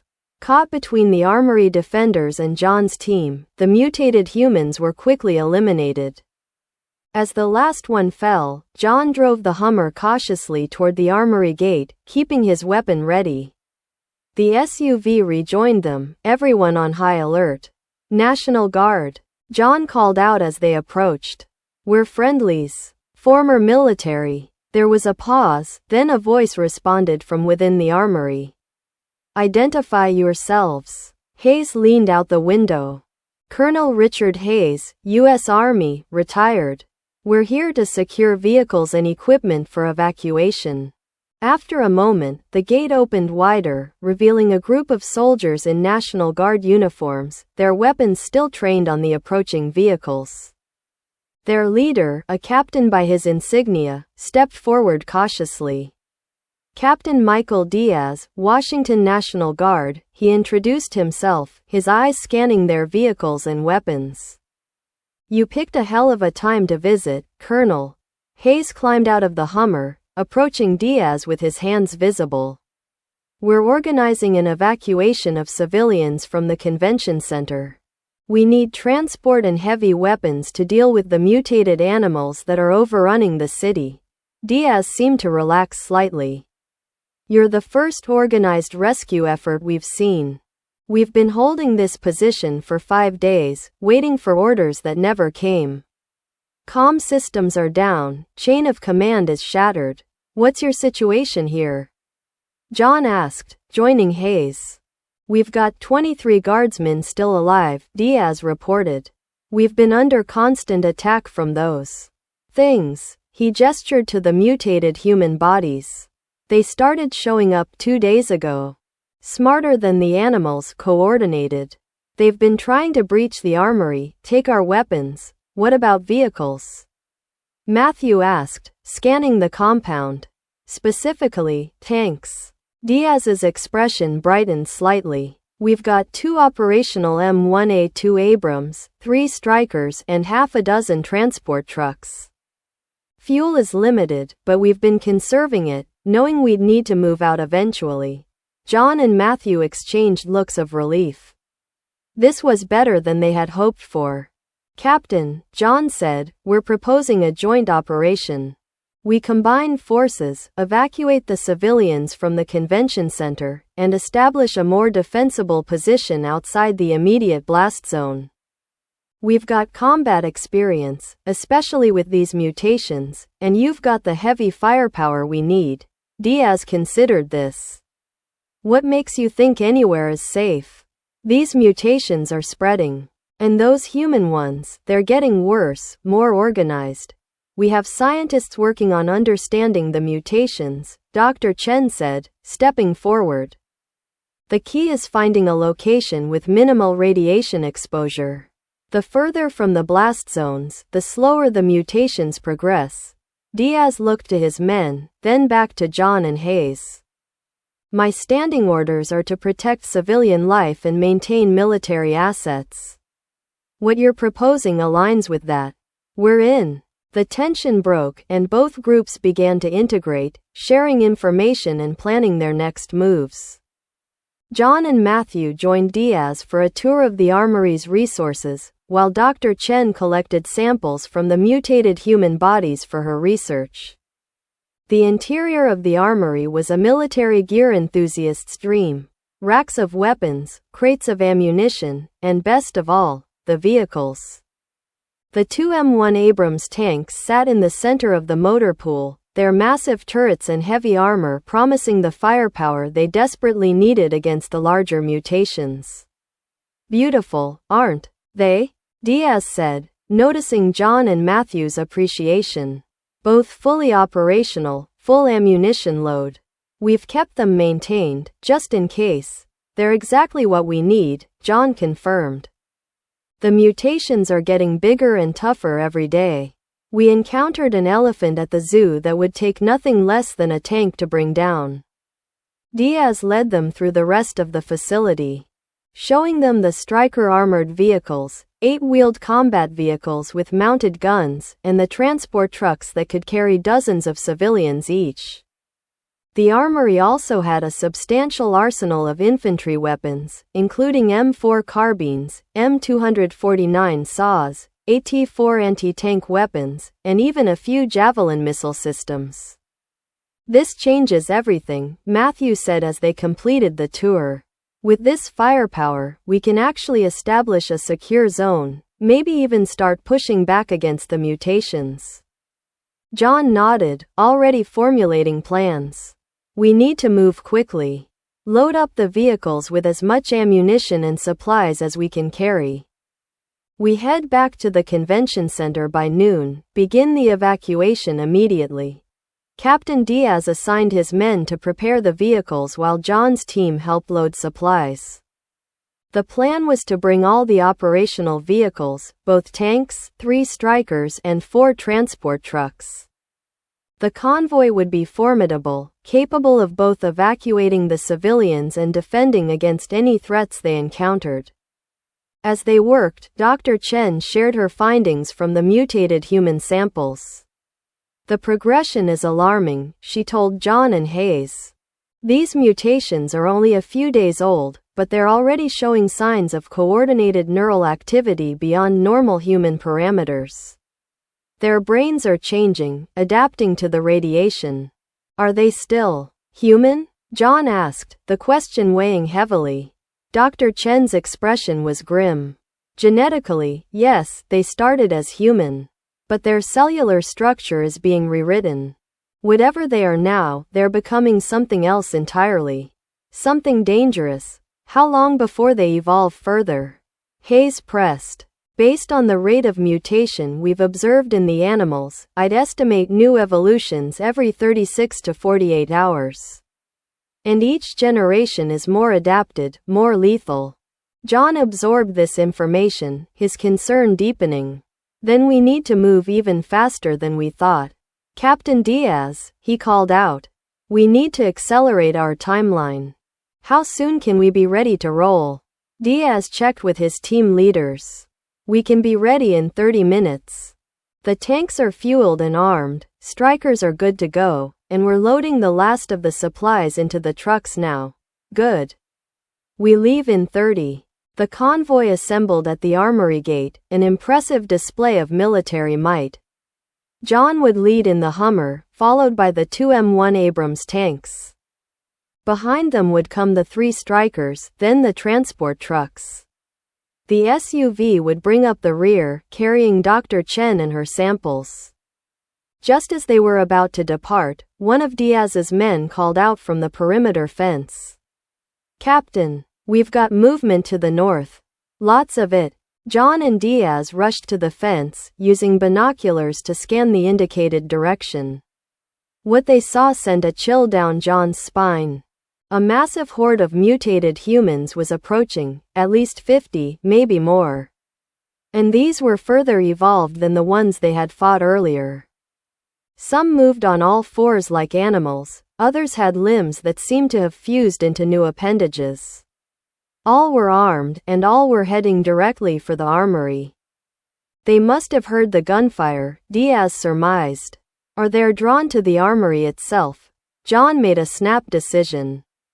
We move out now. Form a defensive line with the tanks and Strykers. We punch through their line and keep moving. No stopping, no matter what. Diaz barked orders to his men, and the convoy reorganized. The 2 tanks moved to the front, their massive guns trained on the approaching horde. The Strykers positioned themselves to provide covering fire for the transport trucks. Everyone mount up, John shouted. We leave now. The armory gate opened, and the convoy rolled out. The tanks led the way, their engines roaring as they picked up speed. The mutated humans, seeing the approaching vehicles, began to run toward them, weapons raised. Fire at will, Diaz ordered through the radio. The tank's main guns thundered, sending 120mm shells into the densest part of the horde. The explosions tore through the mutates, sending bodies flying. The Strykers added their firepower, their 50 caliber machine guns cutting down any that approached from the flanks. John drove the Hummer alongside the lead tank, Matthew providing additional fire with the Thompson from the roof. The convoy smashed through the remnants of the mutate horde, crushing bodies beneath their treads and wheels. A few of the creatures managed to grab onto the passing vehicles, but they were quickly dispatched by the soldiers inside. And then they were through, the horde left behind as the convoy picked up speed on the open road. John checked his rearview mirror, watching the armory recede in the distance. They had made it out with minimal casualties, one guardsman lightly wounded by gunfire, and with all their vehicles intact. Everyone report status, John called over the radio. One by one, the vehicles confirmed they were operational and on course. The convoy maintained a steady pace back toward the convention center, the heavy armor of the tanks crushing any obstacles in their path. As they approached the city proper, John kept a sharp lookout for mutations, but the streets were eerily quiet. Perhaps the mutated humans had drawn most of the animal mutations to the armory area, or perhaps they were lying in wait elsewhere. Either way, John wasn't about to lower his guard. They were less than a mile from the convention center when the radio crackled to life. "John, this is Daniel. Do you copy?" John grabbed the handset. "Daniel, this is John. We copy. What's your status?" "We're under attack." Daniel's voice was strained, gunfire audible in the background. "Not the wolves this time, it's those mutated people. They're trying to break through the barricades. We need immediate assistance." John's grip tightened on the steering wheel. "We're inbound with heavy armor. ETA 5 minutes. Hold your position." He switched to the convoy channel. "All units be advised, convention center under attack by mutated humans. We are proceeding directly to assist. Tanks to the front, prepare for immediate combat operations upon arrival." The convoy accelerated, the engines of the military vehicles straining as they pushed to maximum speed. As they rounded the final corner, the convention center came into view, and with it, the battle raging outside. At least 30 mutated humans were assaulting the building from multiple directions. They had makeshift ladders and were attempting to breach the upper windows while others pounded at the barricaded doors. The defenders were putting up a fight, rifle fire coming from strategic positions inside the building, but they were clearly outnumbered. "Tanks, target the largest concentrations. Strikers, secure the perimeter. Transport trucks, hold position until we clear a path," John directed, guiding the Hummer toward the main entrance where the fighting was heaviest. The tanks rolled forward, their massive turrets swiveling to target the densest groups of mutates. The main guns fired in near unison, the explosive shells tearing apart the attacking forces. The strikers moved to encircle the convention center, their machine guns providing suppressive fire that cut down mutates attempting to flee or regroup. John drove the Hummer directly up to the main entrance, where several mutates were using a metal beam as a battering ram against the reinforced doors. Matthew opened fire with the Thompson, cutting them down before they could react to the new threat. "Daniel, we're at the main entrance. Open up," John called over the radio. The doors opened just enough for John, Matthew, and Paul to slip inside, where they found Daniel and a group of armed civilians holding the position. "Thank God you made it," Daniel gasped, his face streaked with sweat and grime. "They came out of nowhere, dozens of them. And they're using tactics, John, actual military tactics. We've brought the cavalry," John assured him. "National Guard, heavy armor, everything we need. But we need to evacuate immediately. This position isn't defensible long-term." Daniel nodded his agreement. "What's the plan?" "We clear the immediate area with the tanks and strikers. Once it's secure, we begin loading civilians into the transport trucks. We'll need to move fast, the gunfire will attract more mutations." Outside, the battle was already turning in their favor. The tanks and strikers had eliminated most of the attacking mutates, and National Guard soldiers were now moving on foot to clear the remaining threats. Captain Diaz coordinated the operation with military precision, establishing a secure perimeter around the convention center. John gathered the civilian leadership, Mayor Wilson, Daniel, and the others, and outlined the evacuation plan. "We have transport for everyone, but space will be tight. Each person gets one bag, essentials only. The order of evacuation will be children and medical cases first, then the elderly, then everyone else. The entire operation needs to be complete within 2 hours." Mayor Wilson took charge of organizing the civilians, while John, Matthew, and the military personnel secured the loading areas. The transport trucks were positioned at the side entrance, with tanks and strikers forming a defensive ring around them. The evacuation began, families with children and the injured being carefully loaded into the first transport truck.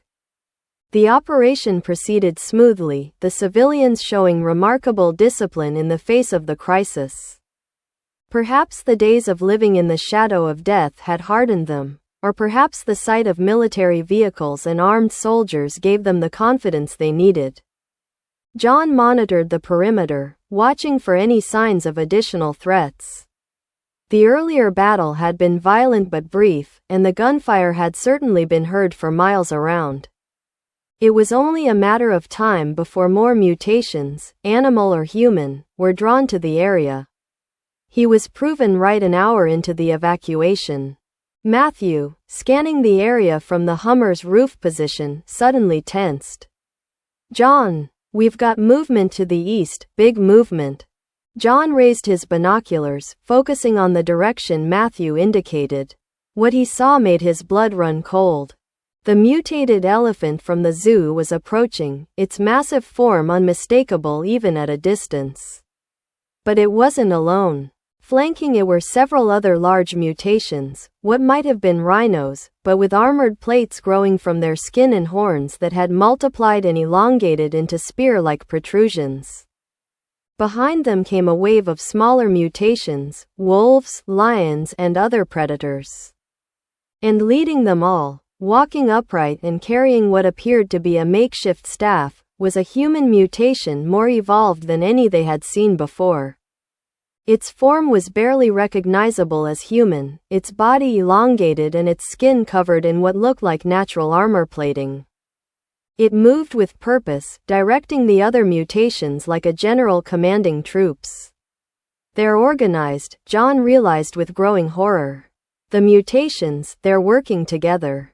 And that one, he pointed to the humanoid figure, it's controlling them somehow. Captain Diaz joined them, his face grim as he assessed the approaching threat. "We need to accelerate the evacuation." "How much longer?" John checked with Mayor Wilson. "About 40 minutes to load everyone. We can't rush it any more than we already are." "Then we hold them here," Diaz decided. "The tanks can handle the elephant and the rhinos. The strikers can deal with the smaller ones. But that leader, the humanoid, that's the key. Take it out, and the coordination might collapse." John nodded in agreement. "I'll take a team to flank and eliminate the leader. You focus on the heavy mutations with the tanks." "I'm coming with you," Matthew said, determination in his voice. "Paul too. We know how to fight these things." John didn't argue, he would need their skills for this mission. He quickly briefed them on the plan, while Diaz repositioned the tanks to face the approaching threat. The first tank fired its main gun, the shell striking just in front of the elephant. The massive creature hesitated, but the humanoid leader urged it forward with gestures of its staff. "Now, while they're focused on the tanks," John ordered. He, Matthew, and Paul moved out, using the buildings and debris for cover as they circled around the flank of the mutation horde. Their goal was to approach the humanoid leader from behind, eliminate it quickly, and retreat before the other mutations could respond. The plan worked initially. They managed to approach within 100 yards of the leader without being detected. The tanks and strikers were creating enough chaos to distract the main force, their shells and machine gun fire taking a heavy toll on the mutations. But just as they were about to make their final approach, the humanoid leader turned, as if sensing their presence. Its face, if it could be called that, contorted in what might have been recognition. It raised its staff, and several of the wolf mutations detached from the main group, turning toward John and his team. "We've been made," Paul shouted, raising his shotgun. "Here they come." The wolves charged, moving with unnatural speed. John and Matthew opened fire, their weapons cutting down the first wave. But more came, and they were forced to fall back, finding cover behind a collapsed wall. "We need to get closer to the leader," John shouted over the gunfire. It's controlling all of them. Matthew reached into his pack, pulling out a smoke grenade. Cover me. John and Paul laid down suppressive fire as Matthew activated the grenade and threw it, creating a thick cloud of smoke between them and the wolves. Using the cover, they sprinted to a new position, closer to the humanoid leader. From their new vantage point, John could see the main battle more clearly. The tanks were engaging the elephant directly, their shells causing visible damage but not enough to bring the massive creature down. The rhino things were charging the strikers, their horns scratching against the armored vehicles but failing to penetrate. The smaller mutations were being cut down by concentrated machine gun fire, but there were so many of them that they continued to advance through sheer numbers. And through it all, the humanoid leader directed the battle, its movements deliberate and tactical. John raised his AA-12, taking careful aim. The creature was about 50 yards away, at the extreme effective range for the shotgun, even with slug rounds. But he had to try. John squeezed the trigger, sending a slug round toward the leader. The shot hit, staggering the creature, but its armored skin absorbed much of the impact. It turned toward them, its eyes, too many eyes, scattered across what should have been a face, focusing on their position. I'll draw its attention, Matthew said, firing his M16 in controlled bursts. You circle around, get closer. John nodded, motioning for Paul to follow him as they moved to flank the leader. The creature was focused on Matthew, advancing toward his position with unexpected speed. Several wolf mutations followed it, forming a protective screen. Matthew continued firing, retreating strategically to keep the leader's attention. John and Paul reached a flanking position, now just 20 yards from the creature. John raised his AA-12 again, this time loaded with frag rounds. At this range, even the creature's armored skin wouldn't be enough. Now, John shouted, opening fire. The frag rounds hit the humanoid leader in rapid succession, tearing through its armored hide. The creature let out a sound that was part scream, part roar, spinning toward John. But it was too late, the damage was done. The leader staggered, its movements becoming incoordinated. The wolf mutations around it hesitated, as if suddenly unsure what to do. John continued firing, emptying the entire drum into the creature. It collapsed, its body twitching as the frag rounds did their devastating work. And as it fell, a strange thing happened. The other mutations seemed to lose their coordination. The wolves began to fight among themselves, the rhinos changed direction randomly, and even the elephant stopped its advance, trumpeting in apparent confusion. It was controlling them, Paul realized. Without it, they're reverting to their basic instincts. John didn't waste time celebrating. Back to the convoy. We need to finish the evacuation before they reorganize. They sprinted back toward the convention center, where the last of the civilians were being loaded into the transport trucks. The tanks and strikers continued to engage the disorganized mutations, now having a much easier time picking them off. The leader is down, John reported to Captain Diaz as they rejoined the convoy. The mutations are disorganized, but that won't last. We need to move out now. Diaz nodded, issuing orders to his men to prepare for immediate departure.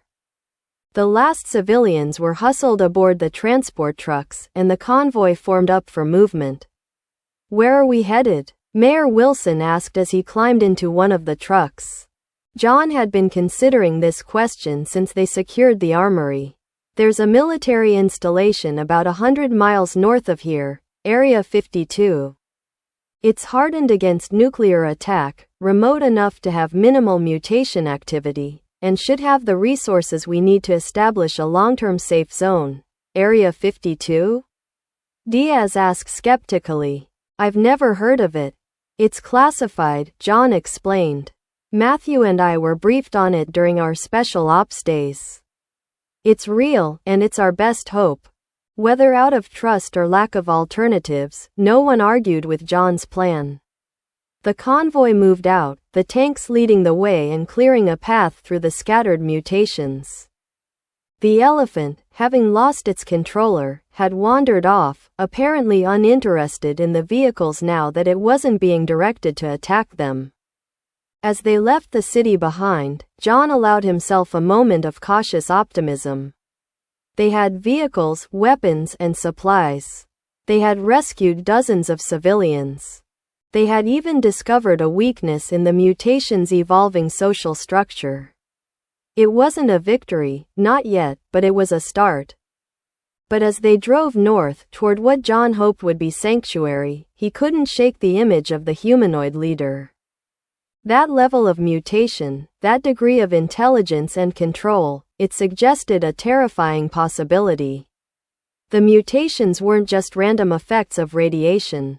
They were evolving with purpose, adapting not just to survive but to dominate. And if that humanoid was just the beginning, what might they face in the days and weeks to come? John pushed the thought aside, focusing on the immediate task: get these people to safety, establish a secure base, and then figure out their next move. One problem at a time. That's how you survived in this new world. One problem at a time.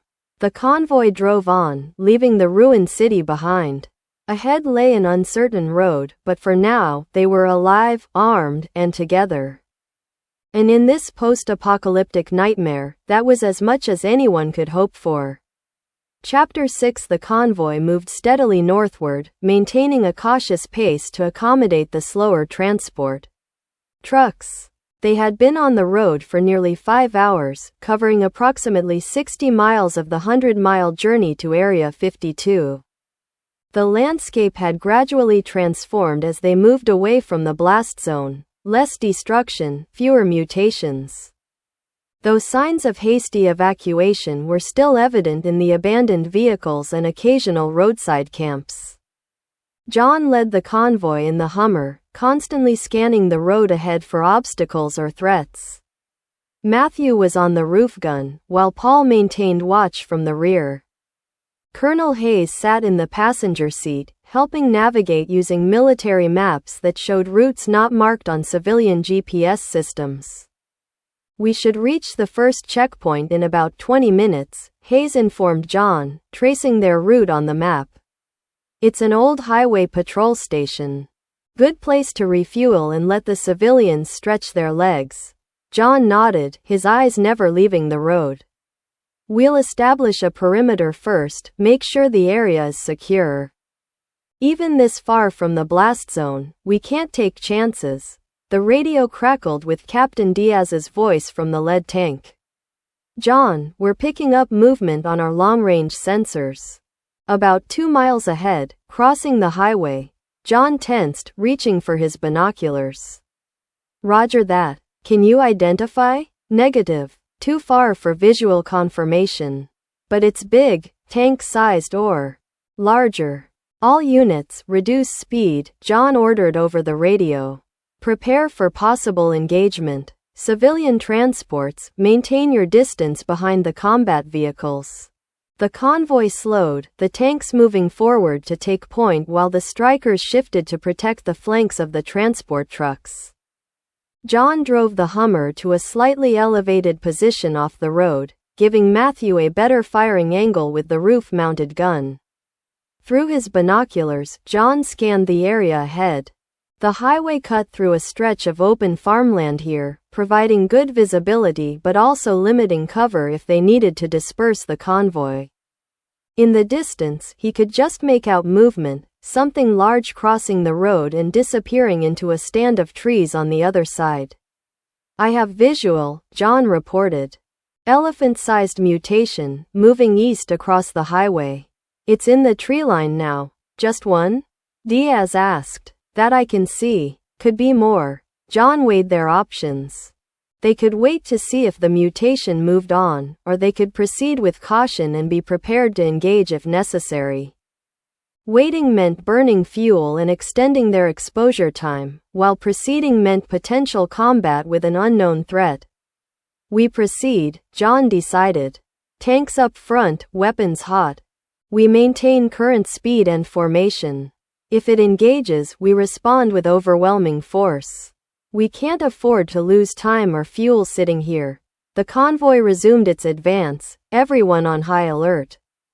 As they approached the area where John had spotted the mutation, the tension in the vehicles was palpable. The tanks had their main guns trained on the treeline, ready to fire at the first sign of hostile movement. They were almost past the danger zone when it happened. Not from the treeline where John had spotted the movement, but from the opposite side of the road, a massive form burst from a concealed position in a drainage ditch.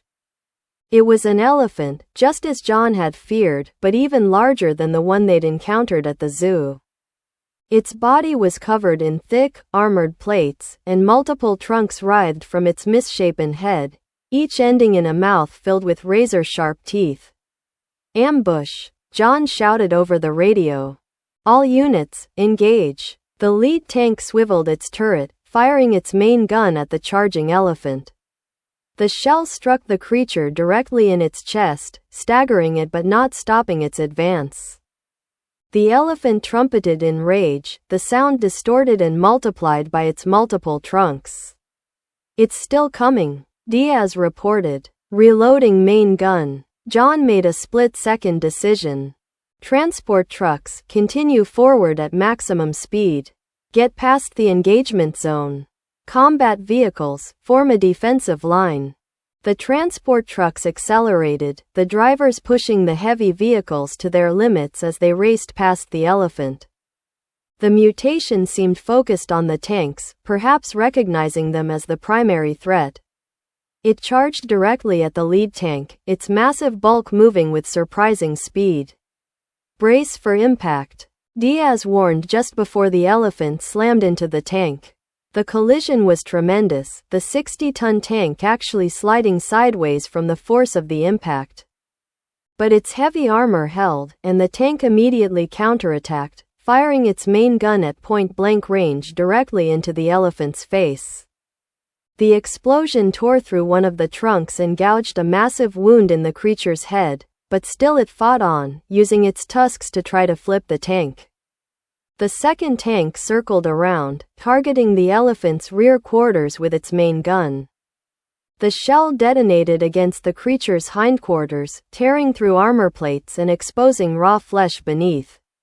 The strikers added their firepower, their .50 caliber machine guns peppering the mutation with heavy rounds. John drove the Hummer into position, giving Matthew a clear shot with the Thompson.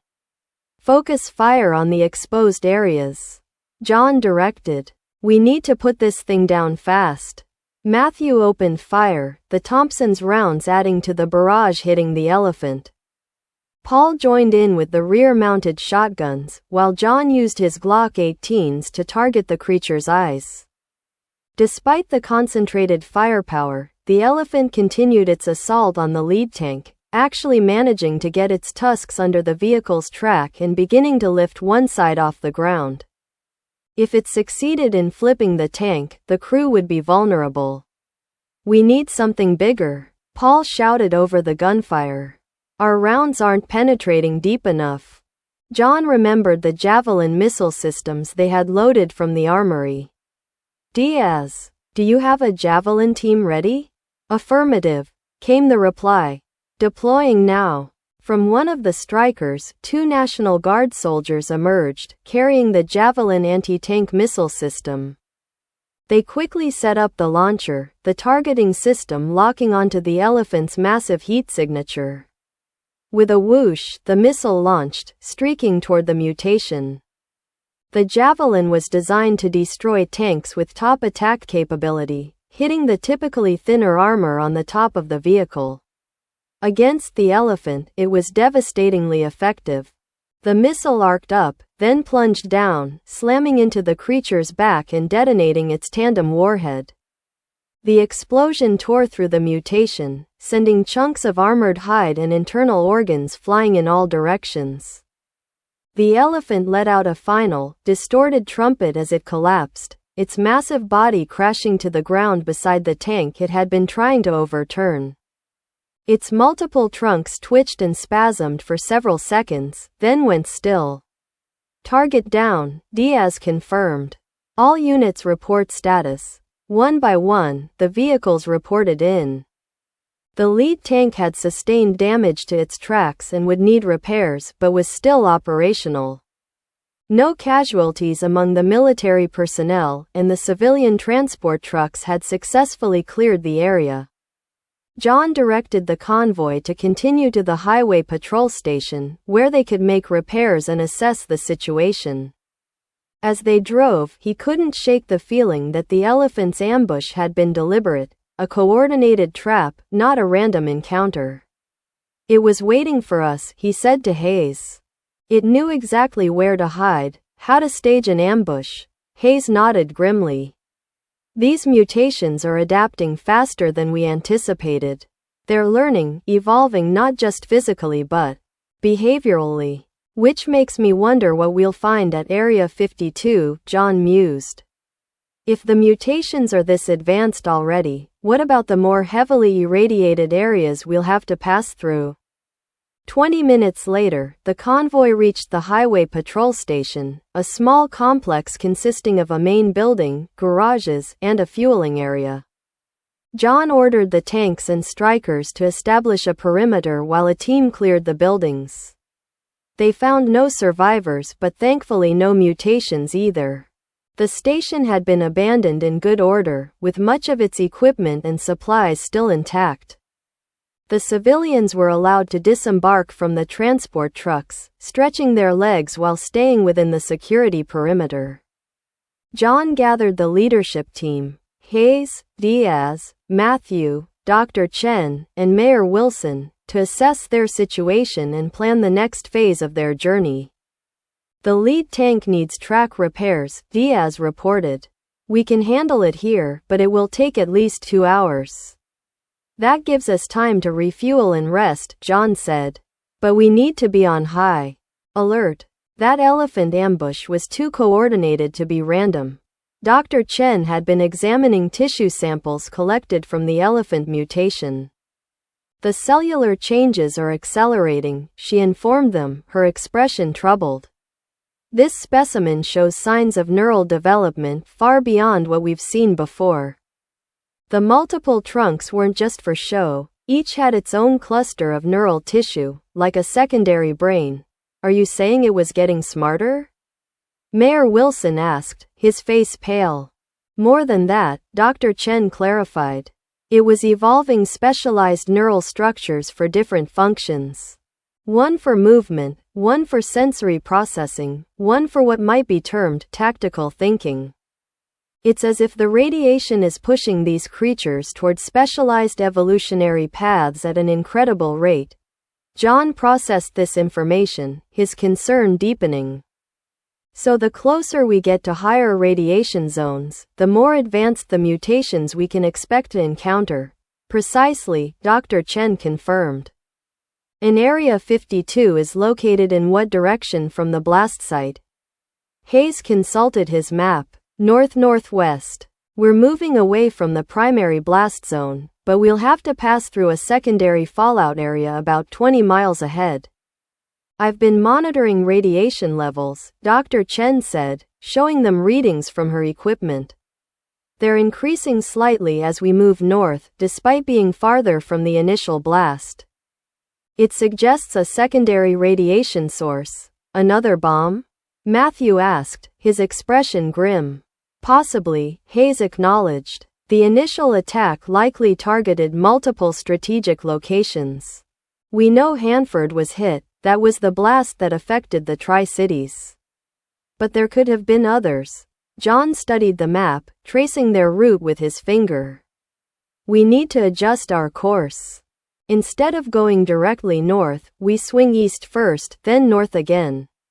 It adds about 30 miles to the journey, but it keeps us in lower radiation zones. The fuel situation becomes critical if we add that much distance," Diaz pointed out. "We'd need to find another refueling point." John considered their options. There's a small airfield here, he said, indicating a point on the map about 15 miles east of their current position. Could have aviation fuel we could adapt for the vehicles. We check it out, refuel if possible, then continue north. The plan was agreed upon. While the tank crew worked on repairs, John organized teams to inventory their supplies and distribute them more evenly among the vehicles. He also had Matthew and Paul set up a defensive perimeter with claymore mines and motion sensors salvaged from the highway patrol station's equipment room. As John was checking the Hummer's weapons systems, Dr. Reeves approached him. The zoo veterinarian had been quiet since they left the convention center, but now he seemed agitated. "John, I need to talk to you about something," he said, his voice low. "It's about the mutations, specifically the pattern we're seeing." John gave the man his full attention. "What about it?" "Dr. Chen is right about the accelerated evolution, but there's something else going on," Reeves explained. "I've been comparing notes with her on the animal mutations, and we've noticed something strange. The evolutionary paths aren't random, they're convergent, meaning different species are evolving similar adaptations, regardless of their original biology. Elephants, rhinos, humans, they're all developing armored plates. Predators are all evolving toward more efficient killing adaptations. It's as if the radiation is pushing everything toward specific end states." John considered this. "Natural selection based on survival value?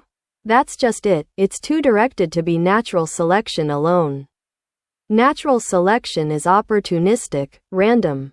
This is purposeful. As if the radiation itself is carrying some kind of template for these changes." The implication sent a chill down John's spine. "You're suggesting the radiation was engineered? That someone designed it to create these mutations?" Dr. Reeves hesitated. "I'm not saying that definitively. But the pattern is too consistent to be coincidence. Something is directing these evolutionary changes." Before John could respond, one of the perimeter alarms sounded, a high-pitched electronic wail that cut through the relative quiet of the station. He immediately grabbed his AA-12, rushing toward the source of the alarm with Matthew and several National Guard soldiers close behind. They reached the northern perimeter just as one of the motion sensors triggered. John raised his hand, signaling the others to hold position as he scanned the tree line with his thermal goggles. At first, he saw nothing. Then, movement, subtle, low to the ground, spreading out in a semicircle around their position. "We've got multiple contacts," John reported quietly. "Small to medium size, moving in formation." Matthew switched to his own thermal goggles. "I count at least 12. They're flanking us, John." Captain Diaz joined them, bringing more soldiers to reinforce the perimeter. "Wolves again? Different movement pattern," John observed. "More deliberate. These are stalking, not rushing." As if responding to his assessment, the mutations emerged from the tree line, not wolves, but what had once been coyotes. They had evolved in a different direction than the wolves, developing not size but stealth and cunning.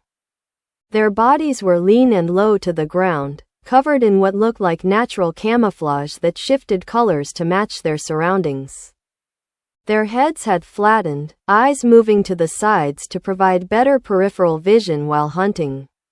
"Steady," John cautioned as the soldiers raised their weapons.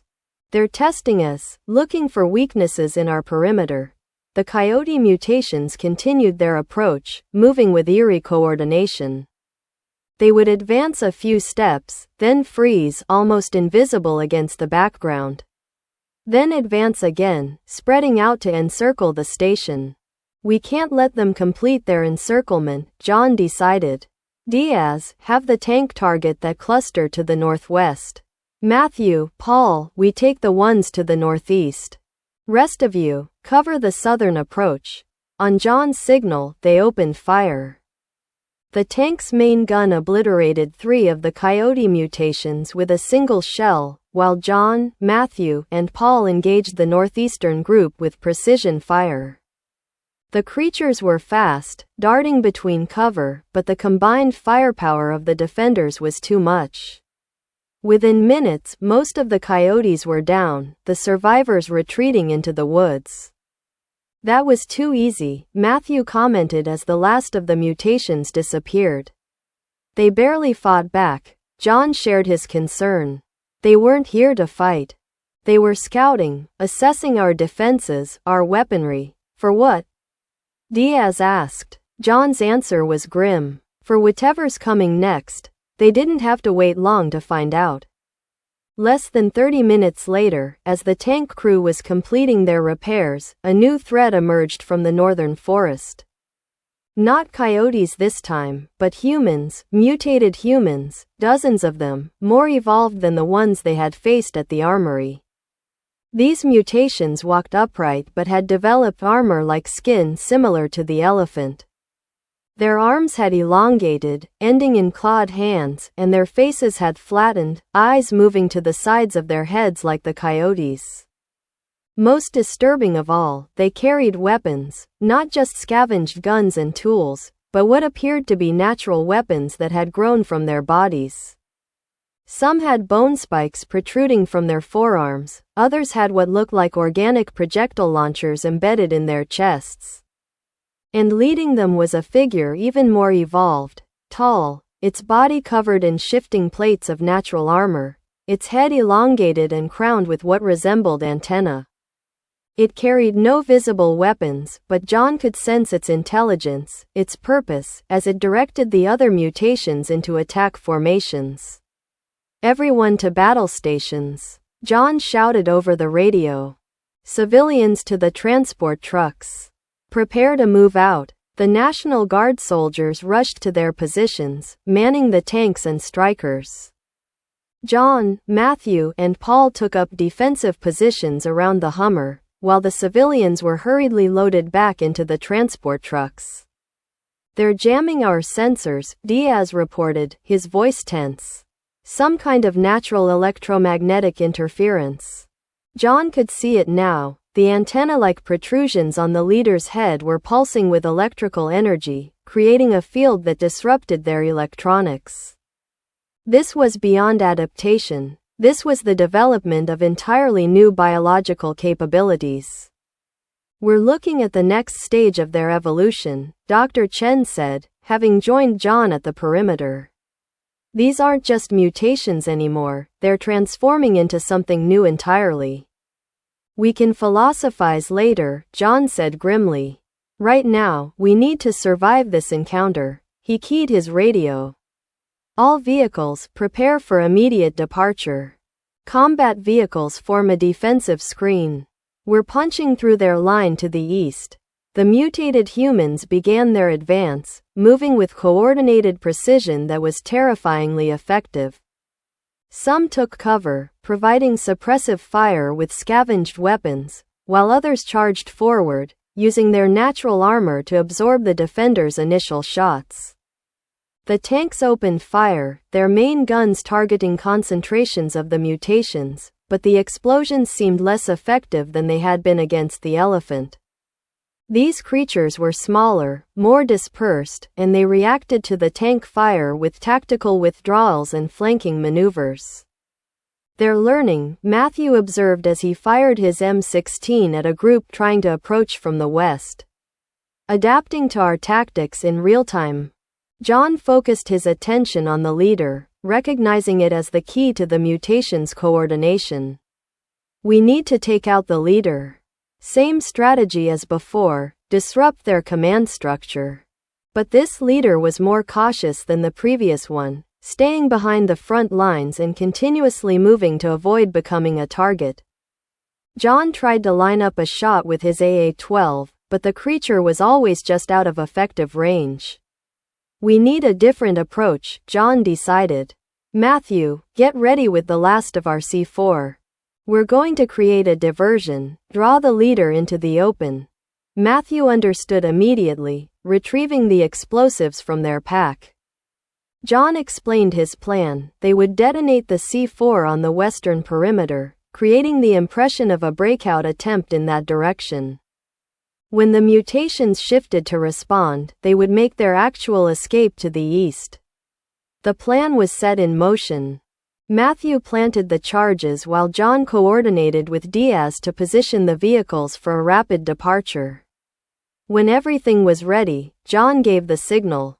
The C4 detonated, creating a massive explosion that destroyed a section of the perimeter fence and sent debris raining down on the attacking mutations. As expected, the leader directed a portion of its forces to respond to the apparent threat, momentarily exposing itself as it moved to a better vantage point. John, who had been waiting for precisely this moment, took aim with a javelin missile system they had set up specifically for this purpose. Target acquired, John confirmed, the launcher's targeting system locking onto the leader's heat signature.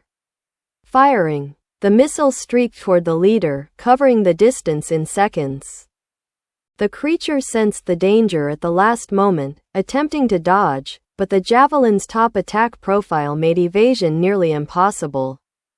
The warhead detonated directly above the leader, the explosion engulfing it in a ball of fire and shrapnel.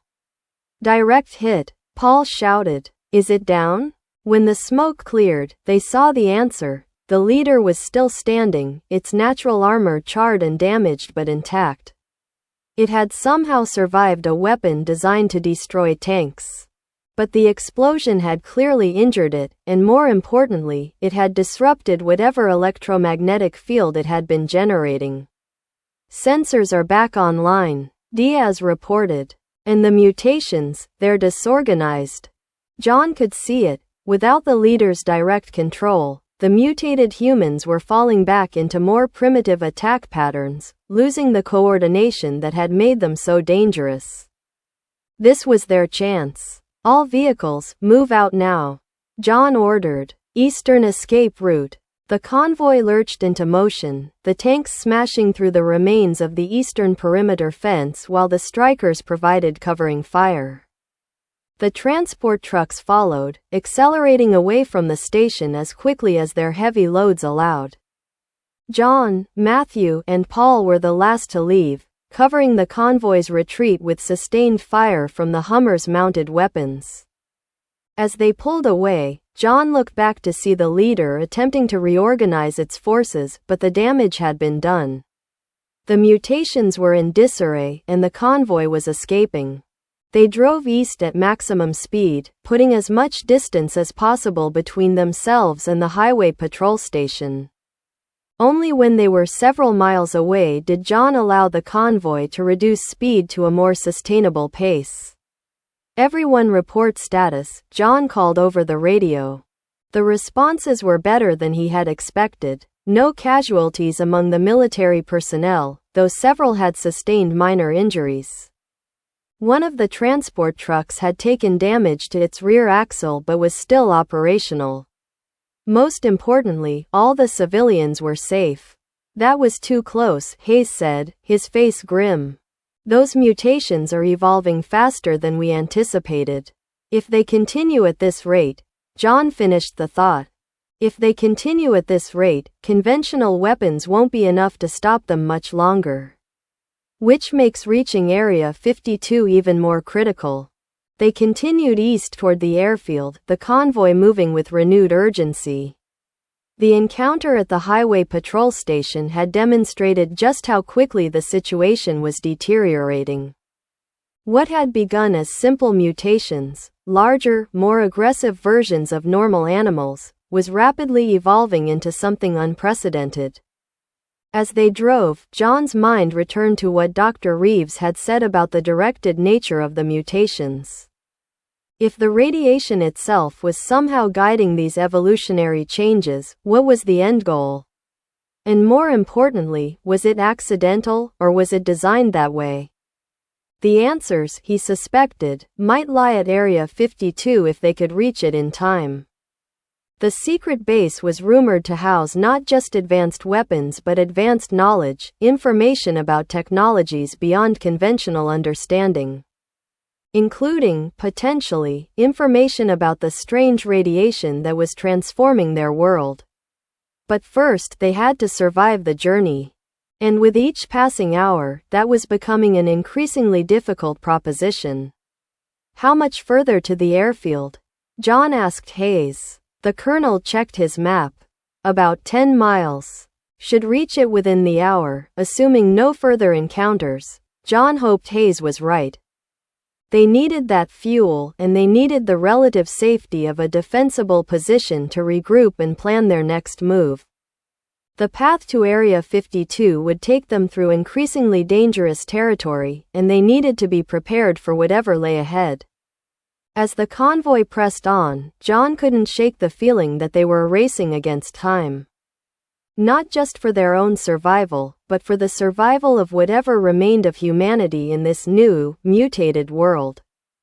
Chapter 7. The airfield appeared on the horizon as the convoy crested a small rise in the terrain. It was a modest facility, a single runway, a control tower, and a few hangars and maintenance buildings.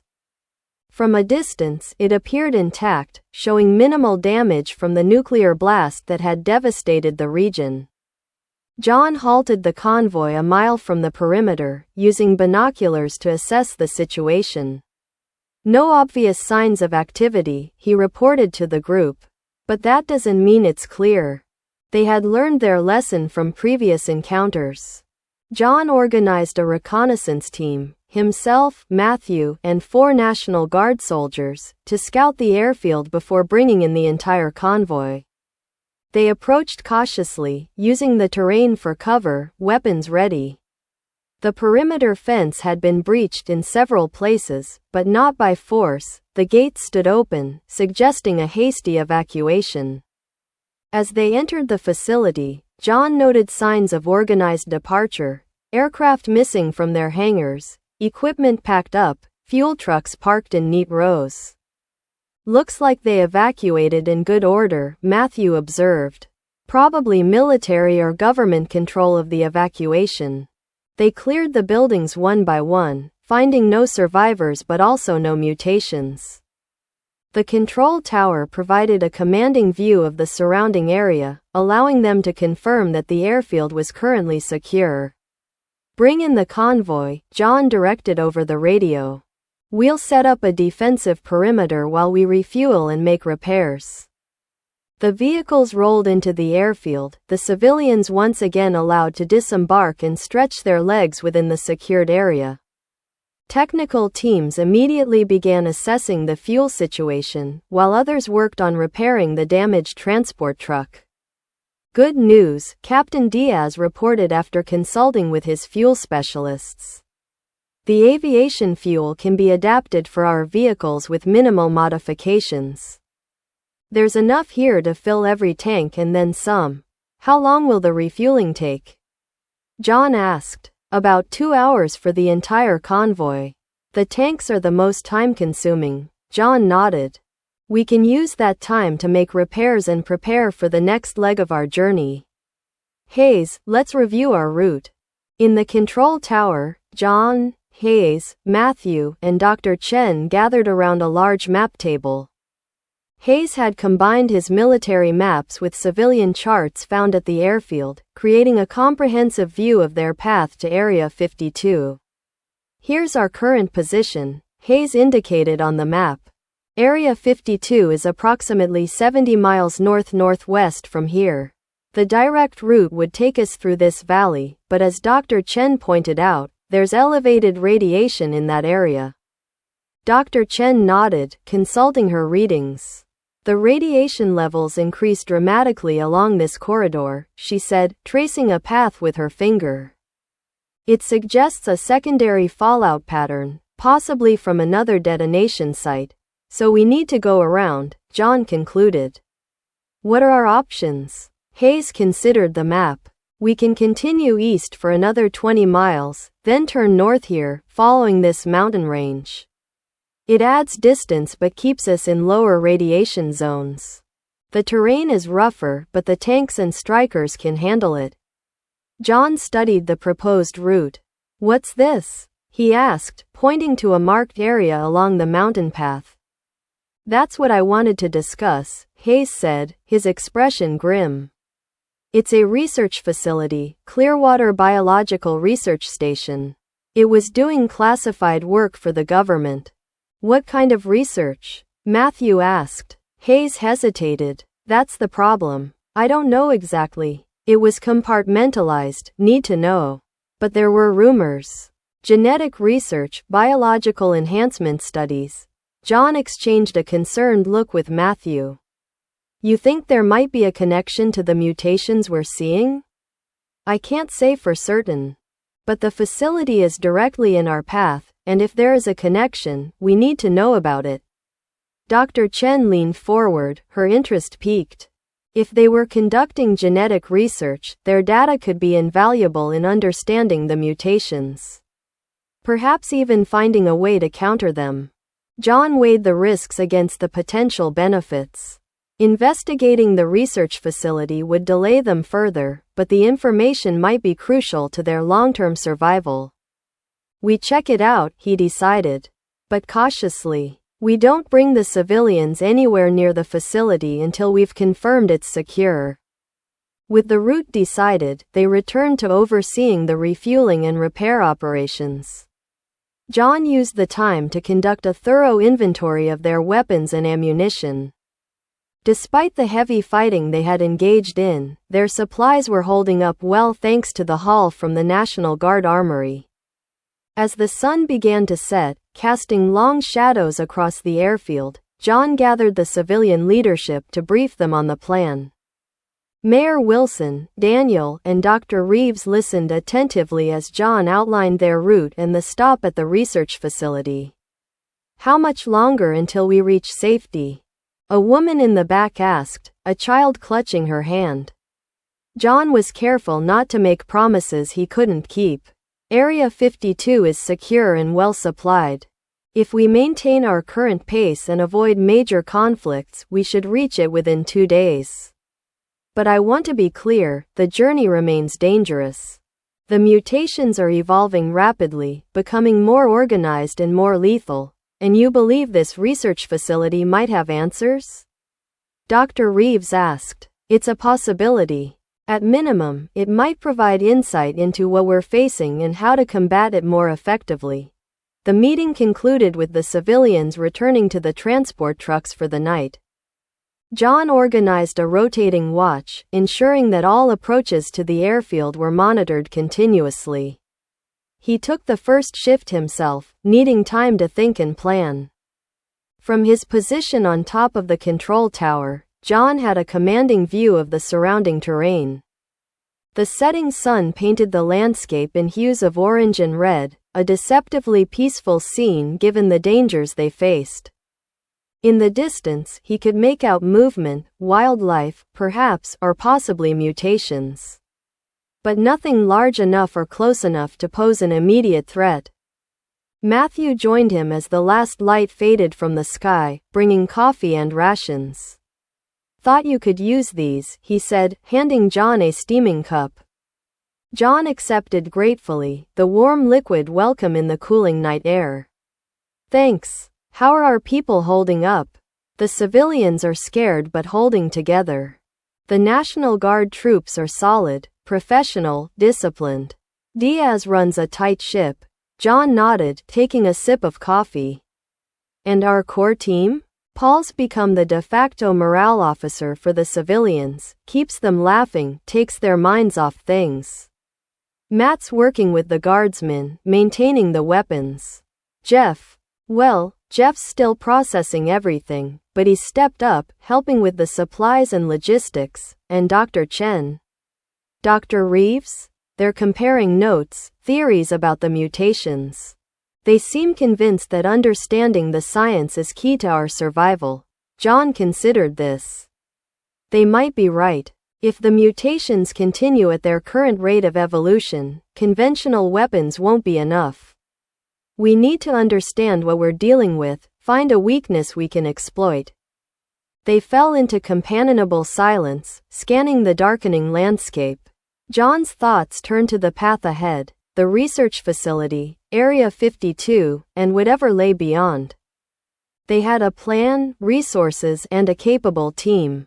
But they were venturing into unknown territory, both literally and figuratively.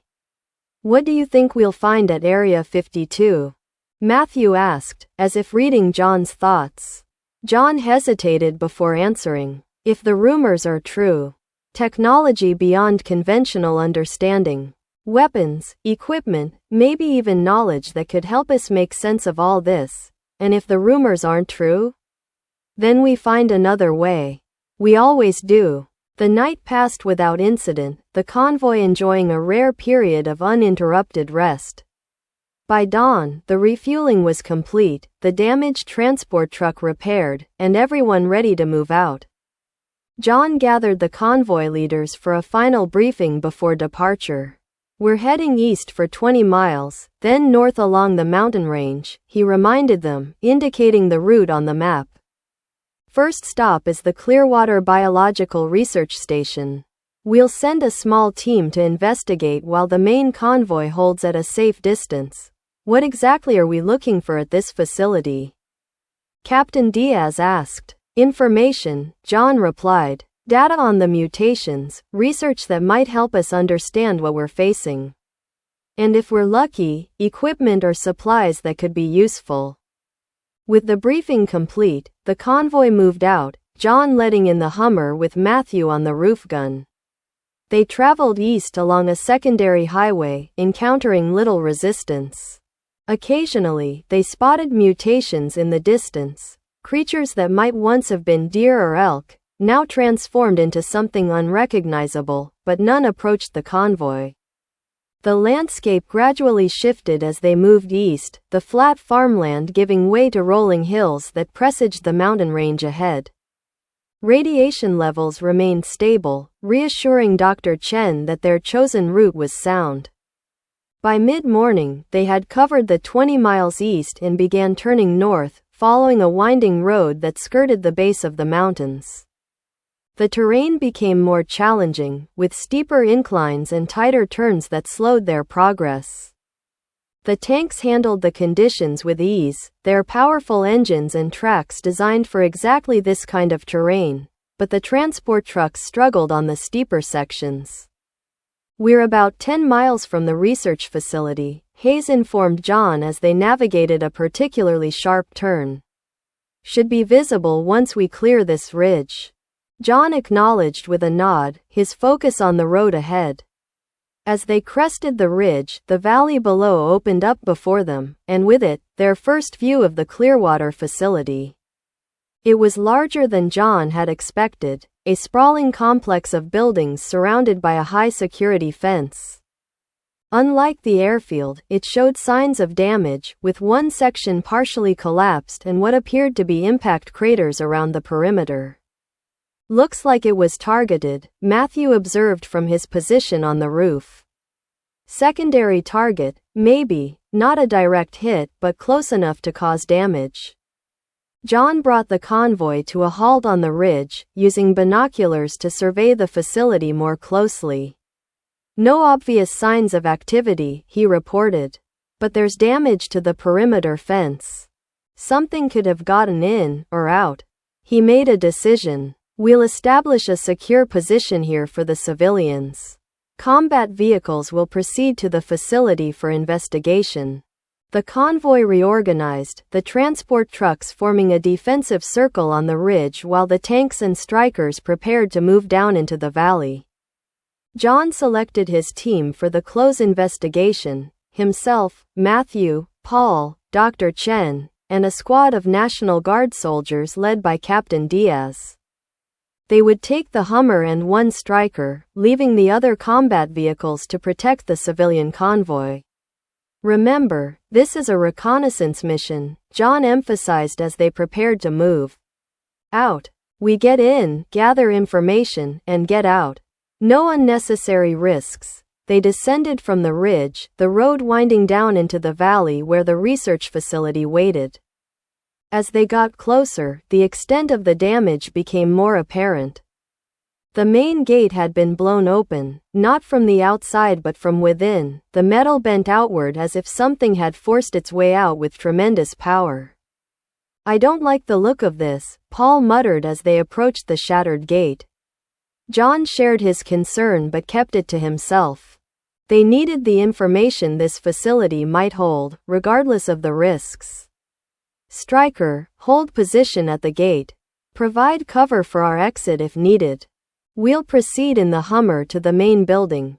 They drove through the ruined gate and into the facility grounds. The central courtyard was littered with debris and abandoned vehicles. Some showed signs of hasty departure, doors left open, personal items scattered around. Others displayed more disturbing evidence: bloodstains, claw marks, vehicles that had been crushed or torn apart by something unnaturally strong. "Whatever happened here, it wasn't just the blast," Matthew said, scanning the area with his rifle ready. "Something else came through here." They parked the Hummer outside what appeared to be the main administration building, a 3-story structure that had weathered the nearby blast with minimal external damage. John organized their approach. Matthew and 2 guardsmen would take point, followed by John, Dr. Chen, and Paul, with the remaining guardsmen covering their rear. The main entrance was unlocked, the power out. They switched to flashlights and night vision, moving cautiously into the darkened interior. The lobby had been ransacked, furniture overturned and papers scattered across the floor. A security desk sat abandoned, a half-eaten meal still on its surface, suggesting a sudden evacuation. "We need to find the research labs and any central data storage," Dr. Chen said, examining a facility directory on the wall. "According to this, the main research area is on the 2nd floor, with administrative offices on the 3rd and additional labs in the basement. We'll start with the research area," John decided. "That's most likely to have the information we need." They made their way up the stairs, their flashlight beams cutting through the darkness.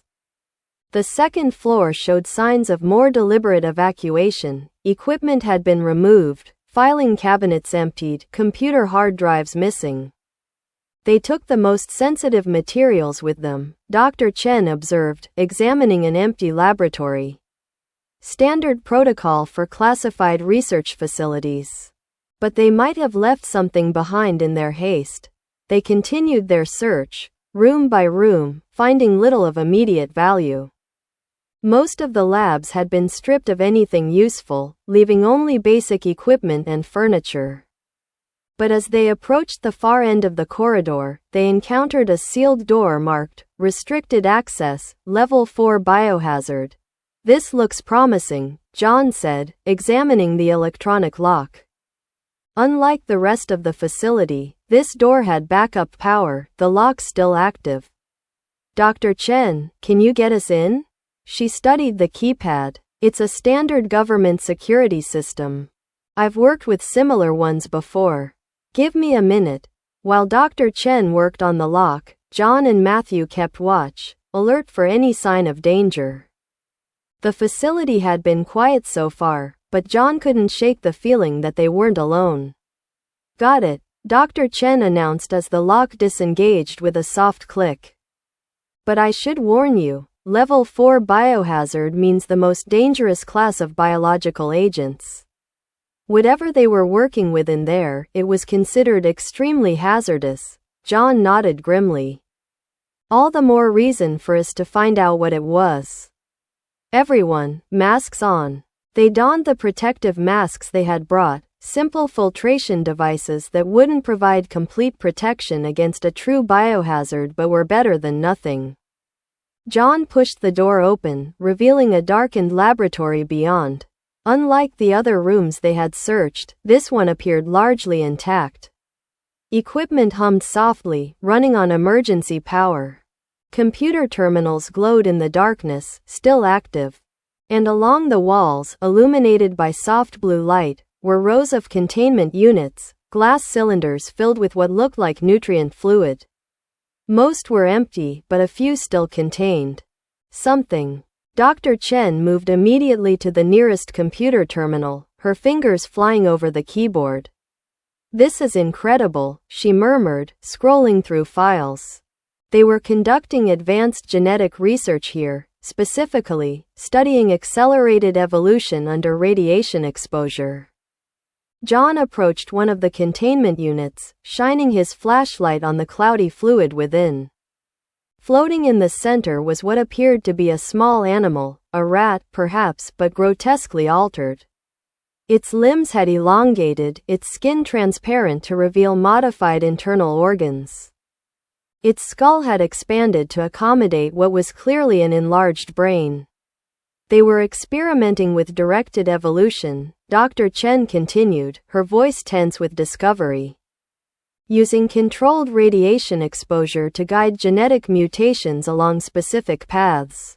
The goal was to develop organisms that could survive in highly radioactive environments, for military applications, colonization of hostile planets, that sort of thing. Did they succeed? John asked, his gaze fixed on the mutated rat. To a point. According to these notes, they achieved accelerated adaptation in small mammals and reptiles. But they encountered a problem: the mutations didn't stop at adaptation. The subjects continued to evolve, developing capabilities beyond the researchers' intentions. Increased intelligence, new biological structures, even rudimentary psychic abilities in some cases. Paul, who had been examining another containment unit, turned sharply. Psychic abilities? You mean like telepathy? More like primitive empathic links between subjects, Dr. Chen clarified. The ability to sense and influence the emotional states of others of their kind. But the implications are staggering.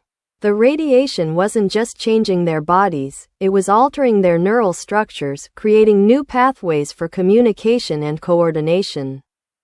John connected the dots immediately. That explains the coordinated behavior of the mutations we've encountered. They're not just acting on instinct, they're communicating, coordinating their actions. But that's not all, Dr. Chen said, her expression grave as she continued reading. According to this data, they were working with a special type of radiation, something they called Compound X. It was derived from. Oh my God, what? John pressed, moving to look over her shoulder. Compound X was derived from materials recovered from an extraterrestrial craft that crashed in the area in the late 1990s. The craft contained technology that emitted a unique form of radiation, one that appeared to accelerate and direct genetic change in living organisms exposed to it. The room fell silent as the implications sank in.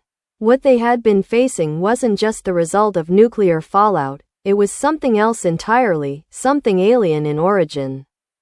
Does it say anything about how to counteract these effects? Matthew asked, breaking the silence. A way to stop the mutations or slow them down. Dr. Chen shook her head. Not directly.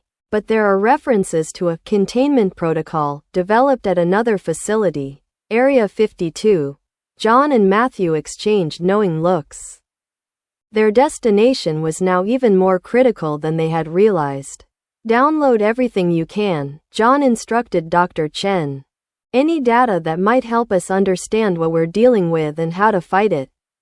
As Dr. Chen worked to copy the research data, John continued exploring the laboratory.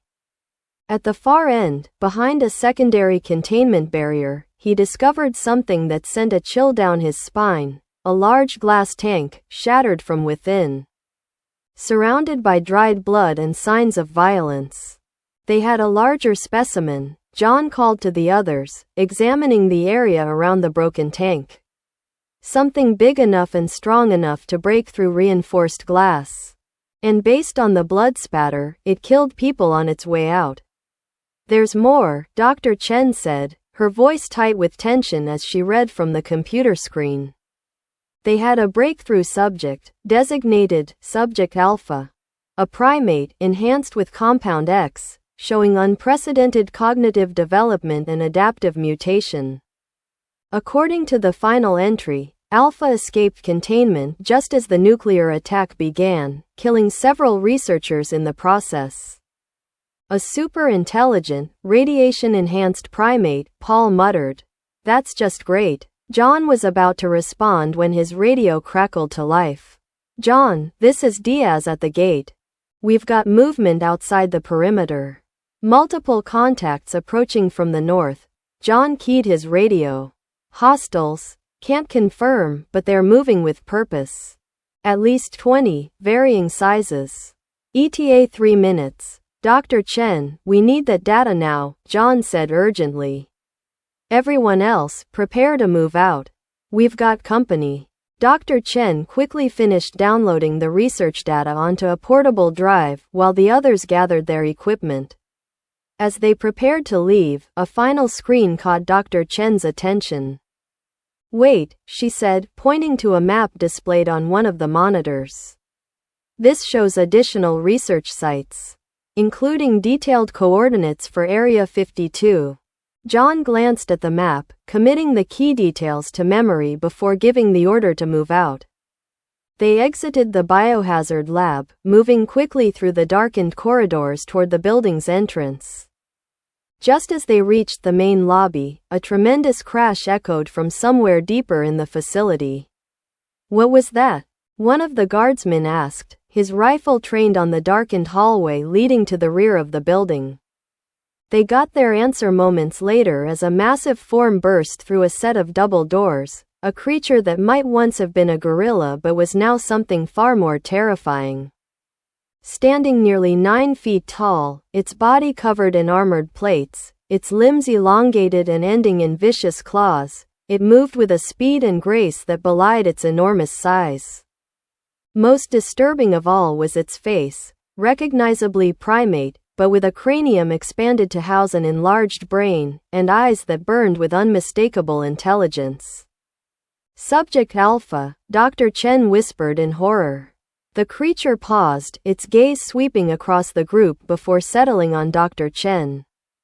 It tilted its head, as if considering her, then let out a roar that shook dust from the ceiling. Outside, now! John shouted, raising his AA-12 and firing a burst at the creature. The shotgun's frag rounds exploded against the mutated gorilla's armored hide, staggering it momentarily but failing to penetrate its natural armor. They backed toward the exit, maintaining a disciplined retreat as the creature recovered and began advancing again. Matthew and the guardsmen added their firepower, forcing Alpha to take cover behind a concrete pillar. It's using tactics, Matthew said incredulously. It knows we can't hurt it head-on, so it's looking for a flanking position. They reached the exit, bursting out into the daylight with the creature close behind. John led them toward the Hummer, providing covering fire as the others climbed in. Just as he was about to follow, Alpha emerged from the building, now moving with startling speed directly toward him. John emptied his AA-12's magazine at the charging creature, the rounds exploding against its armored chest and face. It slowed but didn't stop, closing the distance with frightening rapidity. John drew his Glock 18s, firing in full automatic mode as he backpedaled toward the Hummer. Just as Alpha reached him, a tremendous roar split the air as the striker at the gate opened fire with its .50 caliber machine gun. The heavy rounds caught the creature in the side, powerful enough to penetrate even its enhanced armor. Alpha howled in pain, dark blood spurting from its wounds as it was forced to retreat. John didn't waste the opportunity, diving into the Hummer as Matthew started the engine. They sped away from the building, the striker falling in behind them as they headed for the gate. In the rearview mirror, John could see Alpha emerging from cover, watching them leave, its intelligent eyes tracking their movement with what looked disturbingly like calculation. We've got more company, Paul shouted from the roof gun position, pointing toward the northern perimeter. Approaching the facility was a group of mutated humans, similar to those they had encountered at the highway patrol station. They moved with coordinated precision, fanning out to block the convoy's escape route. Behind them came larger forms, mutated animals of various species, all displaying the same advanced adaptations they had seen before. "They're working together," John observed grimly. "The humans, the animals, all coordinated. And I think I know what's coordinating them," Matthew said, nodding toward a hillside overlooking the facility. There, watching the unfolding scene with obvious intelligence, stood Alpha. The mutated gorilla had circled around, gaining the high ground to direct the other mutations. It raised one massive arm, and the mutated forces below immediately adjusted their formation. "Diaz, we need tank support," John called over the radio. "We've got a blocking force at the north gate. And be advised, they're being directed by a highly intelligent mutation. Target the large gorilla-like creature on the hillside if you get a clear shot." The lead tank acknowledged, its powerful engine roaring as it accelerated down the ridge toward the facility. The strikers followed, their machine guns already engaging the mutations attempting to block the gate.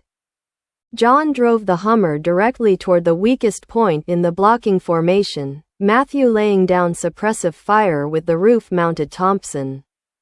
The mutations scattered before the combined firepower of the Hummer and the approaching armored vehicles, opening a path to escape.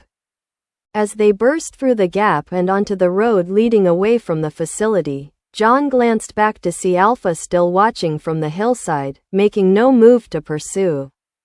The creature's restraint was perhaps the most disturbing thing of all. It wasn't acting on instinct or rage, but calculation. It had tested their capabilities, probed their defenses, and was now, John suspected, planning its next move. The convoy regrouped at the ridge where the civilians waited, the combat vehicles forming a protective screen as John briefed the leadership on what they had discovered. "The mutations aren't random," he explained, his expression grim. "They're being influenced by radiation from an alien source, something the government had been experimenting with for years. And now there's at least one highly intelligent mutation, Subject Alpha, that seems to be organizing the others. So we're not just fighting mindless monsters," Hayes said, processing the implications. "We're fighting an organized force led by a creature with human-level intelligence or higher. And that force is evolving at an accelerated rate," Dr. Chen added, holding up the data drive she had salvaged. "According to the research, each generation becomes more adapted, more specialized. If this continues unchecked," she didn't need to finish the thought. Everyone understood the implications. They weren't just fighting for survival in the aftermath of a nuclear attack. They were facing an emerging new order, one in which humanity might no longer be the dominant species. "All the more reason to reach Area 52, John concluded. "If there's a containment protocol, as mentioned in the research, it might be our best hope for stopping this before it's too late." With renewed urgency, the convoy prepared to move out. According to the coordinates Dr. Chen had recovered, Area 52 was approximately 50 miles further north, deep in the mountains where the terrain would provide natural shielding from radiation, and potentially, from the mutations that were spreading across the lowlands. As they set out, John couldn't shake the image of Alpha watching them from the hillside, its intelligent eyes calculating, planning. The creature had learned from their encounter, adapting its tactics based on what it had observed. And somewhere out there, hundreds or thousands of other mutations were evolving along similar paths, all influenced by the alien radiation that was reshaping life on Earth. The race to Area 52 had become more than a quest for sanctuary. It was now a desperate bid to find a way to halt an evolutionary process that threatened to remake the world in an alien image. Chapter 8. The convoy wound its way through the mountains, following a narrow road that switchbacked up steep inclines and traversed precarious ridgelines. Progress was slow, the heavy vehicles struggling on the steeper sections, but they pushed on relentlessly. According to Hayes' calculations, they were now less than 30 miles from Area 52. John drove the lead Hummer with focused intensity, his eyes constantly scanning the terrain ahead for threats or obstacles. Matthew maintained his position on the roof gun, equally vigilant. The tension in the convoy was palpable. Everyone had heard about what they had discovered at the research facility, and the implications weighed heavily on their minds. As they rounded a particularly sharp bend, John suddenly brought the Hummer to a halt, raising his hand to signal the convoy behind him to stop. "What is it?" Matthew asked, swiveling the Thompson to cover the road ahead. John pointed to a section of the road about 100 yards ahead where the mountain face had partially collapsed, creating a natural choke point. "Perfect spot for an ambush," he said quietly. "Too perfect." He raised his binoculars, scanning the rockfall and the slopes above. At first, he saw nothing unusual, just the expected debris from a landslide. But then, the subtle movement of shadows that didn't quite match the swaying of the trees caught his attention. "We've got company," John confirmed, focusing on the anomalous shadows. "Camouflaged, like those coyotes we encountered, but bigger. At least 4 of them, maybe more, positioned to hit us as we pass through the Narrows. Alpha's scouts?" Matthew suggested, adjusting his position to get a better line of fire. "Probably. It's learning our patterns, setting up ambushes at predictable choke points." John keyed his radio. "All units be advised, we have an ambush situation ahead. Tanks, move up to support." The lead tank rumbled forward, taking position beside the Hummer. Captain Diaz emerged from the hatch, joining John in assessing the situation. "I see them now," Diaz confirmed after scanning the area with his own optics. "They're well positioned, covering fire from above, with what looks like heavier units ready to block the road once we're engaged." John considered their options. They could try to force their way through, using the tanks as battering rams to clear the road. But that would expose them to fire from the high ground, potentially resulting in casualties. Alternatively, they could try to find another route, but in these mountains, detours could add days to their journey, time they couldn't afford. "We need to clear the high ground first," John decided. "Draw out their ambush on our terms." He outlined a quick plan. One of the strikers would advance toward the choke point, appearing to scout ahead. When the mutations sprang their ambush, the tanks would target the high ground with their main guns while the Hummer and the second striker would flank from different directions, catching the ambushers in a crossfire. The plan was put into motion. The lead striker moved forward cautiously, its crew fully aware they were bait for the trap. It reached the narrowest part of the pass, then paused, as if assessing the rockfall for a way through. For several tense moments, nothing happened. Then, with startling suddenness, the ambush was sprung. From concealed positions among the rocks emerged what had once been mountain lions but were now something far more deadly. Their bodies had evolved natural camouflage that shifted to match their surroundings, and their already powerful frames had been enhanced with armored plates similar to those John had seen on Alpha. They moved with coordinated precision, some leaping onto the striker while others took up firing positions on the high ground, using what appeared to be natural projectile launchers grown from their bodies. "Now," John ordered, and the tanks opened fire, their main guns targeting the elevated positions where the most dangerous mutations had set up. The explosions rocked the mountainside, sending rock and debris cascading down along with the broken bodies of several mutations. John gunned the Hummer's engine, driving it in a wide arc to come up on the flank of the ambush position. Matthew opened fire with the Thompson, cutting down mutations attempting to regroup after the tank barrage. The second striker circled in the opposite direction, its machine gun adding to the crossfire. The ambush had been broken, the mutations caught unprepared for the coordinated counterattack. Those that survived began to retreat, slinking back into the rocks and forest with their adaptive camouflage making them nearly invisible once they were no longer moving. Clear the road, John directed as the tanks moved forward to push the rockfall aside. We need to keep moving before they regroup. The convoy reformed and continued its journey, now even more alert for potential ambush sites. The encounter had confirmed John's suspicion. Alpha was actively hunting them, using increasingly sophisticated tactics. It was learning from each encounter, adapting its strategy. As they climbed higher into the mountains, the vegetation thinned and the air grew colder. They were well above the primary fallout zone now, the radiation levels dropping to near background according to Dr. Chen's instruments. But that didn't mean they were safe from the mutations. As the ambush had demonstrated, the creatures were spreading, adapting to new environments. Late in the afternoon, as the sun began to dip toward the western horizon, they crested a final ridge and saw their destination spread out before them in a high mountain valley. Area 52 was not what most of them had expected. Instead of the sprawling above-ground complex like Area 51, this facility was primarily subterranean. From their vantage point, they could see only a modest collection of buildings surrounding what appeared to be massive hangar doors built into the mountainside.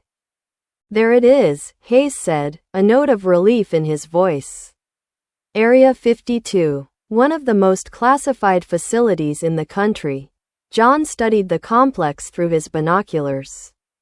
"It looks intact. No obvious signs of damage from the nuclear attack. It was designed to withstand a direct hit," Hayes explained. "Built right into the mountain, with layers of reinforced concrete and steel. If any place survived, it would be this one." The convoy began its descent into the valley, hope rising for the first time in days. If the facility was indeed intact, it might provide not just shelter but the resources and information they desperately needed to counter the mutation threat. As they approached the outer security perimeter, John halted the convoy and attempted to make contact using the radio frequencies Hayes had provided. "Area 52, this is John Mason, former Special Operations. We are approaching your facility with a convoy of survivors including military personnel and civilians. Requesting entry and assistance. Over." For several long moments there was no response. John was about to try again when the radio crackled to life. "Unidentified convoy, this is Area 52 security. Hold your position and prepare for verification. Be advised that we are at security level Alpha and will respond with lethal force to any unauthorized approach." Over. John exchanged a look with Hayes. "At least someone's still alive in there." A few minutes later, a small group of figures emerged from a concealed bunker near the main entrance, approaching the convoy with weapons ready but not raised. They wore what appeared to be military uniforms with unfamiliar insignia, and their faces were covered by advanced-looking gas masks with darkened visors.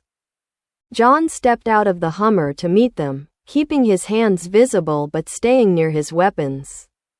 The leader of the security team approached, stopping a few yards away. "Identify yourself and state your purpose," the figure demanded, voice distorted by the mask's filter. "John Mason, former U.S. Army Special Operations. With me are Colonel Richard Hayes, U.S. Army retired, Captain Michael Diaz of the Washington National Guard, and approximately 60 civilian survivors. We're seeking shelter and assistance following the nuclear attack." The security leader studied John for a moment, then raised a handheld device that emitted a soft blue glow. "I need to scan you for radiation and biological contamination. Standard protocol." John held still as the device was passed over him, emitting occasional beeps and clicks. The security leader checked the readout, then nodded. "You're clear for biological contaminants, but you've got elevated radiation levels. Nothing immediately dangerous, but you'll need decontamination before entering the main facility." He turned to address Hayes, who had joined John.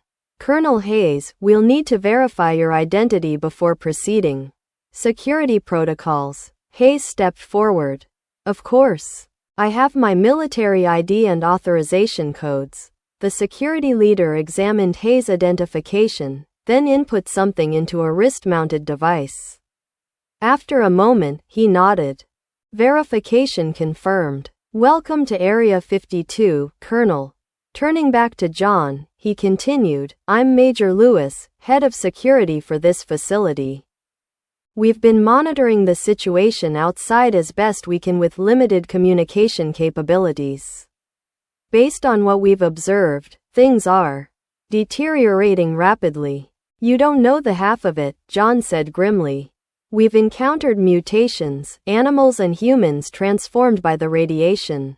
They're organized, evolving rapidly, and hunting survivors. Major Lewis didn't seem surprised. We've detected similar anomalies in our immediate vicinity. General Richards will want to hear your full report. But first, we need to get your people inside and through decontamination.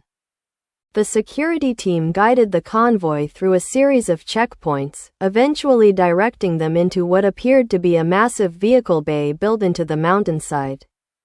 The hangar doors closed behind them, sealing them inside the facility.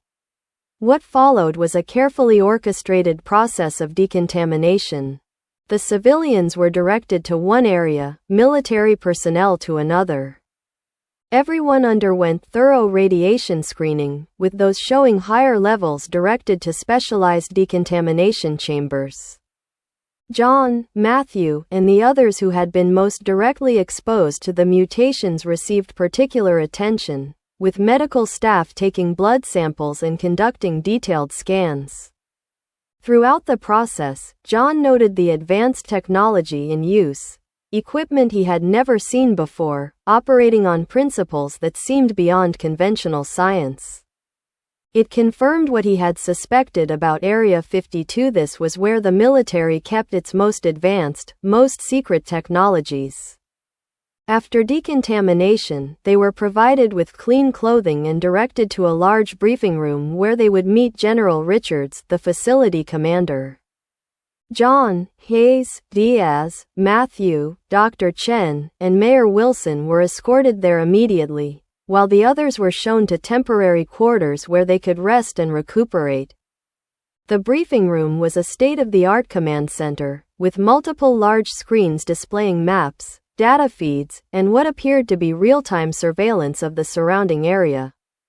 Standing at the central table was a stern-looking man in his 60s, wearing a uniform with general's stars but of a design John didn't recognize. Gentlemen, Dr. Chen, the man greeted them as they entered. I'm General William Richards, commander of this facility. I understand you've had quite a journey to reach us. John stepped forward. General, thank you for taking us in. I'm John Mason. This is Colonel Hayes, Captain Diaz, Matthew Rodriguez, Dr. Lydia Chen, and Mayor Wilson. Richards nodded to each in turn. Colonel Hayes I know by reputation. The rest of you, I look forward to being briefed on your experiences.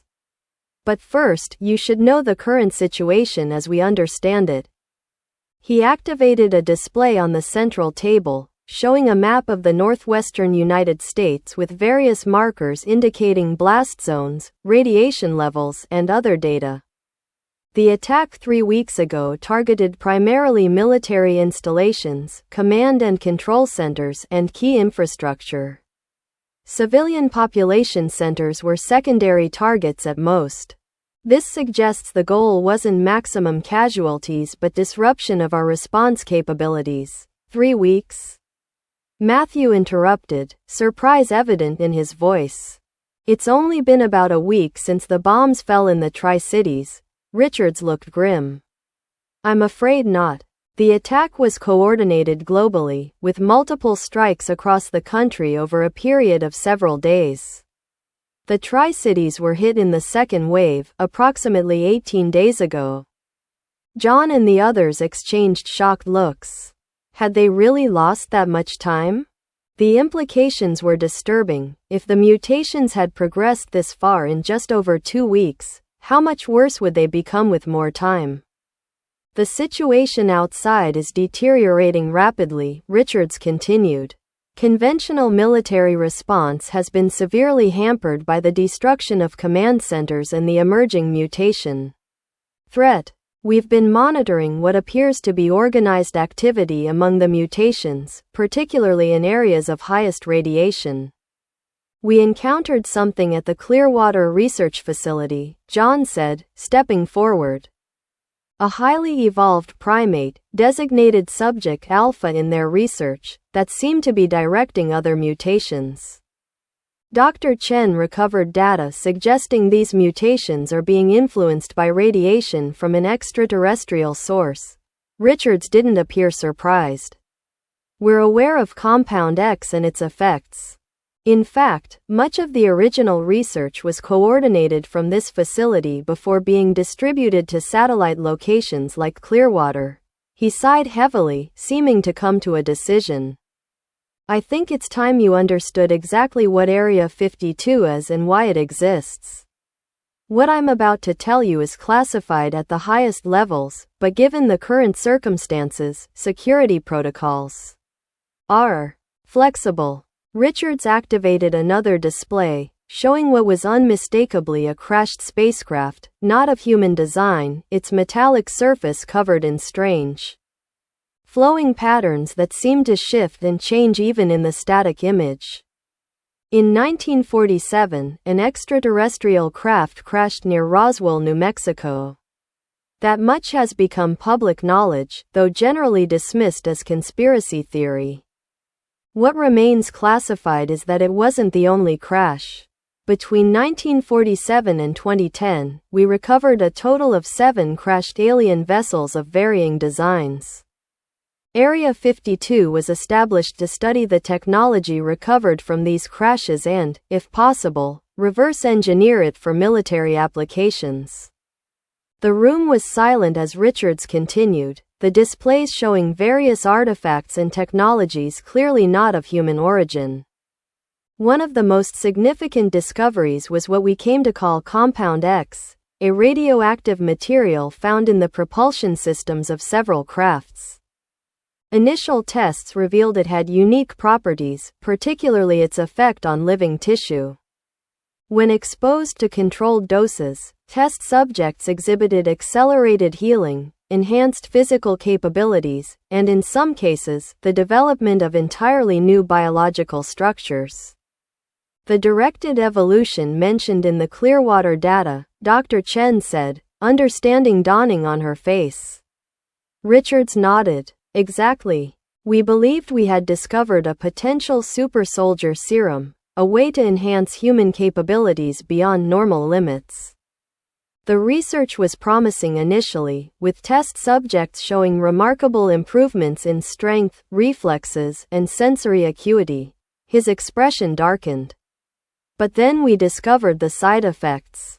The enhancements didn't stop at predetermined levels. The subjects continued to evolve, their DNA continuously rewriting itself in response to the radiation. And as they evolved physically, they changed mentally as well. They became other, no longer recognizably human in their thinking or behavior. What happened to these test subjects? John asked, though he suspected he already knew the answer. They were contained in specialized facilities designed to hold them and monitor their development. Clearwater was one such facility. But when the bombs fell, the containment protocols failed. They escaped, taking with them an intimate knowledge of our research and capabilities. The implications hit John like a physical blow.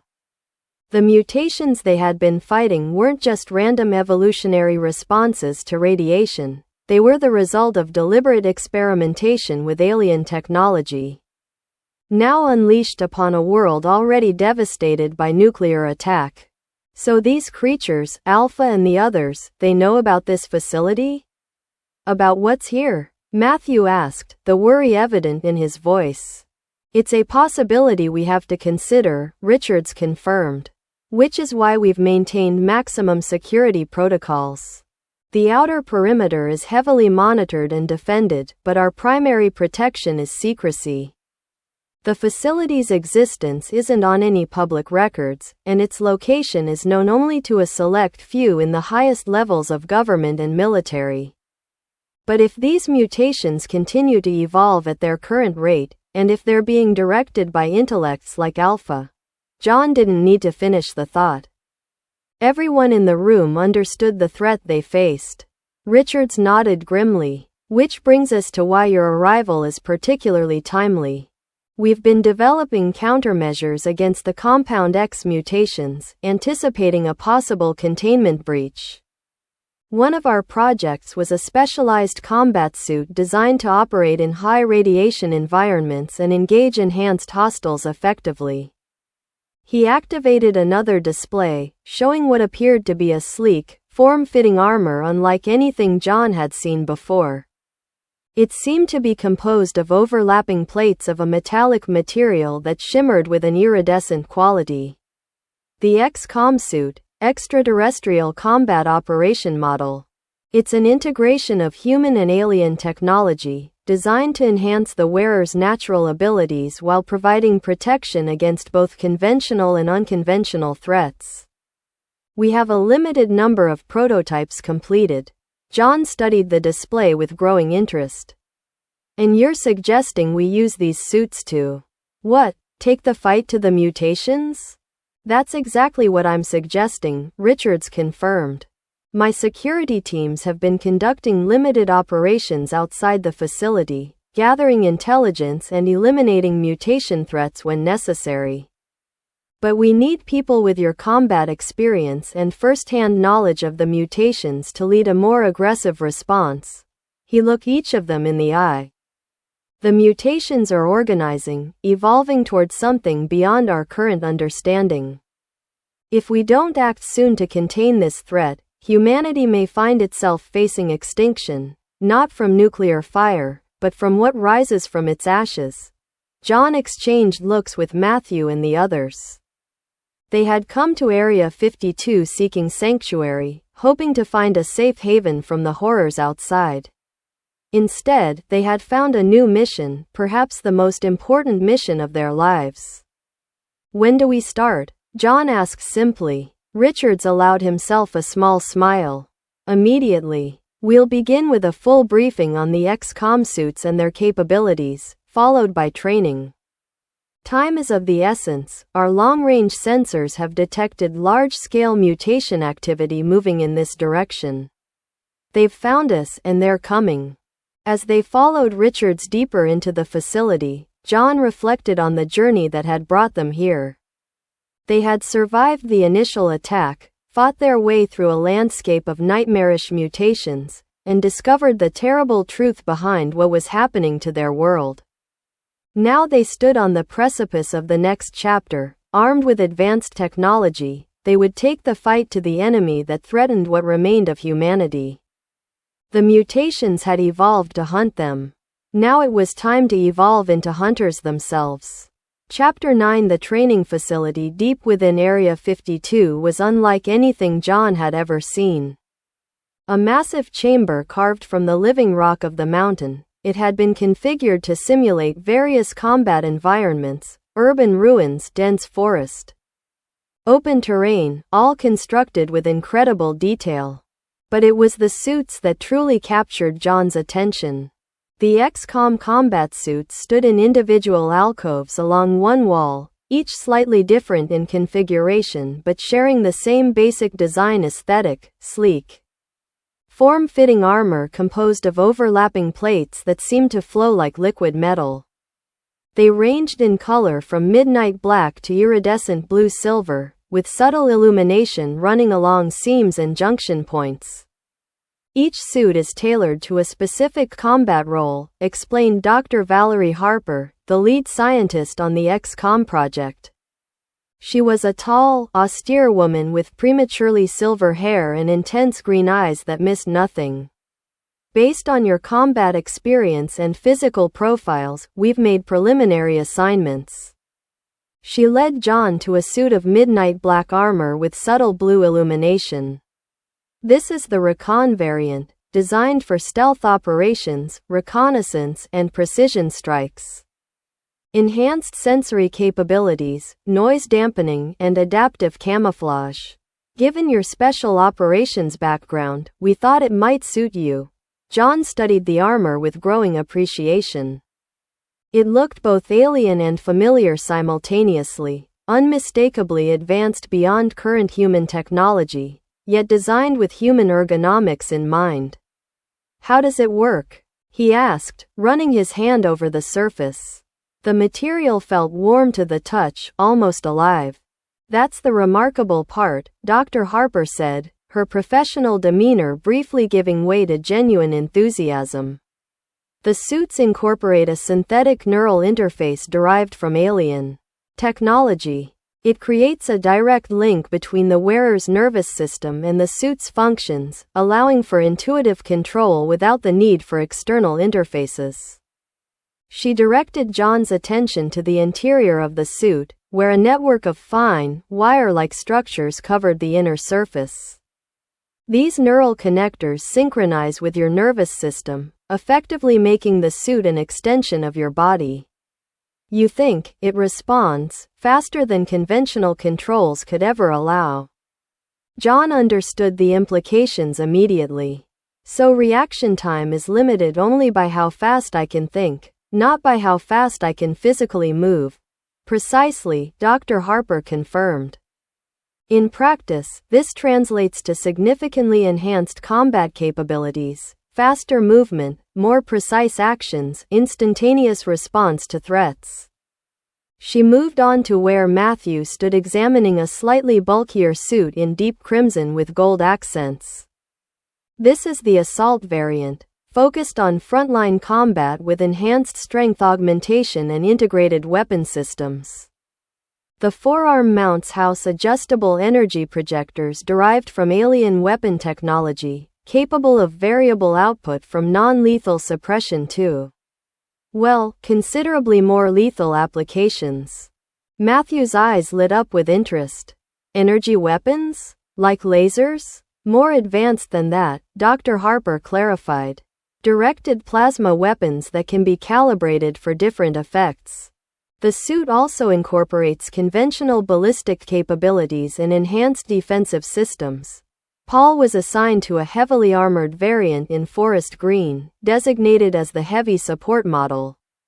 It featured reinforced plating, integrated heavy weapons, and what Dr. Harper described as limited anti-gravity assistance to offset the increased weight. Captain Diaz and several of his most experienced National Guard soldiers were matched with various other suit variants. Each specialized for different combat roles, from long-range support to close-quarters battle. The suits are designed to work together, Dr. Harper explained as they completed the tour. Each complements the others, covering potential vulnerabilities and enhancing team capabilities. In combat simulations, a coordinated team of 6 XCOM operators consistently outperformed conventional special forces units by a factor of 10 to 1. John was impressed but still had concerns. What about maintenance? Power supply? If we're operating in the field against mutations, we can't afford system failures. Dr. Harper nodded, having anticipated the question. The suits are powered by miniaturized versions of the alien propulsion technology, effectively microfusion reactors. They can operate continuously for approximately 14 days before requiring recharge. As for maintenance, the material has self-repair capabilities for minor damage. Major damage would require facility-level repairs, but the suits are designed to degrade gracefully. Even with significant damage, core functions should remain operational. General Richards, who had been observing silently, stepped forward. The real question is whether you can master these suits in the limited time we have. Normally, we'd put operators through months of training before field deployment. We don't have months. John understood the challenge. Advanced technology was only as good as the people using it. How soon can we start? Right now, Richards replied. Dr. Harper's team will guide you through the neural synchronization process and basic operations. By tomorrow, we need you combat ready. The synchronization process was unlike anything John had experienced before. After changing into a specialized undersuit, a form-fitting garment laced with neural conductors, he stood before the recon armor as technicians prepared it for integration. The first synchronization is the most intense, Dr. Harper warned him. Your brain will be establishing new neural pathways to interpret and control the suit's functions. You may experience disorientation, sensory overload, possibly hallucinations. This is normal and temporary. John nodded, mentally preparing himself. What do I need to do? Simply step into the suit and remain calm. The system will initiate synchronization automatically. Try to clear your mind and allow the process to happen naturally. Fighting it will only prolong the adjustment period. John approached the open suit, which had split along invisible seams to allow entry. As he positioned himself, the armor began to close around him, the plates flowing together with subtle mechanical sounds. He felt the neural connectors establish contact with his undersuit, a strange tingling sensation spreading across his skin. And then it hit him, a rush of information flooding his consciousness. External sensor data, system diagnostics, power levels, environmental analysis, all streaming directly into his mind without passing through his normal senses. For a moment, it was overwhelming, his brain struggling to process the unfamiliar input. Stay calm. Dr. Harper's voice seemed to come from both outside and inside his head simultaneously. Your mind is adapting to the neural interface. Let it happen. John focused on his breathing, allowing the information to flow without trying to consciously analyze it. Gradually, the chaos began to organize itself, the flood of data resolving into distinct streams that he could access or ignore at will. And then, suddenly, the suit felt natural, as if he had been wearing it his entire life. He raised his hand, watching in fascination as the armor moved with his thoughts, responding before his muscles had even fully engaged. He took a step, then another, marveling at how the suit enhanced his movement, making him faster, more precise, almost graceful. Neural synchronization complete, a technician announced, monitoring readings on a nearby console. All systems nominal. Interface stability at 94%, that's excellent for a first integration. Dr. Harper approached, her expression approving. How does it feel? John experimented with a series of movements, walking, crouching, reaching, a combat stance. Each action was amplified by the suit, his natural capabilities enhanced to superhuman levels. It feels right. Like the suit knows what I want to do before I fully form the thought. That's exactly how it should work, Dr. Harper confirmed. The neural interface is predictive, it analyzes patterns in your brain activity to anticipate your intentions. With practice, the synchronization will become even more seamless. Over the next several hours, John learned to access and control the suit's various functions, the enhanced sensory systems that allowed him to see in multiple spectrums. The adaptive camouflage that could render him nearly invisible in the right conditions, the strength augmentation that let him lift objects many times his body weight. Most impressive was the integrated weapons system. The suit incorporated both conventional and energy-based weapons, all controlled through the neural interface for unprecedented accuracy and response time. John practiced with a training course, engaging holographic targets with both ballistic projectiles and focused energy beams. The results were remarkable. He achieved accuracy rates that would have been impossible with conventional weapons systems. By evening, John and the others had completed their basic training, each adapting to their specialized suit variants with varying degrees of success. Matthew had taken to the assault suit with particular aptitude, his natural combat instincts amplified by the technology. Paul was still adjusting to the heavy support variant, its increased bulk requiring a different approach to movement and positioning. They gathered in the training facility's central area, each now comfortable enough in their suits to move and interact naturally. The transformation was striking. Where before they had been ordinary men, now they stood as something more, their enhanced forms radiating power and capability. "You've all made exceptional progress," General Richards told them, genuine approval in his voice. "But tomorrow will be the real test. We've detected a large mutation force gathering in the valley to the east, primarily evolved primates similar to the alpha subject you encountered, but with support from other mutation types. Intelligence suggests they're preparing for a coordinated assault on this facility." John accessed the tactical display through his suit's neural interface, examining the data on the approaching mutation force. "How many?" "Sensors indicate approximately 50 primary combatants, with twice that number of support mutations. They're organized in a military-style formation, with scout elements, a main force, and what appears to be a command structure, and Alpha?" John asked, remembering the intelligent eyes of the mutated gorilla. Richards nodded grimly. "Present and apparently in command. Our long-range surveillance shows it directing the other mutations, establishing defensive positions, and what looks like combat training." The implications were clear. They weren't facing mindless beasts but an organized force with intelligence and purpose. "What's the plan?" John asked. Richards activated a holographic display, showing the terrain between the facility and the mutation encampment. "We strike first before they complete their preparations. A pre-dawn assault to disrupt their command structure and scatter their forces. Your team will be the primary strike element, supported by conventional forces from our security contingent."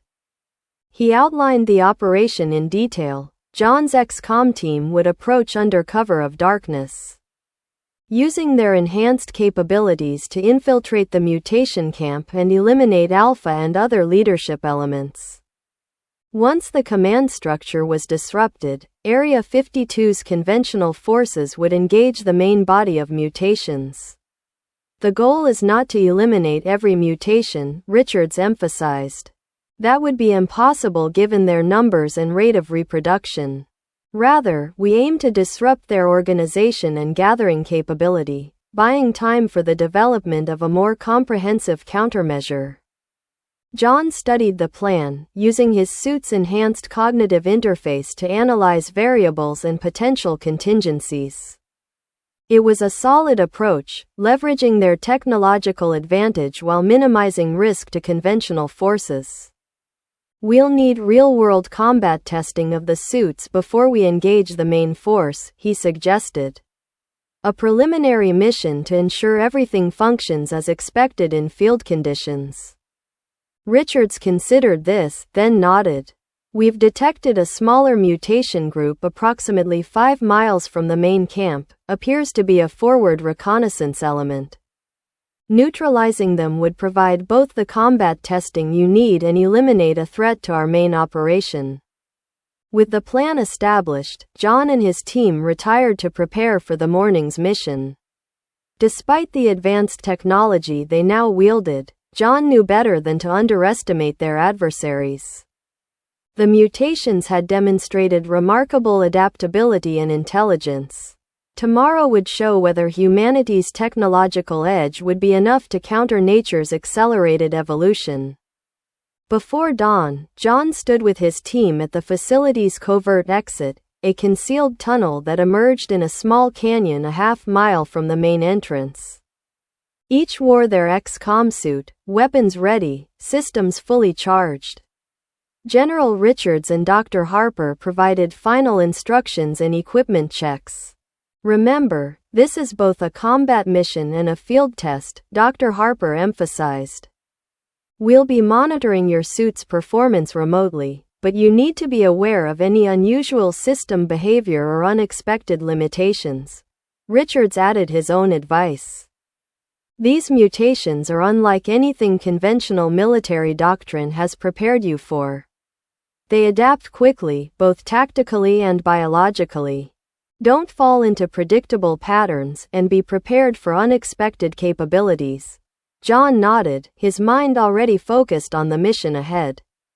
Through his suit's enhanced senses, he could perceive the pre-dawn world outside in remarkable detail: temperature variations, air currents, the subtle movements of wildlife adapting to the changed environment. "We're ready," he confirmed, speaking for the team. "Operation Vanguard is a go." The facility's hidden door slid open, revealing the canyon beyond, still dark, though the eastern sky was beginning to lighten with the promise of dawn. John led the way, his suit's camouflage system automatically adjusting to match the surrounding terrain.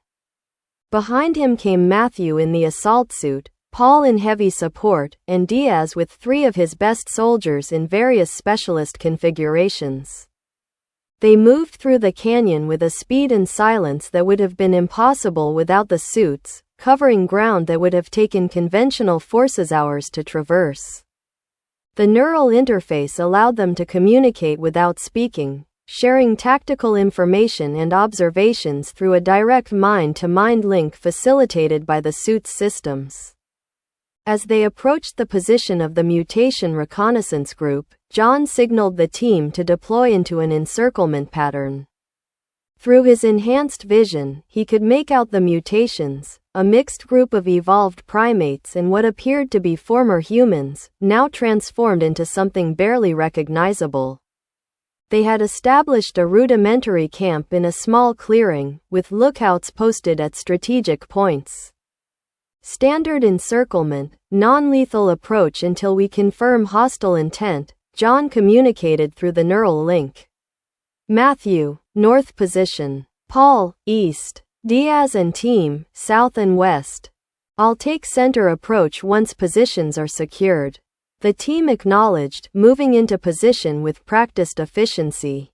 John watched through the shared visual feed as each member reached their assigned location, their suits' camouflage rendering them nearly invisible against the terrain. "All positions secured," Matthew reported. "Hostiles unaware of our presence." John studied the mutation camp through his multi-spectrum vision. The creatures were more evolved than any they had encountered previously, their forms further modified, with new adaptations visible even to casual observation. Some had developed what appeared to be natural armor plating, others showed signs of specialized sensory organs. Most disturbing were the clearly intentional modifications to their limbs, reshaping them into more effective weapons. Moving to central position, John informed the team, advancing cautiously toward the camp. He had covered half the distance when one of the mutations, a former human with an elongated head housing what appeared to be enhanced sensory structures, suddenly froze. Its head swiveled in John's direction, nostrils flaring as it sampled the air. "I think I've been spotted," John warned, freezing in place and allowing his suit's camouflage to work at maximum efficiency. The creature took a step in his direction, then another, its enhanced senses apparently capable of detecting something despite the suit's stealth systems. It let out a low, warbling call that alerted the other mutations. Plan B, John decided instantly. Combat engagement authorized. Primary targets are the apparent leadership elements, the larger primates and the enhanced sensor types. Diaz team, maintain perimeter to prevent escape. Execute on my mark. He waited until the approaching mutation was just a few yards away, its unsettling gaze sweeping back and forth as it searched for what its senses told it was there. Mark. John deactivated his camouflage, becoming fully visible as he surged forward with suit-enhanced speed. The mutation had no time to react before John was upon it, delivering a precise strike to what intelligence suggested was a neural cluster.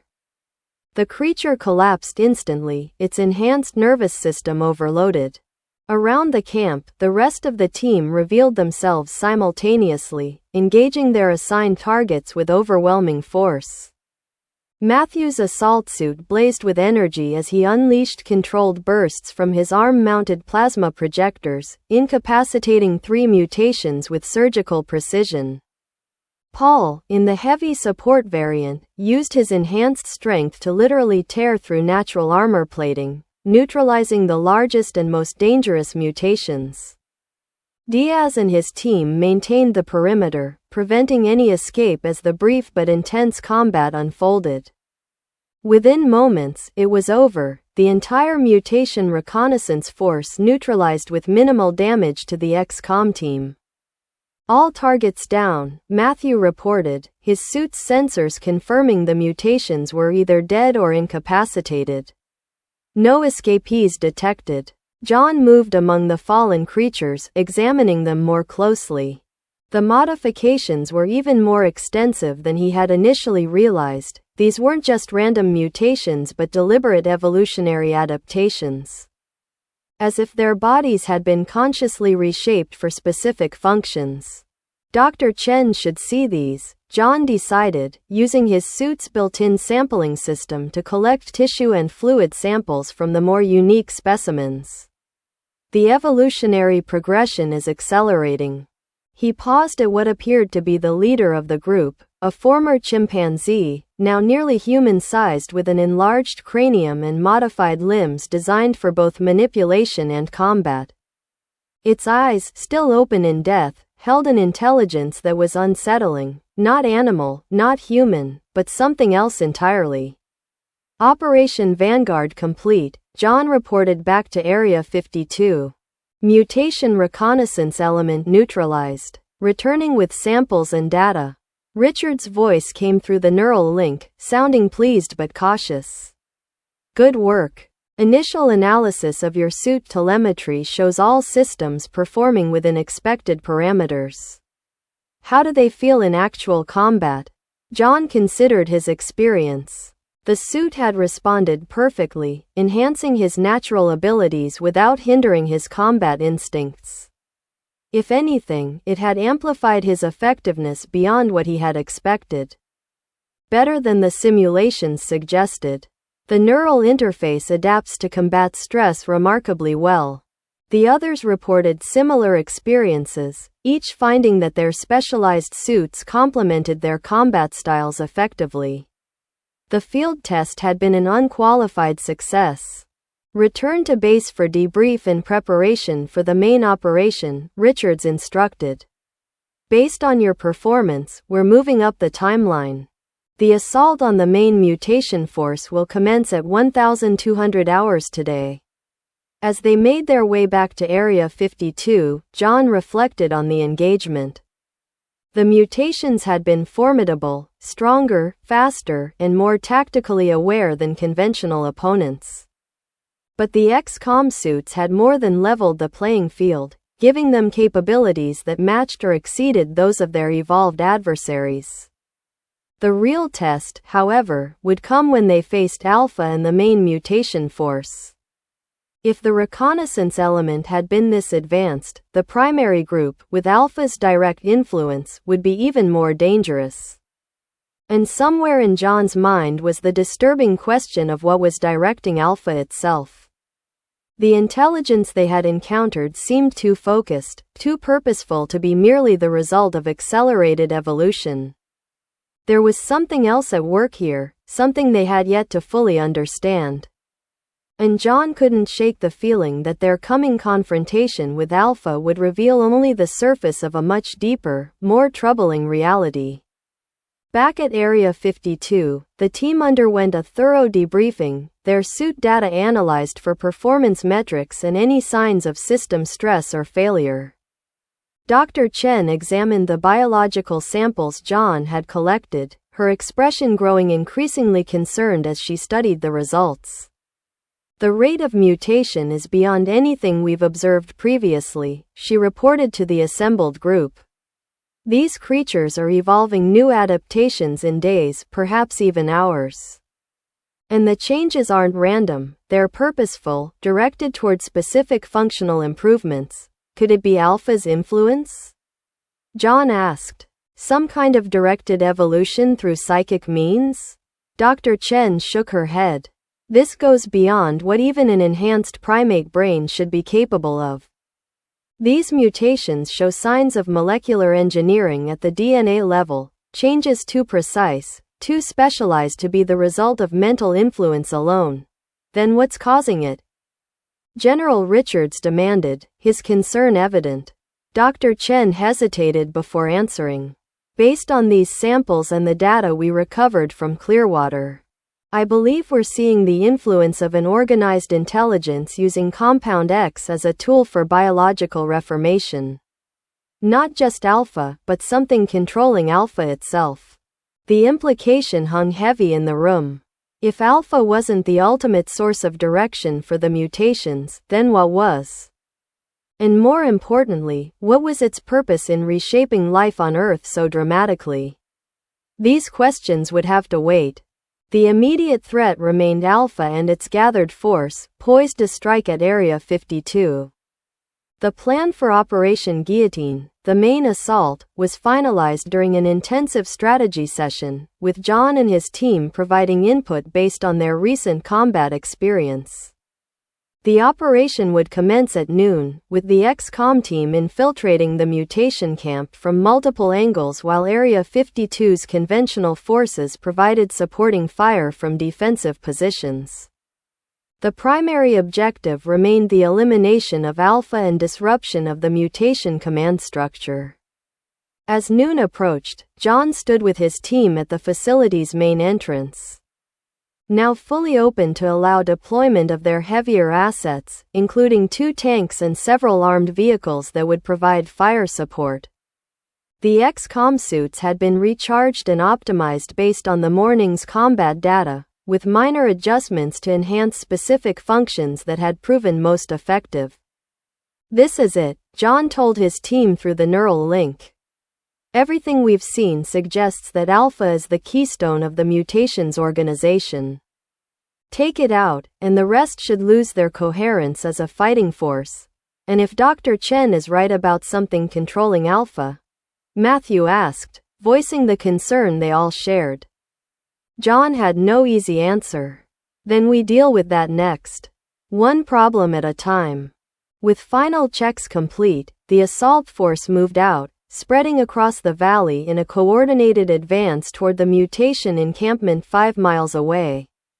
The XCOM team led the way, their enhanced mobility allowing them to range ahead of the conventional forces. As they approached the encampment, John activated his suit's long-range sensors, scanning the area for signs of the mutations. What he saw gave him pause. The camp appeared largely abandoned, with only a few mutations visible where intelligence had indicated dozens. Something's wrong, he communicated to the team. The main force is gone. Just as the realization hit, alarms erupted from his suit's threat detection system. Multiple contacts were registering behind them, between their current position and Area 52. Trap, John realized with sudden clarity. They circled around while we were preparing. They're attacking the facility. He pivoted, his enhanced vision zooming in on Area 52 in the distance. The mutation force was indeed there, already engaged with the facility's outer defenses. Alpha was visible among them, directing the assault with clear tactical purpose. Abort Guillotine, John commanded. All forces return to Area 52 at maximum speed. The mutations have outmaneuvered us. The team acknowledged, immediately reversing course. John pushed his suit to its limits, covering ground at an incredible pace as he raced back toward the facility. The conventional forces were too slow to keep up, but they followed as quickly as their vehicles would allow. Through the facility's emergency channel, John could hear the chaos unfolding, security teams reporting breaches at multiple points, mutations penetrating the outer defenses with coordinated attacks. General Richards' voice cut through the chatter, issuing rapid fire orders to contain the incursion. Richards, this is Mason, John transmitted. XCOM team inbound to your position. ETA 3 minutes. Hold them off. Negative, Mason, came the surprising reply. Do not return to the facility. Alpha is using this attack as a diversion. Its real target is elsewhere. What target? John demanded, not slowing his pace. The alien craft, Richards revealed, his voice tight with urgency. The one that crashed in 2010. We recovered it mostly intact, along with its propulsion system, the primary source of Compound X. It's stored in a secondary facility 20 miles north of here. That's Alpha's real objective. John processed this with growing alarm. If Alpha gained access to the alien craft and its technology, how would Alpha even know about it? The test subjects at Clearwater were exposed to information about our operations, part of the cognitive enhancement studies. Alpha would have learned about the craft and its significance during that process. Redirect to the secondary facility, John decided, relaying the new coordinates to his team. Richards, can you hold the mutations at Area 52? Affirmative. Most appear to be a diversionary force, dangerous but manageable. Our scans indicate Alpha and its elite mutations have already broken off and are heading north. You need to intercept them before they reach the craft. John altered course, the rest of the XCOM team following his lead. Through his neural interface, he could access satellite imagery that confirmed Richards' assessment, a smaller force of mutations, led by what was unmistakably Alpha, was moving rapidly through the mountains toward the north. What happens if Alpha reaches the craft? Matthew asked through the neural link. Unknown, John replied honestly. But given what we've seen of its ability to utilize and direct the mutations, access to the source of Compound X would be catastrophic. They pushed their suits harder, using every enhancement to gain speed as they pursued Alpha's group through the rugged terrain. The chase led them deeper into the mountains, following a route that seemed too direct, too purposeful to be anything but planned in advance. It knew about the craft all along, John realized. The attack on Area 52 was always a diversion. Alpha has been planning this since it escaped containment. After nearly an hour of pursuit, they caught sight of their quarry, Alpha and approximately 20 evolved mutations, moving with purpose through a narrow mountain pass. The mutations were even more advanced than those they had encountered earlier, their forms specialized for the mountain environment with climbing adaptations and natural camouflage. Engage at maximum range, John ordered. Disrupt their advance while we maneuver for close assault. Paul's heavy support suit was equipped with the longest-range weapons, modified railguns that could deliver devastating kinetic projectiles with pinpoint accuracy over extreme distances. He took aim at the rearmost mutations, the suit compensating for variables like wind speed and terrain with instantaneous calculations. The first shot struck with devastating effect, literally tearing one of the mutations in half with its kinetic energy. The others immediately scattered for cover, but Paul continued his barrage, each shot finding a target despite their evasive movements. Alpha, however, showed no such vulnerability. The mutated gorilla whirled at the first shot, somehow sensing the attack before it struck, and dove for cover with astonishing speed. It emerged moments later, surveying the mountainside with obvious tactical awareness until it spotted the glint of Paul's railgun in the distance. What happened next shocked even John, who thought he had seen the limits of the mutation's capabilities. Alpha's form seemed to shimmer, and from its back erupted what could only be described as organic projectiles, bone spears propelled with tremendous force directly toward Paul's position. Incoming! John warned, but Paul had already detected the threat. His suit's enhanced mobility allowed him to evade the biological projectiles, though just barely. They're adapting to our weapons in real time, Matthew observed with grim fascination. Developing countermeasures on the fly. Switch to close assault, John decided. They can't counter what they can't predict. The XCOM team converged on the mutation group, using their suits' enhanced capabilities to close the distance before the creatures could organize a coherent defense. John targeted Alpha directly, recognizing it as the primary threat and the key to the entire operation. The battle that followed was unlike anything John had experienced in his military career. The mutations fought with both animal ferocity and human intelligence, using the terrain to their advantage and coordinating their attacks with disturbing precision. But the X-Com suits proved their worth, allowing John and his team to match and exceed the mutations' capabilities. Matthew's assault suit blazed with energy as he cut through mutation after mutation, the plasma weapons leaving nothing but charred remains. Paul, having switched to close combat mode, used his suit's tremendous strength to literally tear apart any mutation that came within reach.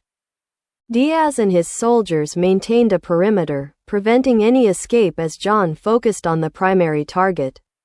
Alpha proved to be the most formidable opponent John had ever faced.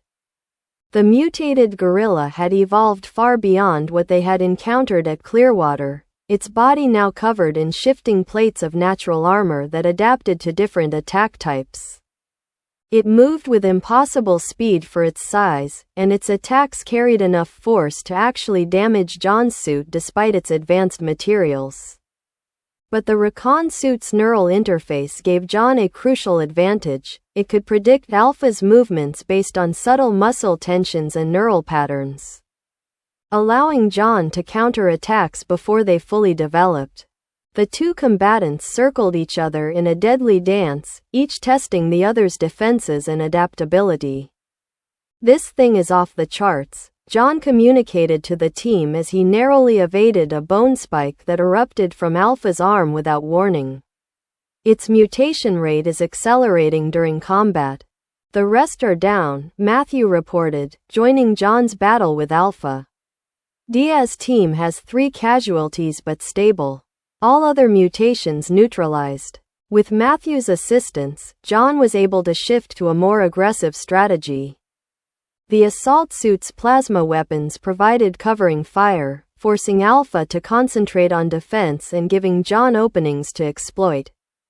Together, they gradually wore down the creature's natural armor, exposing vulnerable points in its mutated anatomy. Alpha seemed to recognize its deteriorating position. With a roar that combined animal rage and calculating intelligence, it made a desperate leap toward a narrow ravine that would provide an escape route toward the secondary facility. "Don't let it escape," John shouted through the neural link, pushing his suit to its maximum as he launched himself after the creature. He caught Alpha in midair, the impact sending both of them tumbling down the rocky slope toward the ravine floor. John's suit absorbed much of the damage, but warnings flashed across his neural interface indicating multiple system stresses and minor failures. Alpha recovered first, its mutated body somehow able to withstand impacts that would have killed any normal creature. It charged John, who was still regaining his footing, with deadly intent. In that moment, John accessed one of the Recon suit's most advanced features, a temporary enhancement that accelerated his neural processing to such a degree that the world around him seemed to slow to a crawl. In this state, he could perceive Alpha's attack in exquisite detail, noting vulnerabilities that would be invisible at normal speed. As Alpha's clawed hand descended toward him, John executed a precise counter. Using the suit's enhanced strength to drive an armored fist directly into a gap in the creature's natural plating, striking at what Dr. Chen's research had identified as a critical nerve cluster. The effect was immediate and dramatic. Alpha convulsed, its enhanced nervous system overloaded by the precisely targeted strike. It collapsed to the ravine floor, limbs twitching uncontrollably as its body fought to adapt to the damage. John stood over the fallen creature, his suit's weapons systems ready to deliver a killing blow. But something held him back, a scientist's curiosity, perhaps, or a soldier's respect for a worthy adversary. In Alpha's eyes, even as it struggled against paralysis, John could see unmistakable intelligence, and something else. Something that seemed almost like relief. Mason, status report. Richard's voice came through the neural link, breaking John's momentary trance. Alpha is down, John confirmed. All other mutations neutralized. The path to the secondary facility is secure. Excellent work, Richards replied, genuine relief in his voice. Area 52 has repelled the diversionary force as well. Casualty report pending, but initial assessment suggests minimal losses given the scale of the attack. John turned his attention back to Alpha, which had stopped convulsing but remained immobilized. Its eyes followed John's movements with unmistakable awareness. What do we do with it? Matthew asked, joining John at the ravine floor. Terminate? John considered this. Alpha represented an unprecedented intelligence, perhaps the key to understanding the larger threat they faced. Killing it might eliminate an immediate danger but would also destroy a valuable source of information. Negative, John decided. We secure it for transport back to Area 52. Dr. Chen needs to examine it while it's still alive. There are too many unanswered questions. With the specialized containment equipment they had brought for this very purpose, the team secured Alpha, the creature offering no resistance. As if it had accepted its capture as an inevitable outcome. As they prepared for transport, John couldn't shake the feeling that this confrontation, decisive as it seemed, was merely a prelude to something larger. Alpha had been stopped, but the questions remained. What was directing its evolution? What was the ultimate purpose behind the mutation's organization and apparent strategy? And most troubling of all, was there a greater intelligence behind it all, using Alpha and the mutations as merely the first wave of something far more comprehensive? The answers, John suspected, might lie with the alien craft that Alpha had been so determined to reach. Whatever secrets it held, they would soon discover. For now, they had won a crucial victory, but John knew better than to mistake a battle for the war. The real conflict was just beginning. Chapter 10. The secondary facility housing the alien craft was a stark contrast to Area 52's elaborate complex. Built into the side of a remote mountain peak, it presented only a simple concrete entrance leading to a reinforced tunnel.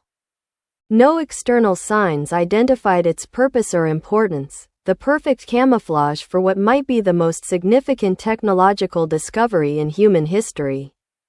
John's team arrived with their captured prize, Alpha, securely contained in a specialized transport unit designed to neutralize even its enhanced capabilities. The mutated gorilla remained eerily calm throughout the journey, its intelligent eyes observing everything with what John could only describe as calculated patience. General Richards met them at the facility entrance, accompanied by a small security detail and Dr. Chen, who had been transported ahead to prepare for Alpha's arrival. The scientist's eyes widened as she saw the creature up close for the first time. Remarkable, she breathed, approaching the containment unit cautiously. The evolutionary adaptations are far more advanced than the Clearwater data suggested. It's been continuing to evolve even after escape. Alpha's gaze fixed on Dr. Chen with unmistakable recognition, not of her personally, but of what she represented. A scientist. A human who studied creatures like itself. Be careful, John cautioned. It's more intelligent than it appears, and its mutation rate accelerates under stress. Richards directed the security team to move Alpha to a specially prepared containment chamber deep within the facility. Once it's secured, I want to show you the craft, he told John. What Alpha was after. You need to understand what we're dealing with. They followed the general through a series of security checkpoints, each more sophisticated than the last, until they reached a massive reinforced door at the end of a sloping tunnel. Richards placed his hand on a biometric scanner, spoke a command phrase, and the immense door began to slide open with surprising silence. Beyond lay a cavern so vast it seemed impossible that it could exist within the mountain. The space had been hollowed out to accommodate its singular occupant, a spacecraft unlike anything John had ever seen, even in his classified briefings.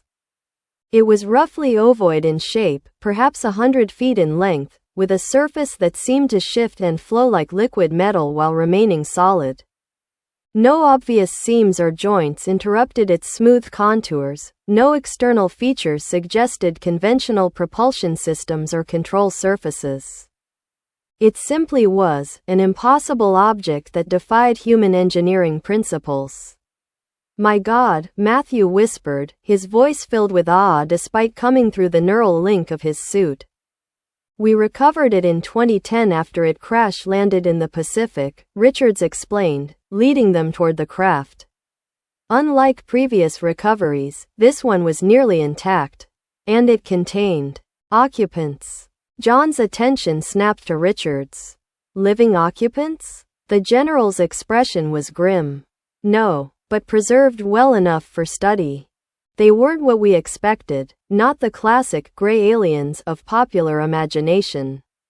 These were different, biomechanical, in a sense.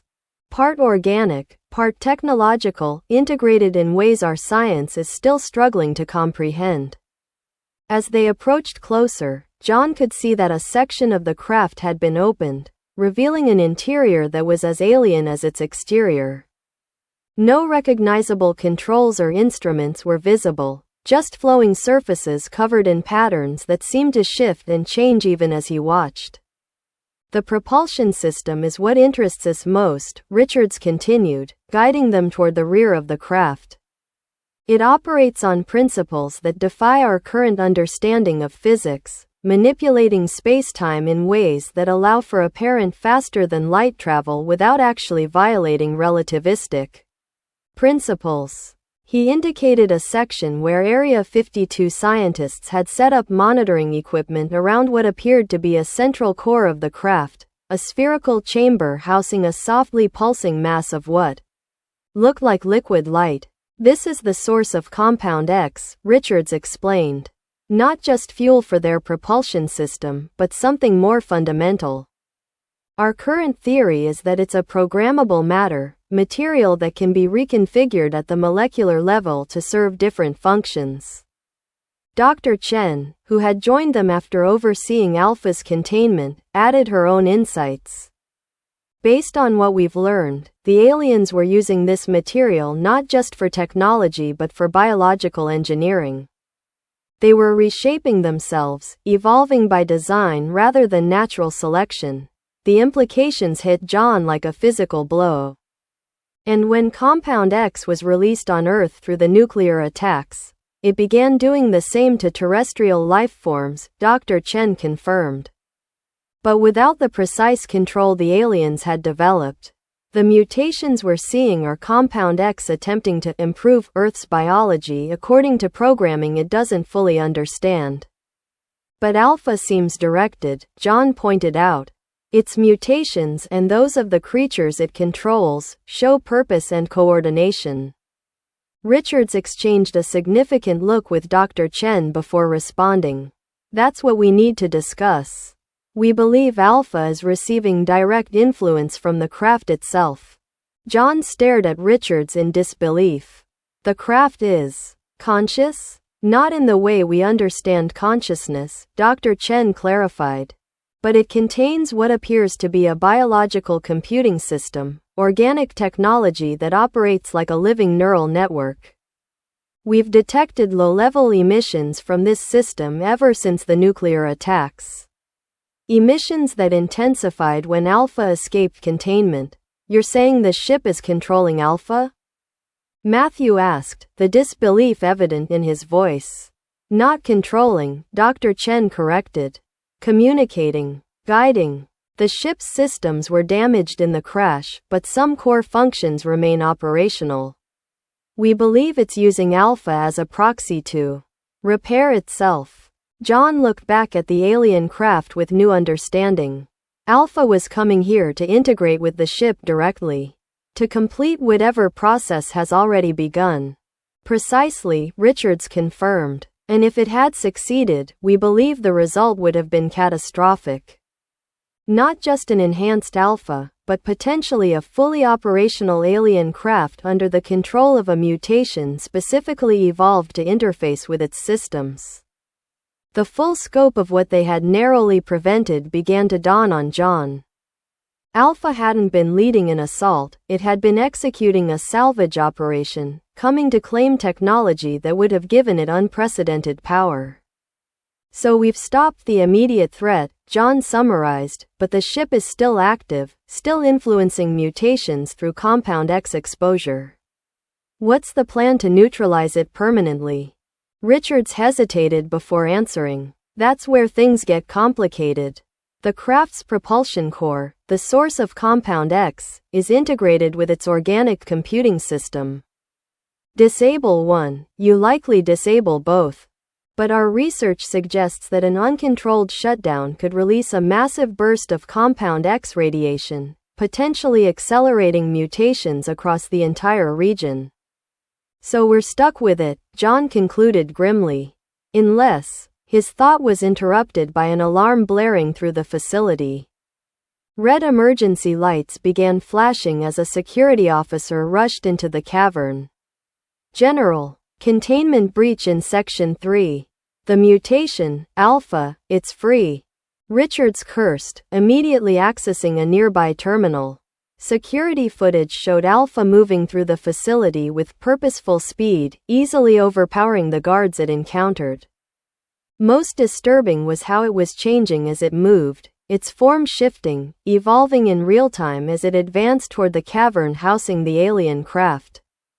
It's adapting specifically to counter our security measures, Dr. Chen observed, her scientific curiosity momentarily overriding her fear. Look at how its limbs are reconfiguring to interface with our technology. John didn't need more explanation. Alpha was coming for the craft, and whatever connection had already been established between them was accelerating as proximity increased. They had minutes, perhaps seconds, before Alpha reached them. Suits online, maximum combat readiness, John ordered his team. We stop it here, whatever it takes. They positioned themselves between the entrance and the alien craft, weapons ready. John's neural interface provided tactical overlays, identifying optimal firing positions and potential vulnerabilities based on their previous encounter with Alpha. The reinforced door to the cavern, designed to withstand explosive force, began to deform inward, the metal warping as if under enormous pressure. With a screech of tearing metal, it gave way, revealing Alpha's transformed figure. The creature had evolved dramatically in the short time since its capture.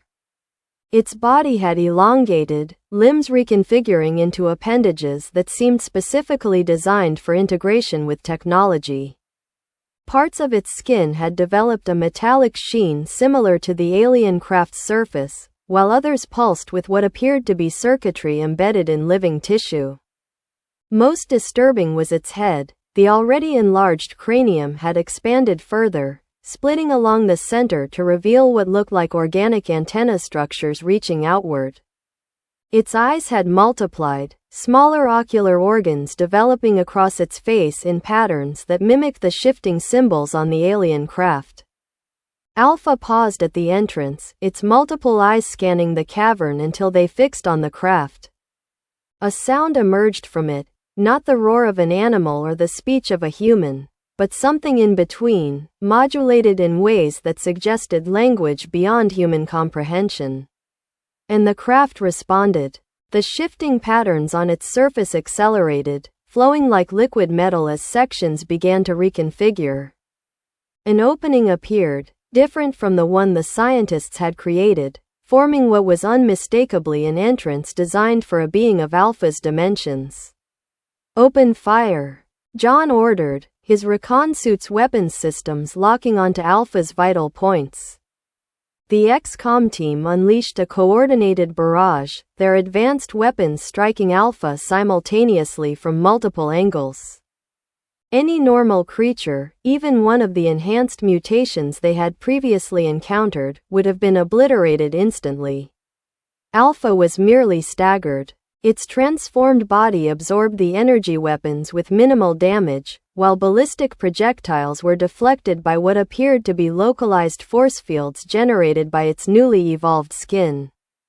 It's adapted specifically to counter our weapons, Matthew realized, switching his assault suit to alternative attack modes. The craft is helping it. John saw the strategy immediately. Direct attacks wouldn't work. Alpha had evolved beyond their current capabilities.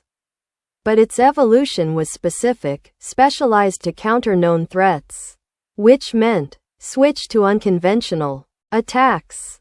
John ordered, use environment, indirect approaches. The team adapted instantly, their neural interfaces allowing them to coordinate without extensive communication. Matthew used his plasma projectors to destabilize the cavern ceiling above Alpha, bringing down tons of rock and debris. Paul targeted support structures around the creature, collapsing a gantry that crashed down upon it. Diaz and his team targeted the floor, their combined firepower cracking the reinforced concrete to create a pit beneath Alpha's feet. The combined indirect assault momentarily disrupted Alpha's advance, forcing it to deal with multiple environmental threats simultaneously. But it recovered with disturbing speed, its body continuing to evolve in response to each new challenge.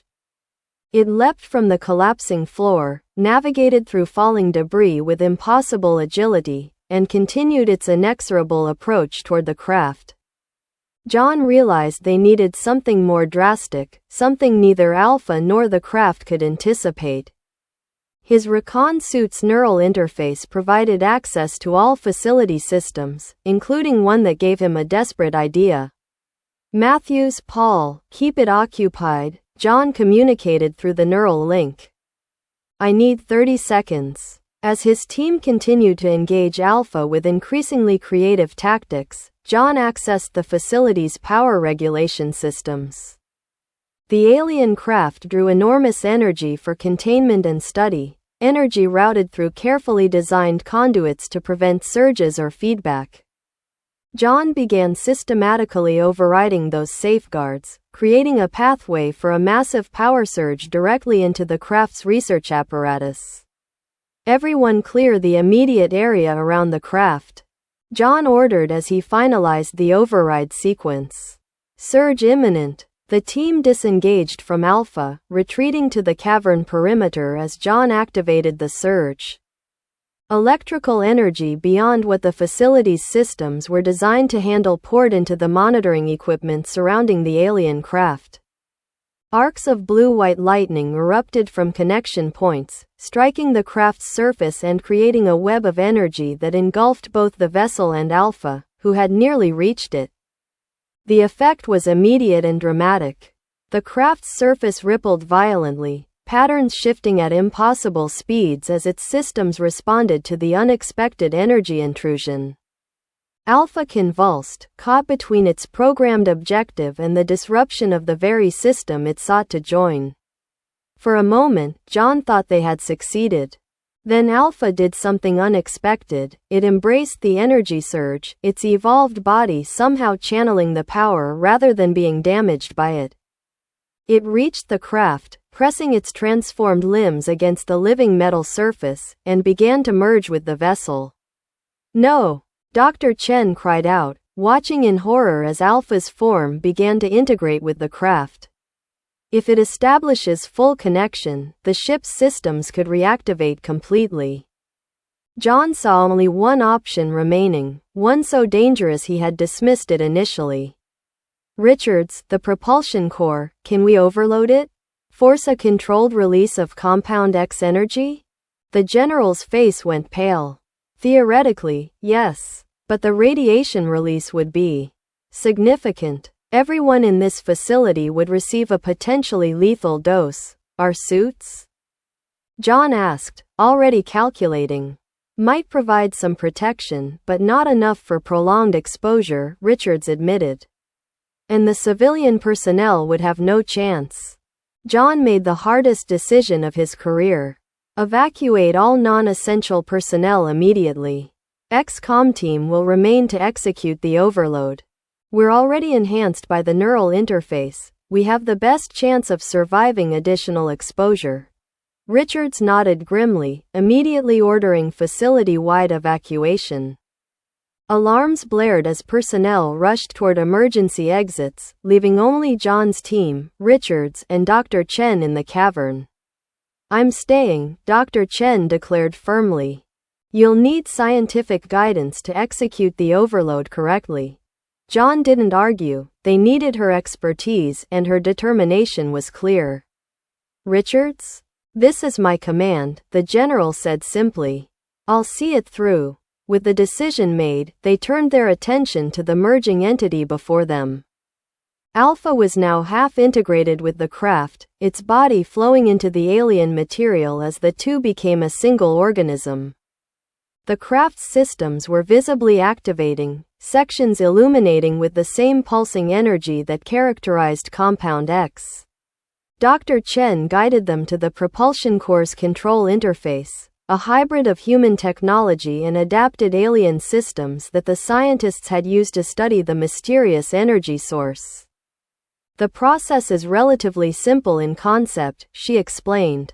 We reverse the containment field while simultaneously increasing power to the core. The resulting feedback loop will cause a controlled overload. How controlled? Matthew asked, the concern evident in his voice. Controlled enough to not destroy the mountain, Dr. Chen replied with grim humor. Beyond that, I make no promises. John studied the interface, his suit's neural link helping him understand the complex systems. How long from initiation to overload?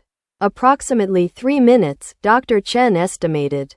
Once started, the process can't be reversed past a certain point. John made his final calculations. 3 minutes to overload, plus whatever time they could gain through continued combat with the Alpha craft hybrid. If they timed their retreat perfectly, they might reach minimum safe distance before maximum exposure. We'll need to split up, John decided. Dr. Chen, Richards, begin the overload sequence. XCOM team will engage the hybrid, buying as much time as possible while keeping it from interfering with the process. Everyone acknowledged their roles, moving to positions with practiced efficiency. Dr. Chen and Richards began the complex sequence of commands that would initiate the core overload, while John led his team in a final assault against the merging entity. The hybrid had reached a new stage of integration, Alpha's consciousness clearly directing the craft's systems now, focusing its alien technology toward defense and completion of the merger. Energy weapons sprouted from the craft's surface, targeting the XCOM team with deadly precision.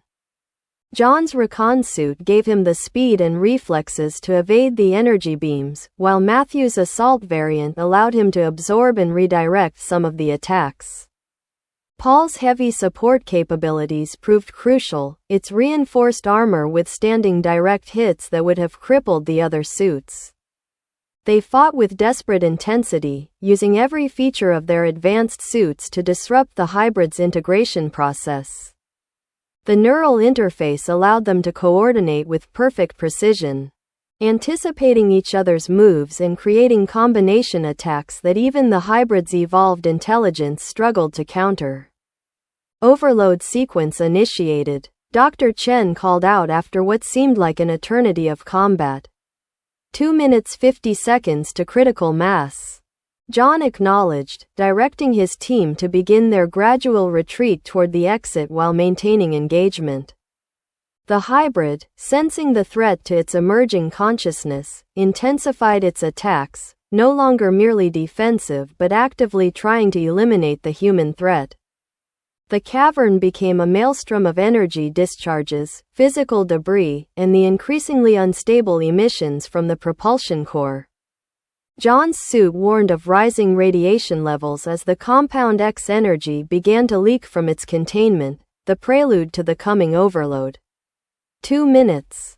Dr. Chen updated, she and Richards now moving toward the exit as their part was complete. The hybrid seemed to understand what was happening. It redirected its energy, focusing not on attacking the humans but on attempting to stabilize the propulsion core, using capabilities that had never been seen in either Alpha or the craft individually. It's trying to stop the overload, Matthew warned, his suit's sensors detecting the energy redirection. Keep it occupied, John ordered, launching a final, desperate assault on the hybrid entity. The XCOM team pushed their suits beyond design specifications, overriding safety protocols to access maximum output from all systems. The neural interface became a double-edged sword, providing unprecedented combat capability but exposing their minds to the strain of operating the suits at such extreme levels. John felt the pressure building in his consciousness as his suit's systems approached critical overload. Warning indicators flashed across his neural display, but he pushed through, focusing entirely on the mission. They needed just a little more time. 1 minute. Dr. Chen called from the exit tunnel. The process is past the point of no return. We need to evacuate now. John gave the order his team had been waiting for. Disengage and retreat. Full speed to minimum safe distance. They broke off combat simultaneously, their suits' enhanced mobility allowing them to cross the cavern in seconds. The hybrid, realizing their strategy, made a final desperate attempt to stop them, launching what appeared to be fragments of itself. Living metal projectiles that sought to embed in their suits and halt their escape. One caught Paul in the back, penetrating his suit's armor and causing him to stumble. John and Matthew immediately altered course, returning to help their comrade. Together, they extracted the alien fragment and supported Paul as they resumed their retreat. 30 seconds. Dr. Chen warned as they reached the exit tunnel. We're cutting it close. The group raced through the facility's corridors, their suits pushed to maximum speed. Behind them, the hybrid's screams, a disturbing combination of Alpha's roar and alien harmonics, echoed through the tunnels as the propulsion core approached critical overload. They burst out of the facility's entrance into the mountain air, continuing their desperate sprint away from ground zero. John's suit calculated their distance versus the estimated blast radius, the numbers razor close to the minimum safe threshold. 10 seconds. Richards shouted, checking a device on his wrist. Take cover. They dove behind a ridge of solid rock just as the countdown reached 0. For a heartbeat, nothing happened. Then the mountain seemed to inhale, a sudden pressure drop as air rushed toward the facility. The silence that followed was broken by a roar that seemed to come from everywhere at once as the propulsion core reached critical mass. Instead of a conventional explosion, what followed was something far stranger. The mountain peak above the facility began to shimmer, reality itself seeming to warp and distort as Compound X energy was released in a massive burst. The rock didn't explode outward but rather seemed to phase in and out of existence, sections disappearing entirely while others remained untouched. A wave of energy rolled outward from the facility entrance, not heat or pressure but something more fundamental, a ripple in the fabric of reality itself. As it washed over their position, John felt his suit's systems fluctuate wildly, the neural interface momentarily disconnecting before re-establishing itself with altered parameters. More disturbing was the sensation within his own body, a tingling that began at the cellular level and rapidly intensified. Through the neural link, he could sense his teammates experiencing the same phenomenon. The Compound X radiation was affecting them despite their suit's protection. When the energy wave passed and the distortion effects began to subside, John cautiously raised his head to survey the damage. Where the facility entrance had been was now simply nothing. A perfect hemisphere of mountain had vanished, leaving a smooth concave surface as if that section of reality had been precisely excised. My God, Dr. Chen whispered, her scientific mind struggling to process what she was seeing. It didn't explode. It deleted that portion of space-time entirely. John ran a diagnostic on his suit, finding numerous systems damaged or operating with altered parameters. More concerning were the biological readings. His own vitals showed significant changes occurring at the cellular level. Everyone report status, he requested, his voice steady despite the implications of what he was seeing. One by one, the team responded. All had survived, though Paul's injuries from the alien projectile were concerning. And all showed the same cellular anomalies that John had detected in himself, the beginning stages of mutation induced by direct compound X exposure. We need medical attention, John informed Richards, who was already contacting Area 52 for emergency extraction and containment protocols. We've all been exposed. Richards looked grim but nodded. Transport is inbound. We'll initiate full quarantine and treatment protocols. As they waited for extraction, John contemplated the smooth hemisphere where the facility had been, and with it, Alpha and the alien craft. Had they truly destroyed the threat, or merely delayed it? The compound X energy had been released, but in a controlled fashion rather than the catastrophic dispersal they had feared. Yet its effects were already manifesting in their own bodies. Do you think it's really gone? Matthew asked quietly, following John's gaze toward the vanished facility. John considered the question carefully. The physical forms, yes. But if what we learned about Compound X is accurate, its ability to rewrite biology, to carry information and purpose across genetic modifications. You think some aspect of Alpha or the craft could survive through the mutations? Dr. Chen asked, her scientific curiosity evident despite their dire situation. I think we need to prepare for that possibility, John replied. And more importantly, understand what's happening to us now. The sound of approaching helicopters ended further conversation. Area 52's medical evacuation team arrived in full hazardous material gear, quickly securing the exposed group for transport back to the main facility. As they were loaded into specialized containment units, John caught a final glimpse of the smooth hemisphere where the secondary facility had been, a perfect absence in the mountain face. As if that portion of reality had never existed at all. Whatever had happened there was over. But John couldn't shake the feeling that a new chapter was just beginning, one written in the changing cells of their own bodies. Carrying forward whatever plans the alien intelligence had set in motion. The war wasn't over. It was evolving, just as they now were. And the true test still lay ahead. Chapter 11. The quarantine ward of Area 52 was a stark, clinical environment designed for one purpose, containing biological threats. For the past week, it had housed John and his team as they underwent extensive testing and observation following their exposure to Compound X radiation during the alien craft's destruction. John sat on the edge of his medical bed, watching Dr. Chen examine the latest test results on a tablet. Through the transparent barrier separating his room from the observation area, he could see similar scenes playing out in the adjacent chambers, Matthew, Paul, and the others each undergoing their own examinations. The changes are remarkable, Dr. Chen said finally, looking up from the data. Unlike anything we've observed in other exposure cases. Different how? John asked, though he already had some sense of the answer. He could feel the changes in his body. Subtle but unmistakable alterations to his strength, reflexes, even his thought processes. Dr. Chen approached, showing him the tablet screen with its complex array of medical data. The mutation rate is controlled, directed. Where previous subjects experienced chaotic changes, often harmful or maladaptive, your cellular alterations are precise, beneficial.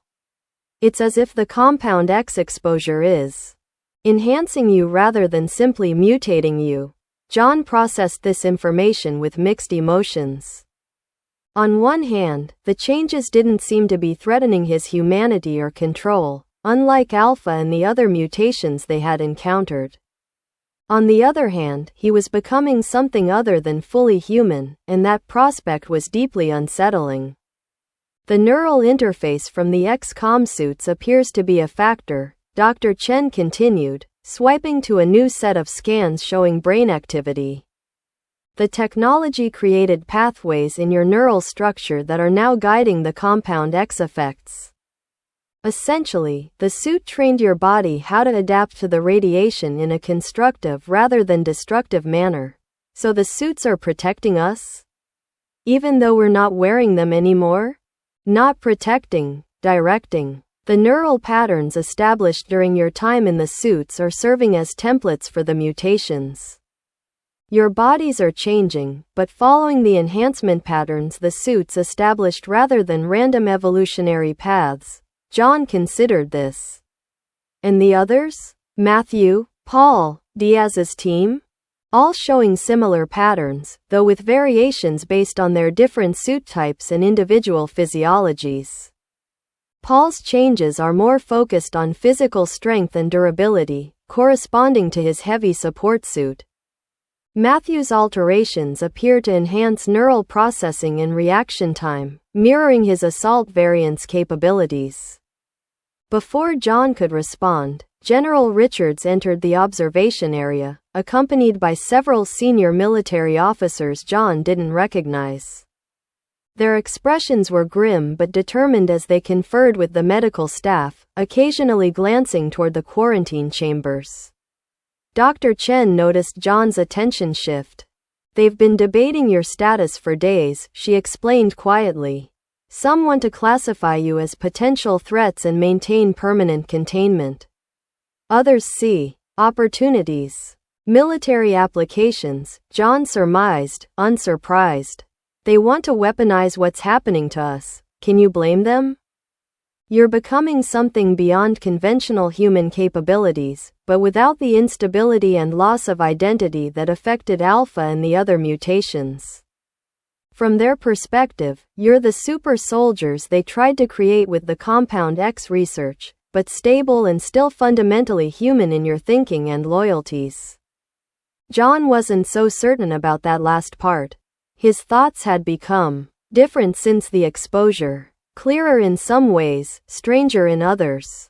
He perceived patterns and connections that would have eluded him before, processed information at speeds that sometimes left him disoriented. "What do you think is really happening to us?" he asked Dr. Chen directly. She hesitated, glancing toward the observation window where Richards and the other officers continued their discussion.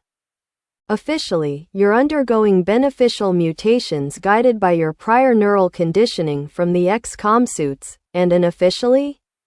I think the alien craft did something deliberate during those final moments. The energy release wasn't random, it was programmed, targeted. I believe it recognized the neural interface technology in your suits as something it could work with, use as a vector for. I'm not sure what. Evolution? Transmission? Transformation?" The implication hung between them, unspoken but clear. The alien intelligence might have found a way to survive through them, using their bodies as vessels for its continuation in some form. Their conversation was interrupted as Richards entered John's quarantine room, having donned the necessary protective gear. The general's expression was unreadable as he dismissed Dr. Chen with a nod. "Mason," Richards greeted him formally. "How are you feeling today?" "Different," John replied honestly. "Stronger. Faster. But still me, if that's what you're worried about." Richards studied him for a long moment before speaking. "The Joint Chiefs have made a decision regarding your status. You and your team are being classified as enhanced personnel, rather than mutation subjects. This designation allows for monitored release from quarantine and potential return to active duty under special protocols." John raised an eyebrow. "Special protocols? You'll be a unique unit, the first of what we're calling the Evolved Combat Initiative. Your mission will be to address the continuing mutation threat while we study your condition further. There it was, exactly as Dr. Chen had predicted. They were being weaponized, turned into assets to fight the very phenomenon they were now part of. John couldn't entirely blame Richards or his superiors. From a military perspective, it was the logical move. But he couldn't help wondering if there were aspects to his transformation that even he didn't yet understand. What about the civilian population? John asked. The mutations are still spreading, evolving. Without Alpha directing them, they may be less coordinated, but they're still a serious threat. Richards nodded grimly. That's part of why we need you. Conventional forces are struggling against the more advanced mutations. Your enhanced capabilities might be our best countermeasure until a more permanent solution can be developed. And the XCOM suits? Being recalibrated based on data from your transformations.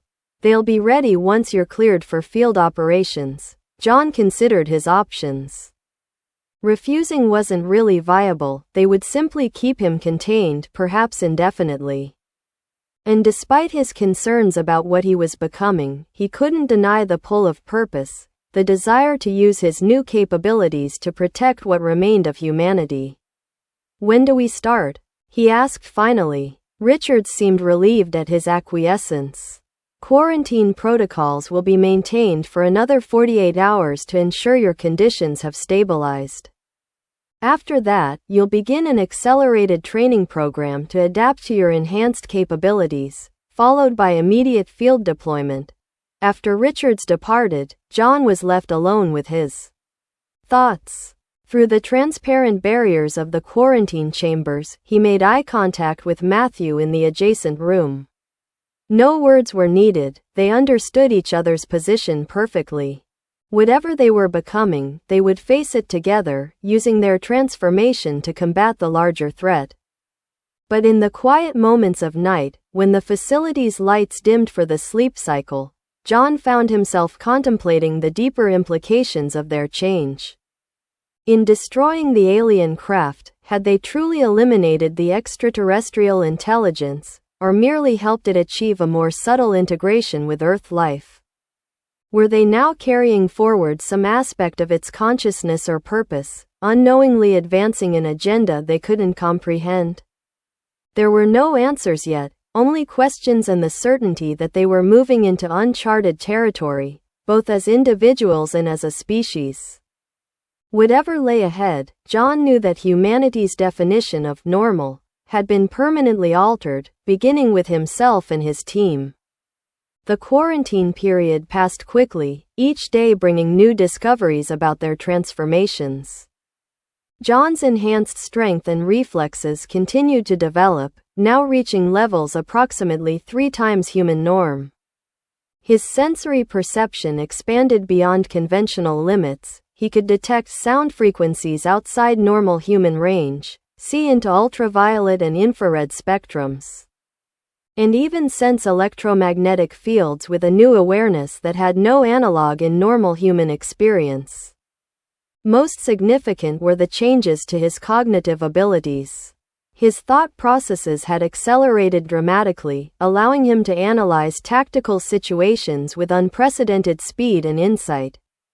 Memory recall became perfect, and he developed what could only be described as intuitive pattern recognition, the ability to see connections and predict outcomes based on minimal information. The others experienced similar enhancements, though with variations that mirrored their original suit specializations. Matthew's neural processing speed surpassed even John's, giving him reaction times that seemed to border on precognition. Paul's physical strength developed to the point where he could bend steel with his bare hands, and his skin developed a subtle but effective dermal armor that could resist small-caliber bullets. When they were finally released from quarantine, they were escorted to a specialized training facility deep within Area 52. Here, they would learn to control and maximize their new abilities before returning to the field. The training complex was a technological marvel, a series of adaptive chambers that could reconfigure to simulate various combat environments and scenarios. The walls, floors, and ceilings were composed of modular panels that could shift position, texture, and even gravitational properties to create challenges that would push even their enhanced capabilities to their limits. "Welcome to the Crucible," announced Colonel Weaver, the stern-faced woman who would oversee their training. With short-cropped gray hair and eyes that missed nothing, she projected an aura of competence that demanded respect. "This is where you'll learn to become what you're meant to be." John exchanged glances with his team. The phrasing was odd, not learning to use what they had become, but becoming something yet unrealized. It suggested their transformation was still ongoing, a process rather than an event. "How long is this training program?" Matthew asked. "As long as necessary," Weaver replied cryptically. "But given your accelerated learning capabilities, we anticipate a compressed timeframe compared to conventional special forces training." Their days quickly fell into an intense routine. Mornings began with physical assessment and adaptation, learning the limits and capabilities of their enhanced bodies. Afternoons focused on cognitive training, developing control over their expanded mental abilities. Evenings were dedicated to team integration, ensuring they could coordinate effectively despite their increasingly divergent abilities. Each was developing along specialized lines, making traditional unit tactics increasingly challenging to apply. John found the physical training almost intuitive. His body seemed to know what it was capable of before his mind fully grasped the implications. In combat simulations, he could now move with such speed that conventional human opponents appeared to be moving in slow motion. His precision had reached levels where he could strike specific nerve clusters through body armor, or hit targets while moving at full sprint that would have been challenging for a stationary sniper before his transformation.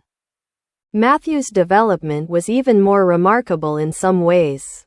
His neural enhancements had progressed to the point where he demonstrated limited precognitive abilities, not true seeing of the future, Dr. Chen explained, but rather an accelerated ability to process sensory data and predict outcomes with near-perfect accuracy.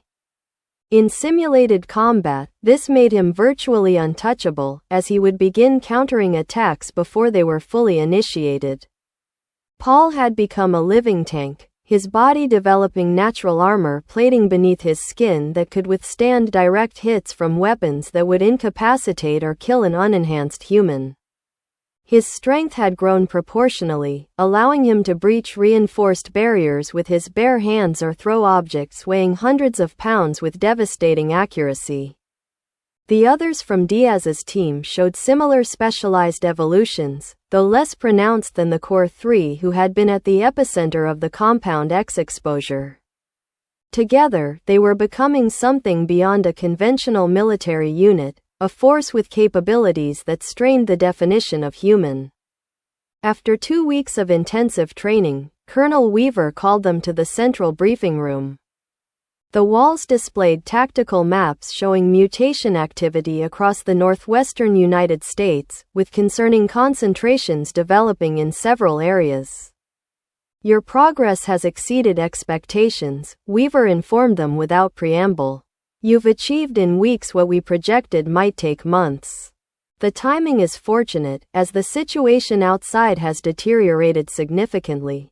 She gestured toward the largest concentration on the map, a pulsing red area centered on what had once been Seattle. "This is our primary concern.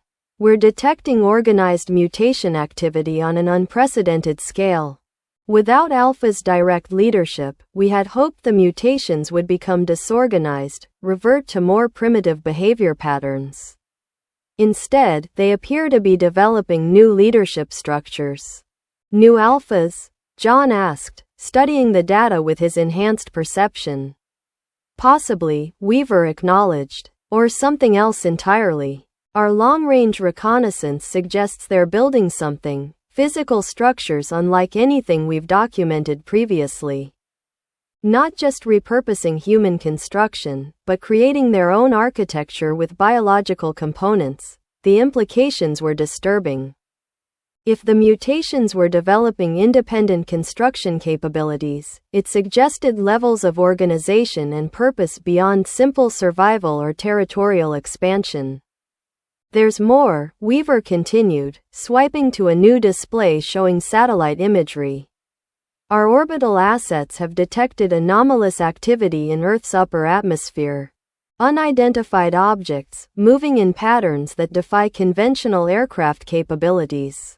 John felt a chill run through him, remembering Dr. Chen's theory about the alien craft potentially transmitting its consciousness or purpose through the compound X exposure. You think there are more craft? That's one theory, Weaver confirmed. General Richards believes the nuclear attack may have been detected by whatever civilization created the craft we encountered. If so, they might be sending additional vessels to investigate, or to complete whatever process was initiated. Matthew spoke up, his enhanced cognition having already processed the implications. They're coming to finish what they started. The mutations, the evolutionary acceleration, it was preparation. Terraforming Earth to make it suitable for them. Weaver nodded grimly. That's our working hypothesis. Which is why your team is being deployed immediately. Your primary mission is to investigate the Seattle mutation concentration, determine the nature of the structures they're building, and neutralize any leadership elements you identify. And the potential alien arrival? John asked. Is being monitored closely. If confirmed, response protocols will be activated. For now, we focus on the immediate terrestrial threat. The briefing continued with operational details, insertion method, equipment loadout, extraction parameters. The modified XCOM suits would be provided, now recalibrated to work in harmony with their enhanced physiologies rather than as the primary source of their capabilities. As the briefing concluded, Dr. Chen entered the room, carrying what appeared to be specialized medical devices. Before deployment, we need to complete your enhancements, she announced. John examined the devices with suspicion. What do you mean, complete our enhancements? I thought this was a natural process. Mostly natural, Chen clarified, but with room for optimization. These are neural amplifiers, designed to stabilize and enhance the connections between your evolved nervous systems and the XCOM suit interfaces. They'll allow for more efficient integration, reducing the strain on your systems during extended operations. The devices looked innocuous enough, small, disc-shaped units with hair-thin filaments extending from their circumference. But John couldn't shake his wariness. Every step in this process had taken them further from their original humanity, and he worried about where the endpoint might lie. Is this optional? He asked directly. Dr. Chen hesitated, glancing toward Colonel Weaver. Technically, yes. The amplifiers are recommended for optimal performance, but not strictly required for the suits to function with your enhanced physiology. John considered this, then looked to his team. Each face reflected the same mixture of determination and concern that he felt. They had come too far to turn back now, yet each step forward took them into increasingly unknown territory. Your call, he told them, respecting their autonomy despite his role as team leader. One by one, they nodded their agreement to proceed. Whatever they were becoming, they would face it together, using every advantage available to combat the threats arrayed against them. The neural amplifier installation was brief but intense. As the devices synchronized with their nervous systems, John experienced a cascade of sensory input, flashes of memory, bursts of sensation, and brief glimpses of something else. Images that felt alien yet strangely familiar, geometric patterns that seemed to convey meaning beyond human language. When the process completed, he felt a new clarity, as if a barrier between his consciousness and his enhanced capabilities had been removed. The others reported similar experiences, their expressions reflecting both wonder and disquiet at the transformation. "The suits are ready," Dr. Chen informed them, leading the way to the equipment bay where the modified XCOM technology awaited. The suits had evolved alongside their users, the designs refined based on data from their transformations. John's Recon variant now featured a more streamlined profile, with adaptive camouflage capabilities integrated directly into the armor plating rather than as a separate system. Matthew's assault configuration had been modified to capitalize on his precognitive abilities, with predictive targeting systems that could anticipate enemy movements. Paul's heavy support version had been reinforced with additional armor and power systems to complement his already formidable physical capabilities. As John integrated with his suit, the neural amplifier created an immediate and profound connection, deeper than anything he had experienced in their initial deployments. The suit felt less like equipment and more like an extension of his own body, responding to his thoughts with such immediacy that the distinction between command and action virtually disappeared. Neural synchronization at 99.8%, reported a technician monitoring the integration process. "That's unprecedented. Previous maximum was 94% with extensive training." The enhancement was evident in all of them, each achieving synchronization levels that redefined the parameters of the human-machine interface. Whatever they had become, it worked in perfect harmony with the alien-derived technology of the XCOM suits. Fully equipped and briefed, they boarded the transport that would take them to their insertion point near Seattle. The aircraft was another Area 52 marvel, a hybrid of human and adapted alien technology that could achieve hypersonic speeds while remaining virtually undetectable to conventional sensors. As they settled in for the brief flight, John found himself contemplating what awaited them. Not just the immediate mission, but the larger questions about their future. Were they still fundamentally human, despite their transformations? Or were they becoming something else entirely, a bridge species between humanity and whatever intelligence had created the alien craft?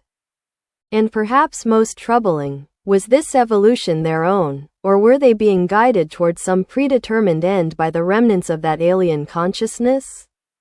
There were no answers yet, only the mission ahead and the determination to protect what remained of human civilization, regardless of how far they themselves might have moved beyond it. The hypersonic transport covered the distance to Seattle in less than 30 minutes, descending to their insertion altitude with a precision that conventional aircraft could never achieve. Through the viewports, John could see the changed landscape below, a city partially destroyed by the nuclear attack, then transformed by the spread of mutations. Most striking were the structures Weaver had mentioned, massive, organic-looking formations that rose from the ruins like alien growths. They appeared to be composed of both conventional materials salvaged from the city and biological components that pulsed with life even at this distance. The largest concentration formed a complex that dominated what had once been the downtown area, its central tower rising at least 1,000 feet into the air. "That's our primary target," John confirmed, accessing tactical data through his neural link. "Intelligence suggests it's functioning as a coordination hub for mutation activity in the region." The insertion would be a halo jump, high altitude, low opening, allowing them to deploy directly into the target area without alerting the mutations to their approach. Their enhanced physiology and the XCOM suit's capabilities made such extreme insertion methods not merely possible but optimal. As the jump bay opened, John felt none of the apprehension that would have accompanied such a mission before his transformation.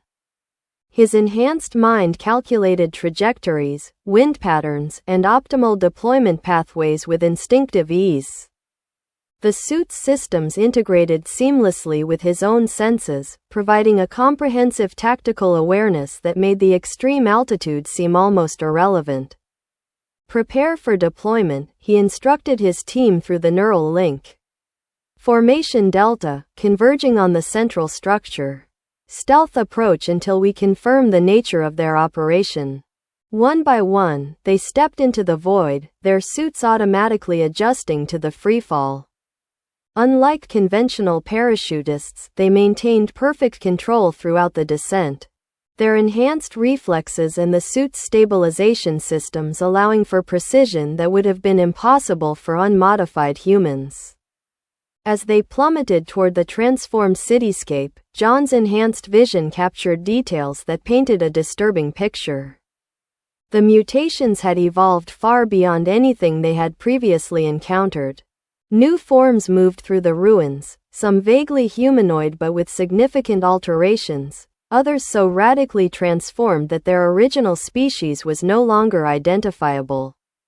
Most concerning was the evident purpose in their movements. These weren't mindless creatures acting on instinct or even the tactical coordination they had observed under Alpha's leadership. This was organized activity, construction, maintenance, what appeared to be communication systems connecting different parts of the complex.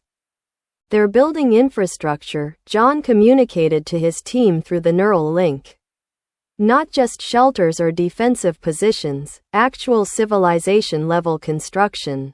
Look at the central tower, Matthew directed, his enhanced perception having identified something significant. The upper section, it's some kind of transmission array. John shifted his focus to the tower's apex, where a complex arrangement of organic and metallic components formed what was unmistakably a broadcasting system, though unlike any human design. It pulsed with energy that his enhanced senses could detect even at this distance, emitting patterns that seemed to correspond to the movements of the mutations throughout the complex. It's coordinating them, John realized. Not like Alpha did through direct control, but through some kind of distributed network. They're communicating. At the optimal altitude, they deployed their deceleration systems, not conventional parachutes but controlled energy fields that slowed their descent without the visible signature that fabric canopies would create. They landed with perfect synchronization on the roof of a partially collapsed building approximately half a mile from the central tower. Immediately securing their position and establishing a perimeter. John activated his suit's advanced sensor suite, gathering detailed information about the mutation complex. The energy patterns emanating from the tower were more complex than anything they had previously encountered, not random emissions but structured data. Encoded in ways that suggested actual language rather than simple command signals. This is way beyond what we expected, Paul communicated, his tactical systems analyzing defensive positions throughout the complex. They've established layered security, sensory networks, even what looks like an organized response force. This isn't just a hive, it's a functioning society. John processed this disturbing development. If the mutations had evolved to this level of organization without Alpha's direct leadership, it suggested a fundamental shift in their development, perhaps triggered by the release of Compound X energy when they destroyed the alien craft. We need to get closer to that tower, he decided. Understand exactly what they're building and why. Using their suits' adaptive camouflage and enhanced mobility, they began moving through the ruined city toward the central complex. The journey revealed the full extent of the mutation's transformation of Seattle. Buildings had been partially dismantled and reconstructed with biological components that looked almost like living tissue. Streets had been reshaped to accommodate new forms of movement, with strange pulsing conduits running along what had once been power lines. And everywhere, mutations moved with evident purpose, some constructing, others maintaining, still others appearing to function as security or coordination units. The diversity of forms was staggering, suggesting that the evolutionary process had accelerated beyond anything Area 52 had projected. As they neared the central tower, John signaled the team to hold position in the shadow of a partially collapsed skyscraper. From this vantage point, they could observe the heart of the mutation complex without risking detection. The tower itself was a marvel of alien engineering, part constructed technology, part grown organism. Its surface pulsed with bioluminescent patterns that shifted in complex sequences, while energy fields visibly fluctuated around its upper sections. At its base, a steady stream of mutations entered and exited through openings that resembled organic airlocks. We need to get inside, John decided. But direct approach would be detected immediately. Matthew's enhanced cognition had already identified a potential infiltration route. The subsurface access, he suggested, highlighting a section where maintenance mutations were emerging from what appeared to be underground tunnels. Their sensory focus is primarily outward and upward. If we approach through the old sewer system, we might avoid detection.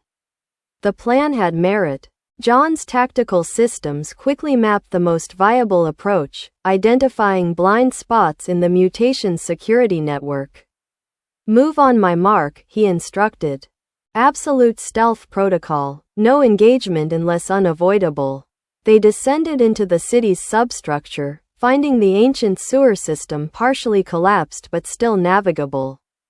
Here too, the mutations had been at work, reinforcing sections with their bioorganic materials and establishing what appeared to be transit networks for smaller service-oriented forms. Moving with preternatural stealth, they avoided detection as they approached the foundation of the tower. John's enhanced senses detected a change in the air, subtle chemical signatures that his evolved biology interpreted as communication pheromones, growing stronger as they neared their target. They're using chemical signaling as well as the energy transmissions, he realized. Multiple redundant communication systems. At the tower's foundation, they discovered an access point, a maintenance entry where smaller mutations came and went in organized patterns. Timing their approach to coincide with a gap in the traffic, they slipped inside, their suits' camouflage adapting to match the bioorganic surfaces of the interior. What they found inside defied expectation. The tower's interior was a vast, open space, rising the full height of the structure. Along its walls, countless mutations worked at what appeared to be control interfaces, organic technology that responded to their touch. In the center, suspended in a column of pulsing energy, was something that made John's enhanced heart skip a beat. It was not a mutation as they had come to understand them. Nor was it recognizably alien in the sense of the craft they had encountered. It was both, and neither. A form that suggested a deliberate fusion of terrestrial biology and extraterrestrial technology, hovering in the energy field like an embryo in amniotic fluid. What the hell is that? Paul's voice came through the neural link, a rare note of unease in his normally stoic demeanor. Before John could respond, his enhanced senses detected a change in the energy patterns throughout the tower. The mutations had become aware of their presence, not through conventional detection, but through some form of awareness that operated on principles beyond human understanding. "We've been made," John warned. "Prepare for engagement." The response was immediate and overwhelming. Mutations throughout the tower pivoted toward their position, their forms shifting as biological weapons emerged from limbs and torsos. The energy field surrounding the central entity intensified, protective protocols engaging. "Fall back to defensive position Alpha," John ordered, designating a partially enclosed area near their entry point. "Controlled withdrawal while we assess options." They moved with coordinated precision, their enhanced reflexes and the suit's capabilities allowing them to evade the initial wave of mutation attacks. Reaching the designated position, they established a defensive perimeter, their weapons systems engaging with surgical precision to keep the advancing mutations at bay. "We need to report what we've found," John communicated, establishing a secure connection to Area 52 through his suit's advanced communication systems. This is beyond our mission parameters. As he transmitted data on the central entity, including high-resolution imagery captured by his enhanced visual systems, John continued to coordinate their defense. The mutations were advancing in organized waves, showing tactical sophistication that would have been impossible for conventional animal intelligence. Area 52's response came quickly, General Richards' voice tense over the secure channel. Data received. Mason, this confirms our worst fears. That entity appears to be a biological interface, a bridge between terrestrial life and the alien technology. Analysis suggests it's gestating. Gestating what? John demanded, directing precision fire at a particularly aggressive mutation attempting to flank their position. We believe it's creating a new form, neither human nor alien but a fusion designed to fully integrate with and control the Compound X mutations. Essentially, a physical vessel for the alien consciousness that was present in the craft you destroyed. The implication hit John with full force. They hadn't stopped the alien intelligence by destroying the craft, they had merely forced it to adopt a new strategy, using the mutations it had created to build a new physical form. Orders, sir? John requested, knowing that their original mission parameters were now inadequate. Richard's response was immediate: destroy that entity at all costs. Whatever it's becoming, it cannot be allowed to complete its gestation. We're dispatching additional forces to your location, but you need to act now. John assessed their options quickly, his enhanced cognition processing potential approaches and their likely outcomes. Direct assault on the central chamber would be high risk, especially given the concentrated mutation presence. But they had an advantage: their enhanced capabilities and the X-com suits gave them combat effectiveness far beyond what the mutations had likely encountered before. New mission protocol, he informed his team. Primary target is the central entity. We need to neutralize it before it completes whatever transformation it's undergoing. Direct approach? Matthew questioned, his precognitive abilities already modeling potential assault vectors. No, John decided. We use their own systems against them. That energy column sustaining the entity, it's drawing power from somewhere. We find the source, overload it, collapse the entire system. Paul's tactical systems had already identified the most likely power distribution nodes. Lower levels, he indicated, highlighting several points on their shared tactical display. Energy flux patterns suggest primary generation is below ground. With their objective clarified, they began a fighting withdrawal toward the tower's subsurface levels. The mutations pursued relentlessly, but the team's enhanced capabilities allowed them to maintain separation while inflicting significant casualties on their pursuers. Reaching a central access shaft, they descended rapidly, using their suits' mobility systems to control their fall. The lower levels of the tower revealed the full scope of the mutation's engineering. Vast chambers filled with bioorganic machinery pulsing with the same energy they had observed in the central column. This is it, John confirmed, his sensors detecting the massive power generation taking place around them. These organs, for lack of a better term, are producing the energy sustaining the entity. How do we overload it? Paul asked, establishing a defensive position as mutations began to converge on their location. John's enhanced cognition provided the answer. The system is balanced, precisely regulated to provide stable output. Disrupting any major node should create a cascade effect through the entire network. They set to work quickly, planting the high-yield explosives they had brought for the mission at key points throughout the power generation system. The mutations, seeming to understand their intent, redoubled their efforts to stop them, waves of increasingly specialized forms attacking from multiple directions. The battle that followed pushed even their enhanced capabilities to their limits. Matthew's precognitive abilities allowed him to intercept the most dangerous attackers before they could reach the team's position. Paul's immense strength and durability made him an immovable defensive anchor, absorbing punishment that would have annihilated conventional forces. John moved between positions with preternatural speed, placing the final explosive charges while coordinating their defense.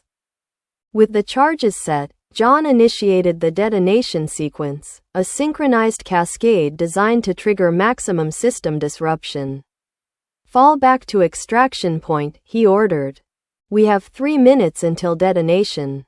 They fought their way back to the surface levels, the mutations seemingly aware of the impending destruction and growing increasingly desperate to stop them. As they reached the tower's ground level, the first explosions began, deep, reverberating blasts that shook the entire structure. The effect was immediate and catastrophic for the mutation's systems. The energy column in the central chamber began to fluctuate wildly, the careful balance that sustained the developing entity disrupted beyond recovery. Secondary explosions cascaded through the tower as power conduits overloaded and ruptured. As they sprinted from the collapsing structure, John caught a final glimpse of the central chamber through a tactical feed from one of their surveillance drones. The entity was convulsing within the failing energy field, its form beginning to destabilize as the power that sustained it dissipated. They cleared the tower's immediate vicinity just as the main structure began to collapse, the bioorganic materials disintegrating without the energy that had maintained their cohesion. Throughout the mutation complex, a wave of disorganization spread, not complete incapacitation, but a visible disruption of the coordinated activity they had observed earlier. "Extraction point secured," John reported as they reached their designated evacuation location. "Target neutralized, awaiting pickup." As the hypersonic transport descended to retrieve them, John surveyed the mutation complex. The central tower had been completely destroyed, but much of the surrounding infrastructure remained intact. More concerning were the mutations themselves. Though temporarily disorganized, they were already beginning to regroup, establishing new patterns of movement and communication.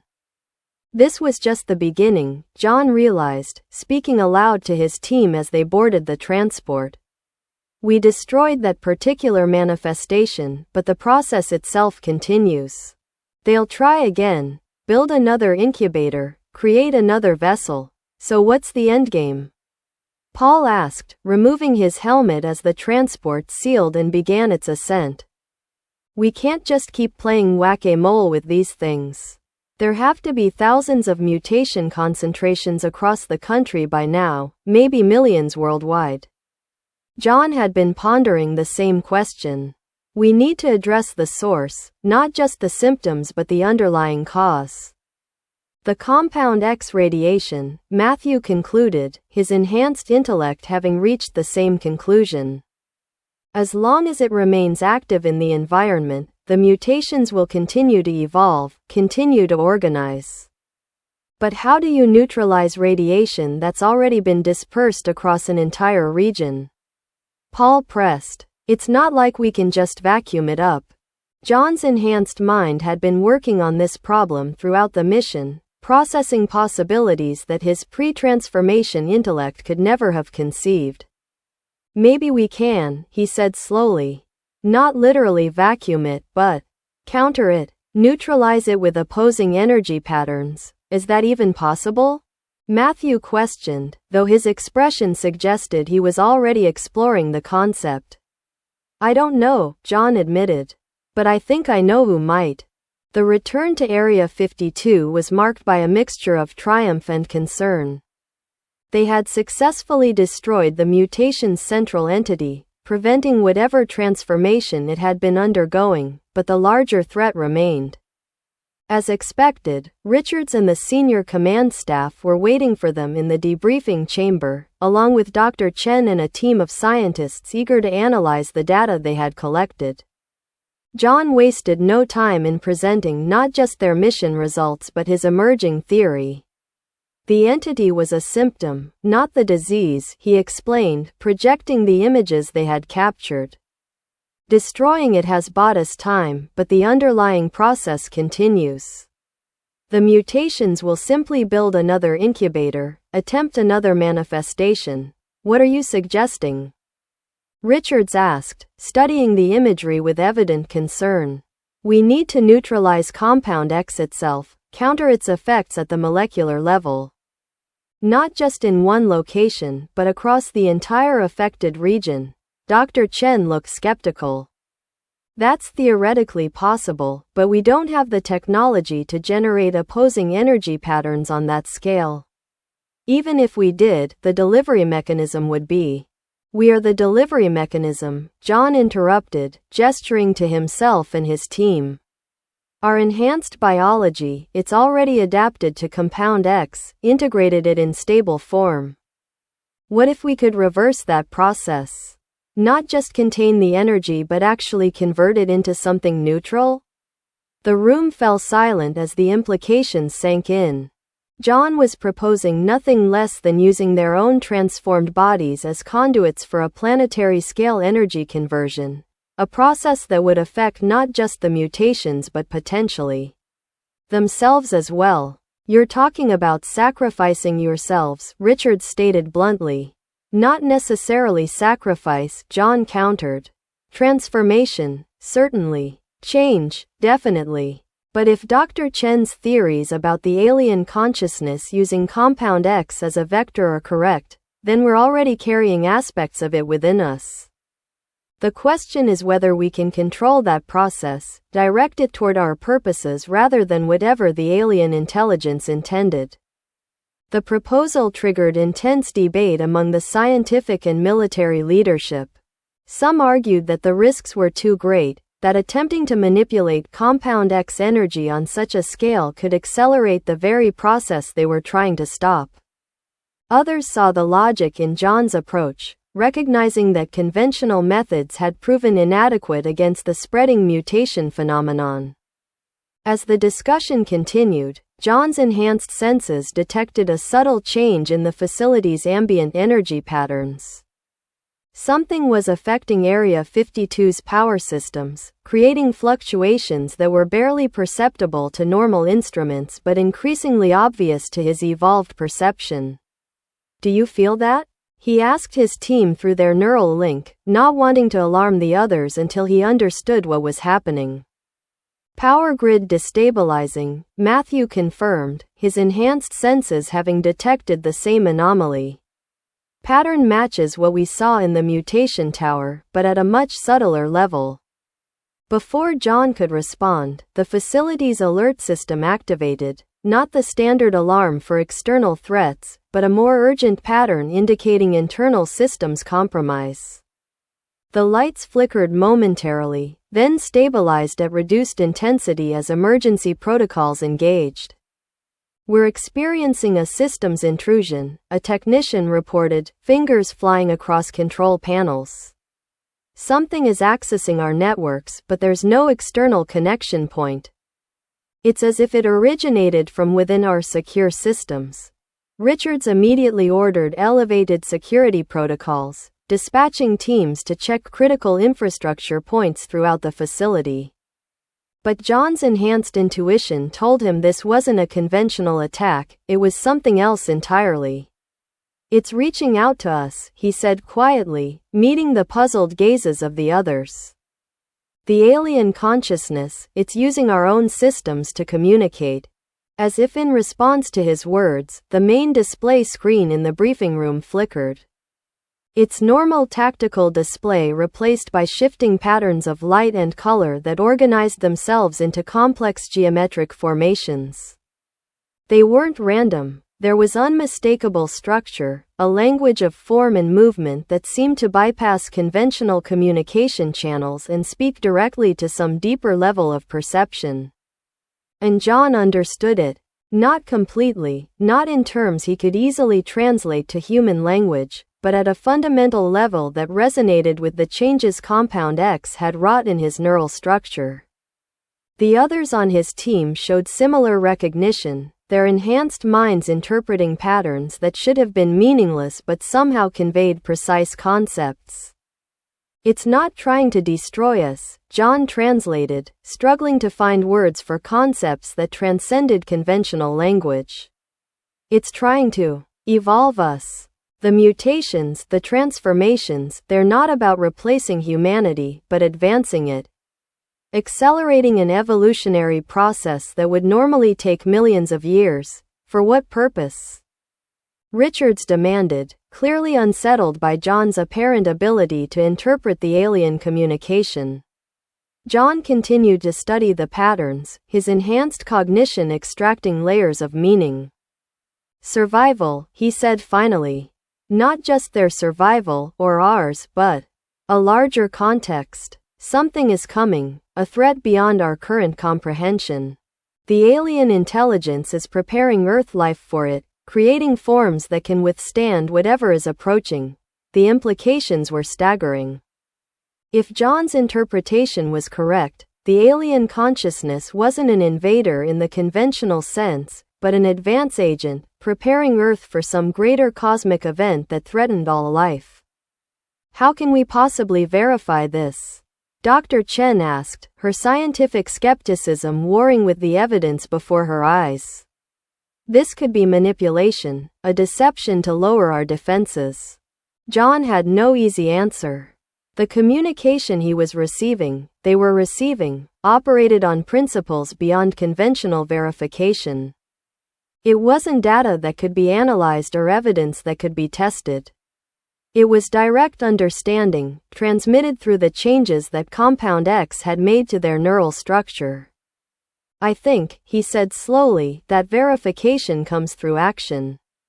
If the intent is what I perceive it to be, then there should be a way to control the mutation process, to direct it toward beneficial adaptation rather than chaotic transformation."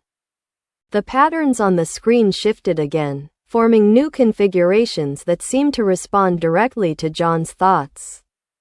And with them came a deeper understanding, not just of the alien consciousness's purpose, but of how their own enhanced biology could interface with Compound X energy on a fundamental level.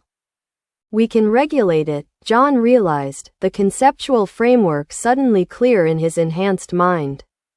"Not eliminate Compound X, but modulate its effects, establish parameters for controlled evolution rather than unchecked mutation." "How?" Richards pressed, his military pragmatism requiring concrete actions rather than abstract concepts. John turned to Dr. Chen. "The neural amplifiers you developed, they're not just enhancing our connection to the suits. They're capable of broadcasting patterns, establishing resonance fields that can influence Compound X energy. If we modify them to project the specific frequency patterns I'm receiving now, we could potentially create a stabilizing influence." Dr. Chen completed the thought, her scientific mind grasping the implications. "Not eliminating the mutations, but guiding them toward more controlled, less aggressive forms." "Exactly," John confirmed. "Instead of fighting an endless battle against evolving threats, we establish parameters that channel the evolutionary process along paths that don't threaten human survival."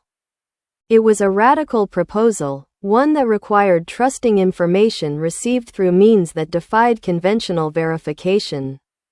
But as John explained the concept in greater detail, translating the alien communication into actionable steps, even the most skeptical members of the scientific team began to see the potential. "We'd need to deploy to multiple key locations," John explained, projecting a map of Compound X concentration points across the region, each transmitting a specific portion of the stabilization pattern.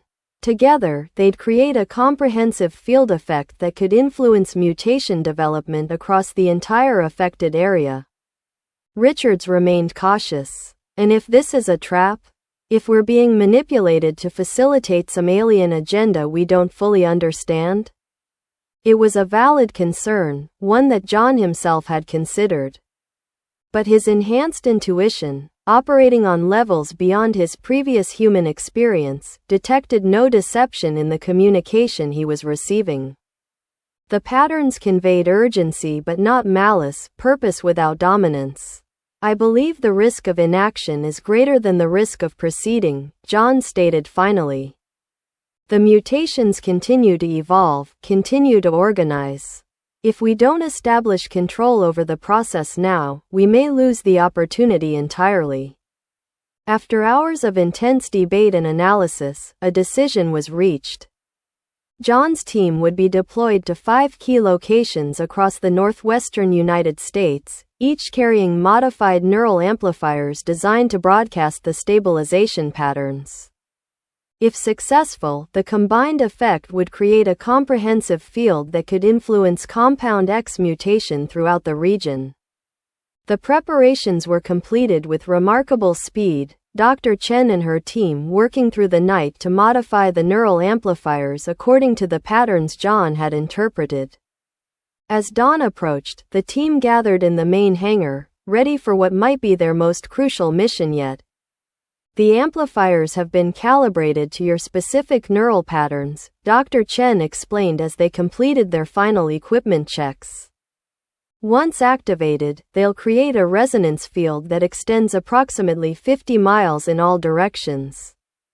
With all 5 positions active simultaneously, the combined field should cover the primary compound X concentration zone. John examined the modified amplifier now integrated into his suit, a surprisingly small device for something with such potentially tremendous impact. How will we know if it's working? The effects won't be immediate or dramatic, Dr. Chen cautioned. We're talking about influencing an evolutionary process, not an on/off switch. But our monitoring systems should detect changes in mutation behavior and development patterns within hours of activation. Richards approached, his expression solemn. I don't need to emphasize the importance of this mission. If your interpretation is correct, this could be the turning point in our struggle against the mutations. If not, he left the alternative unspoken, but they all understood the stakes. This was potentially humanity's best hope for establishing equilibrium with the transformed world, or it could accelerate processes beyond their control. We'll maintain constant communication, John assured him. If anything goes wrong, we abort immediately and withdraw at a safe distance. With final instructions complete, the team boarded their transport vessels, hypersonic craft that would deliver each member to their designated deployment location. John would take the primary position, near what had been the epicenter of the Seattle mutation complex. The others would establish themselves at equidistant points forming a pentagon pattern around the central zone. As John's transport rose into the early morning sky, he found himself contemplating the journey that had brought them to this point.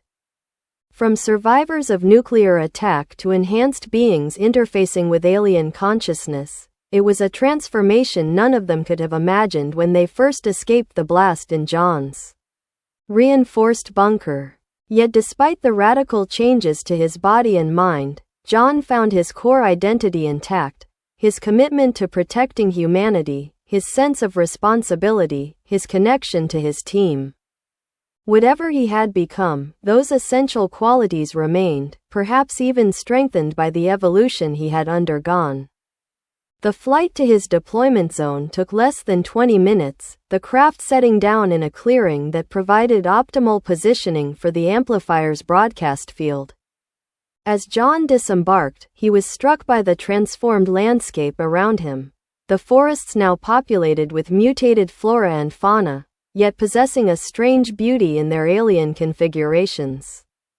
Position Alpha secured, he reported through the neural link that connected him to his team despite their physical separation. Amplifier standing by for synchronized activation. One by one, the others confirmed their positions, each having reached their designated coordinates without significant resistance. The mutations in the area seemed to be in a state of anticipatory stillness, as if sensing the approaching change but not yet understanding its nature. All positions secured, John confirmed to Area 52. Awaiting final authorization for amplifier activation. Richard's voice came through the secure channel, tense but determined. Authorization granted, Mason. Proceed with activation sequence. John took a deep breath, centering himself for what was to come. The amplifier activation would create a profound connection between his enhanced neural structure and the compound X energy permeating the region, a level of integration beyond anything they had yet experienced. Initiating synchronization in 5, 4, 3, 2, 1. Mark. As one, the team activated their amplifiers. The effect was immediate and overwhelming, a surge of awareness that expanded John's consciousness far beyond the confines of his physical form. Through the amplifier's resonance field, he could sense the compound X energy throughout the region, feel its influence on countless evolving organisms. Perceive the patterns of mutation and adaptation unfolding across a vast area. And he could shape them. Not by force or external control, but by establishing parameters, defining boundaries within which the evolutionary process could unfold. It wasn't about reversing the mutations or suppressing them, but guiding them toward forms that could coexist with humanity rather than threatening it.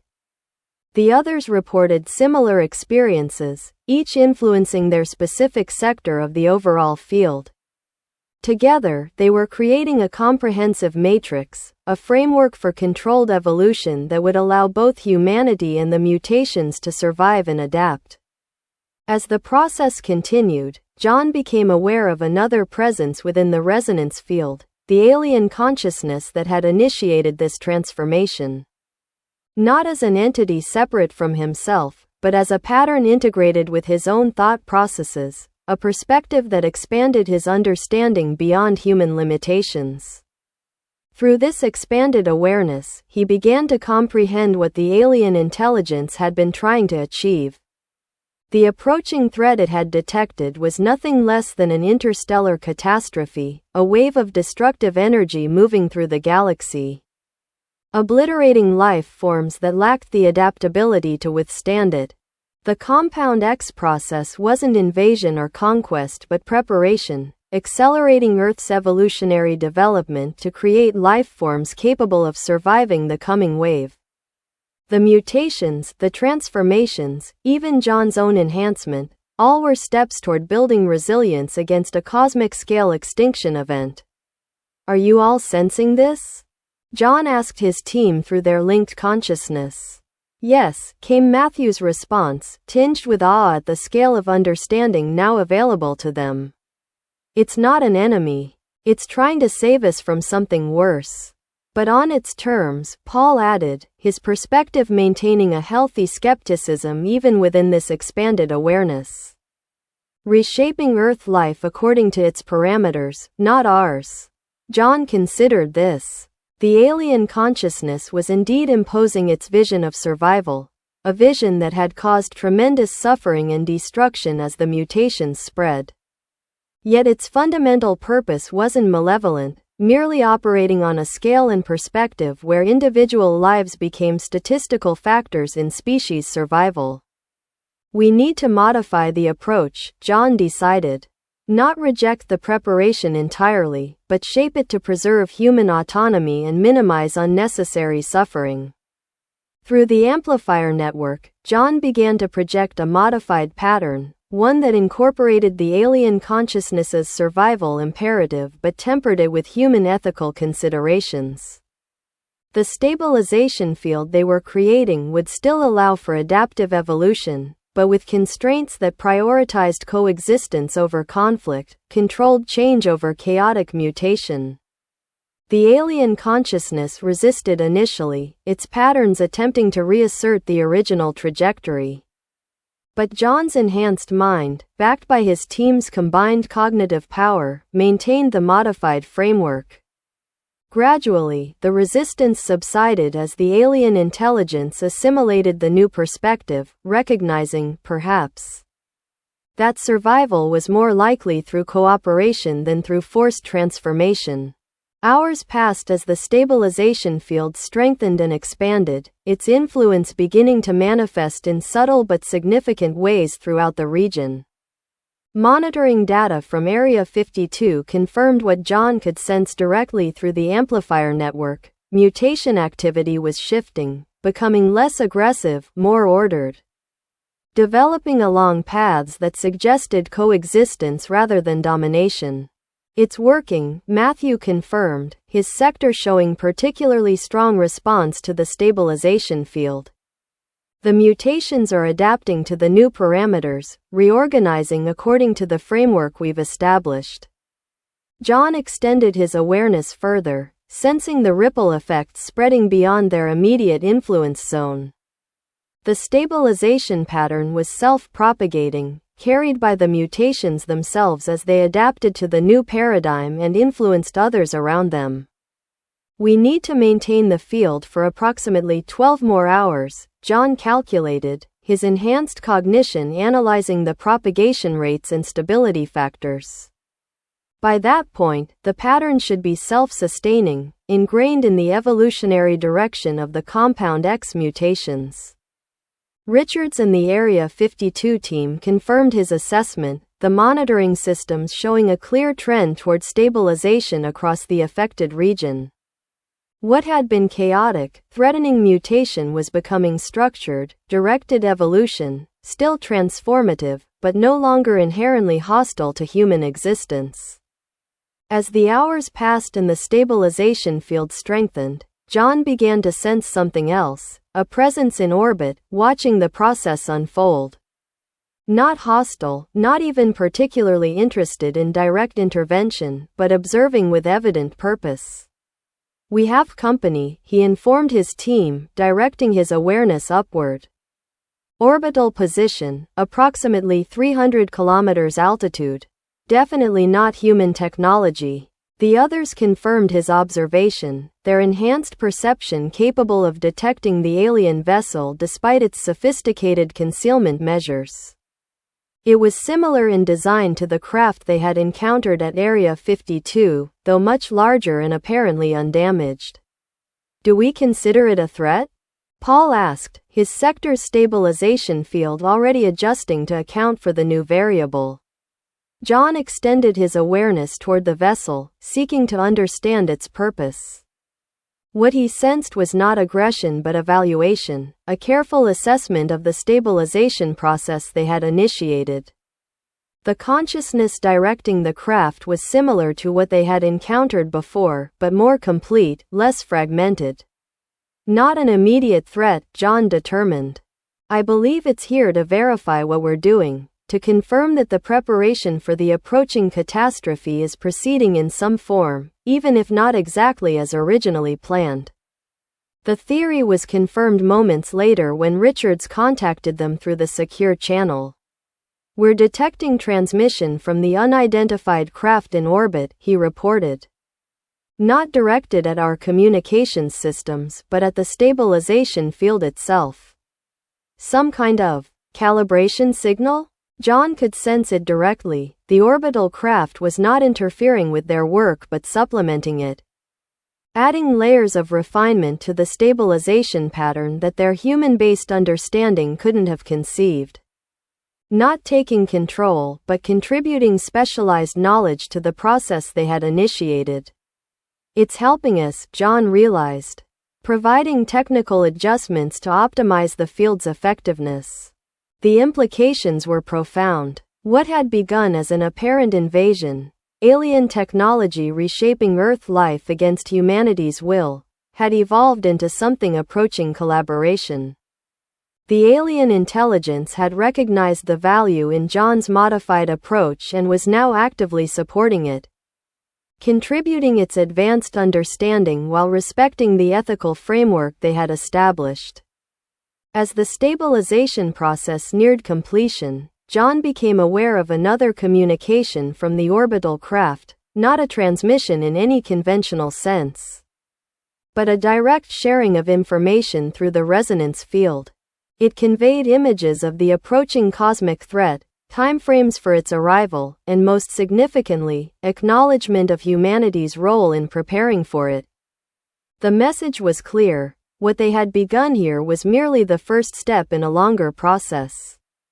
Earth life would need to continue evolving, continue adapting, but now with human participation and guidance rather than through forced transformation. The alien intelligence was offering partnership rather than dominance, recognizing that diversity of approach increased the probability of successful adaptation. John shared this understanding with Richards and the Area 52 team, translating the complex conceptual communication into terms they could comprehend. The initial reaction was skepticism, understandable given humanity's experience with the mutations thus far, but as John elaborated on the nature of the cosmic threat and the potential for collaborative preparation, even the most doubtful began to see the possibilities. "So you're saying we're being recruited?" Richards asked, his military mind framing the situation in familiar terms. "These aliens want us as allies against some kind of interstellar catastrophe?" "Not exactly allies," John clarified. "More like fellow survivors. They've encountered this phenomenon before, lost worlds to it, and developed methods for increasing survival probability. They're sharing that knowledge, but they've recognized that our approach, our ethical constraints and focus on coexistence, offers variables they hadn't considered." As the stabilization field reached its optimal state, becoming self-sustaining without continued active management, John and his team prepared to disengage from the amplifier network. The experience had transformed them yet again, expanding their consciousness beyond individual perspective to a collective awareness that encompassed not just human concerns but the broader context of life's evolution and survival. Disengaging in synchronized sequence, John instructed as the 12-hour mark approached. 3, 2, 1, mark. The transition back to individual consciousness was jarring after such expanded awareness, leaving each of them momentarily disoriented as their perception contracted to normal parameters. But the effects of their work remained evident in the environment around them. The mutations now moving with purpose but without aggression, their forms still alien but somehow less threatening. More integrated with the natural world. As they gathered for extraction back to Area 52, John gazed up at the sky, knowing the alien craft was still there, still observing. Not an invader now, but a potential partner in facing whatever cosmic challenge approached. A challenge that might be years or decades away, but would require preparation beginning immediately. "What happens now?" Matthew asked as they boarded the transport vessel, putting into words the question on all their minds. John considered this, his enhanced cognition exploring possibilities that stretched far beyond their current situation. "We build," he said finally. "Not just bunkers or weapons but understanding. Knowledge that bridges human science and alien technology. Adaptation methods that preserve our humanity while increasing our resilience. And the mutations?" Paul pressed. "We guide them. What we've started here, the stabilization field, its established parameters, not ended the process. The mutations will continue to evolve, but now along paths that complement human survival rather than threatening it. Some may even become allies in their own right, developing intelligence that offers new perspectives on the challenges ahead." As the transport lifted off, carrying them back to Area 52 and whatever future awaited, John found himself filled with something he had not expected to feel again after witnessing the nuclear devastation of his world: hope. Not naive optimism that ignored the tremendous challenges still facing them, but a grounded confidence that humanity had found a path forward. One that offered the possibility of not merely surviving but evolving on their own terms. The alien craft in orbit would eventually depart, he knew, carrying word to others of its kind that Earth was preparing in its own way for the approaching catastrophe. Some would return, offering knowledge and technology to assist the process. Others would observe from afar, studying humanity's unique approach to the evolutionary challenge. And John and his team, neither fully human nor truly alien, but something new that incorporated aspects of both, would stand at the interface between worlds, guiding the integration of diverse approaches to a common goal: survival not through dominance or submission, but through adaptability, diversity, and respect for the essential qualities that made each life form unique. It wasn't the future any of them had imagined when they first emerged from John's bunker into a world transformed by nuclear fire. But it was a future with possibility, with purpose, a future worth fighting for, worth building, worth becoming something new to preserve what mattered most. As Area 52 appeared on the horizon, John allowed himself a moment of reflection on the journey that had brought them here. From the desperate flight from the nuclear blast to the discovery of the mutations. From their first encounter with Alpha to the revelations about the alien craft and its purpose, each step had led to this moment of potential transformation for all Earth life. Whatever came next would be unprecedented, a collaboration between species, between worlds, between evolutionary paths that might never have intersected without the catalyst of crisis.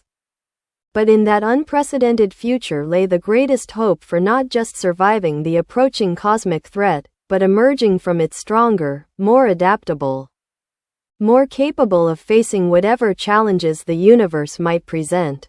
The transport touched down on Area 52's landing pad, where Richards and the facility's leadership awaited them. John stepped out, feeling the weight of responsibility but also the lightness of possibility that their new understanding had created. Mission accomplished, he reported simply, knowing that words could never fully convey what they had experienced, what they had become. Richards nodded, his expression a mixture of relief, curiosity, and cautious optimism. "Then we have work to do," he replied, gesturing toward the facility entrance where scientists, engineers, and military personnel were already gathering to begin the next phase of humanity's evolution. John looked to his team, Matthew, Paul, and the others who had shared this extraordinary journey, seeing in their eyes the same understanding, the same commitment to the path ahead. Together, they had survived the apocalypse, confronted its aftermath, and discovered a future none could have imagined. Now they would help build that future, step by careful step, preserving what made humanity worth saving while embracing changes that would ensure its survival. It would not be easy, not be certain, not be without setbacks and challenges that would test them to their limits and beyond. But they would face it together, enhanced but still human at their core, carrying forward the best of what they had been into what they were becoming. And in that balance, between past and future, between preservation and transformation, lay humanity's greatest strength and its ultimate hope. Chapter 12. Depths of Evolution. 6 months had passed since the stabilization field had been established. The changed world was finding a new equilibrium. Mutations still existed but had evolved toward forms that could coexist with humanity rather than threaten it. The alien vessel that had observed their work from orbit had departed after 2 weeks, but not before transmitting vast amounts of data to Area 52's systems. John and his team had spent these months studying this information, working with scientists to understand the approaching cosmic threat and the preparations necessary to survive it. Their enhanced capabilities had continued to develop, stabilizing into forms that maintained their humanity while incorporating aspects of their transformation that proved most useful. But one critical piece of the puzzle remained missing. The data mentions a terraforming technology, John explained during a briefing with General Richards and the senior staff. His enhanced mind projected holographic representations directly from the neural interface that was now a permanent part of his biology. something capable of accelerating planetary recovery, neutralizing radiation, and establishing baseline ecological parameters. And this technology wasn't included in the data transmission? Richards asked, studying the complex schematics with a frown. No, the information refers to it but doesn't provide specifics. I believe they're intentionally withholding the details. Dr. Chen, who had become the primary scientific liaison between the enhanced team and Area 52's research division, nodded in agreement. It's consistent with what we've observed of their approach. They provide knowledge but expect us to take initiative. A test, perhaps, of our readiness. Or they don't entirely trust us with that level of technology yet, Paul suggested, his more pragmatic perspective a valuable counterbalance to the team's thinking. John considered both possibilities. Regardless of their reason, we need that technology. The stabilization field is maintaining equilibrium for now, but true recovery requires more direct intervention, especially in the most heavily irradiated zones. Matthew, who had been silently processing data through his enhanced cognitive systems, suddenly straightened. I think I've found something, he announced, his eyes displaying the subtle luminescence that indicated active enhanced perception. He projected his own holographic display, showing oceanic survey data collected by Area 52's limited satellite network. There's an anomaly in the Pacific Ocean, approximately 600 miles west of what remains of Seattle. Depth is extreme, nearly 10,000 meters at the bottom of the Cascadia Trench. The display zoomed in, revealing detailed sonar mapping of a large object resting at the trench bottom. Its configuration was unmistakably similar to the alien craft they had encountered at Area 52, though much larger and apparently damaged. Another crash, John realized immediately. More recent than the one recovered in 2010. Probably during the initial nuclear exchange, Richards agreed, studying the image with intense focus. The timing would align with the first appearance of compound X radiation in the environment. John's enhanced mind rapidly assimilated the implications. This could be the source, not just of terraforming technology, but of the compound X contamination itself.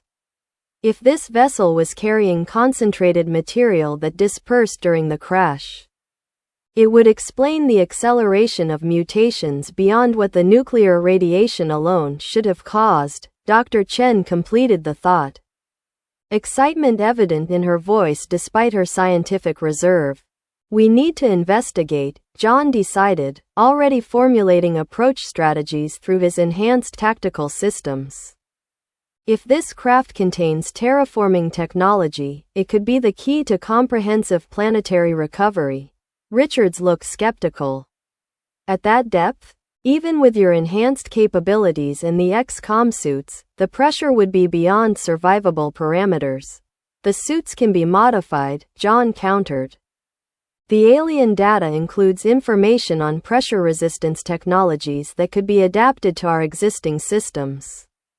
And our enhanced biology gives us advantages conventional divers could never have: increased oxygen efficiency, resistance to nitrogen narcosis, adaptability to pressure changes. After intense debate, the mission was approved.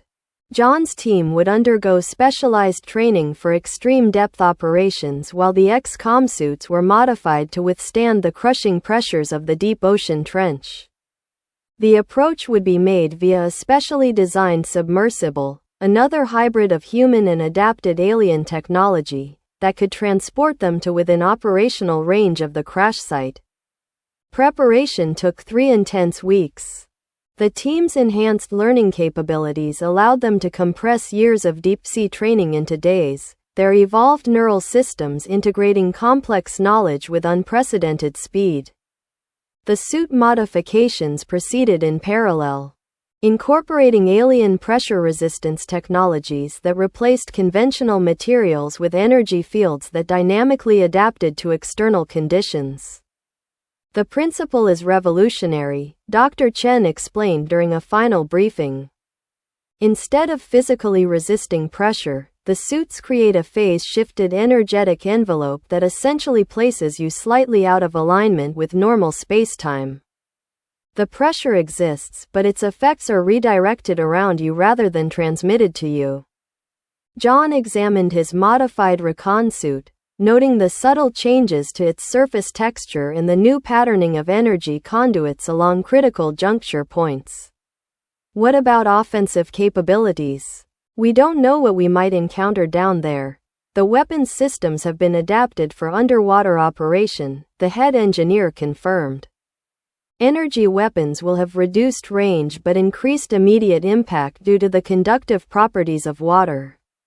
Kinetic systems have been recalibrated for hydrodynamic efficiency.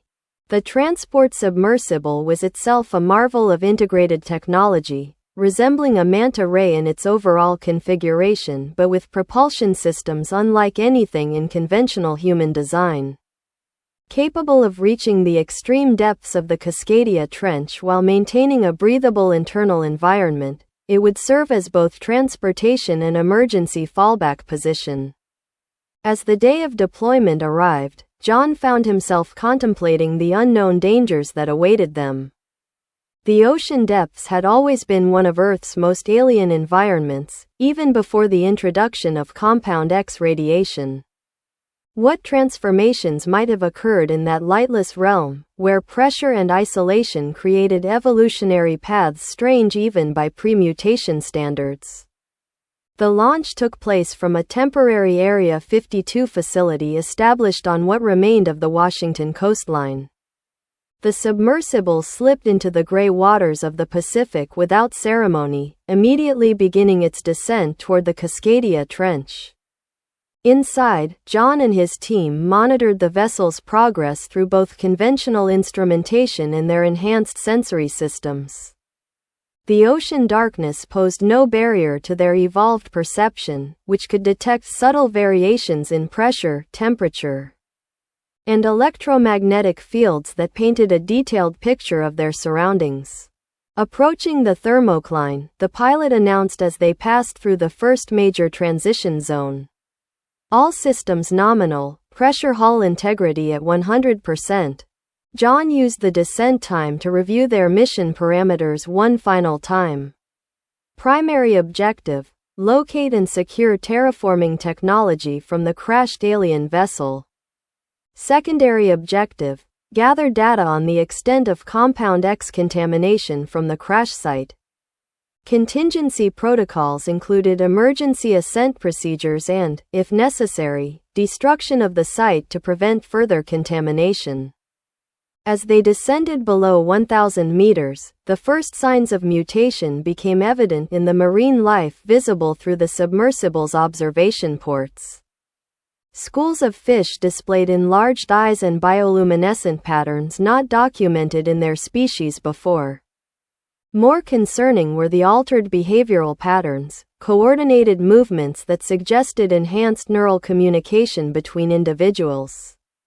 Mutation effects are present but seem less aggressive than what we observed on land, Matthew noted, analyzing the patterns through his enhanced perception. More adaptive than destructive. The ocean provides different evolutionary pressures, Dr. Chen explained from her monitoring station at Area 52, connected through their secure communication network. Creatures here are already adapted to extreme conditions: pressure, darkness, limited resources. The Compound X energy may be expressing differently in this environment.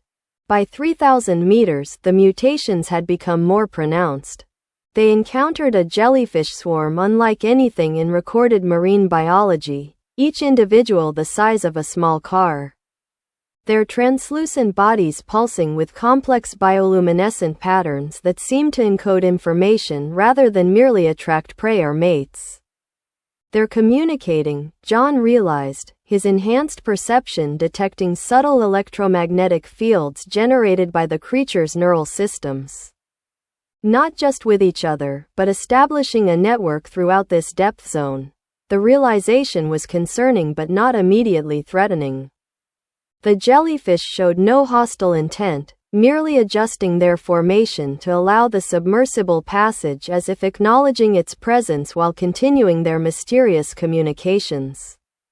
At 5,000 meters, they entered what the scientific team had designated the deep mutation zone, the region where compound X concentration reached levels comparable to the most heavily affected areas on land. Here, the transformations became truly alien. What appeared at first to be a rocky outcropping suddenly shifted, revealing itself as a living organism of unprecedented size. Its form suggested cephalopod ancestry, perhaps octopus or squid, but evolved to proportions that defied conventional understanding.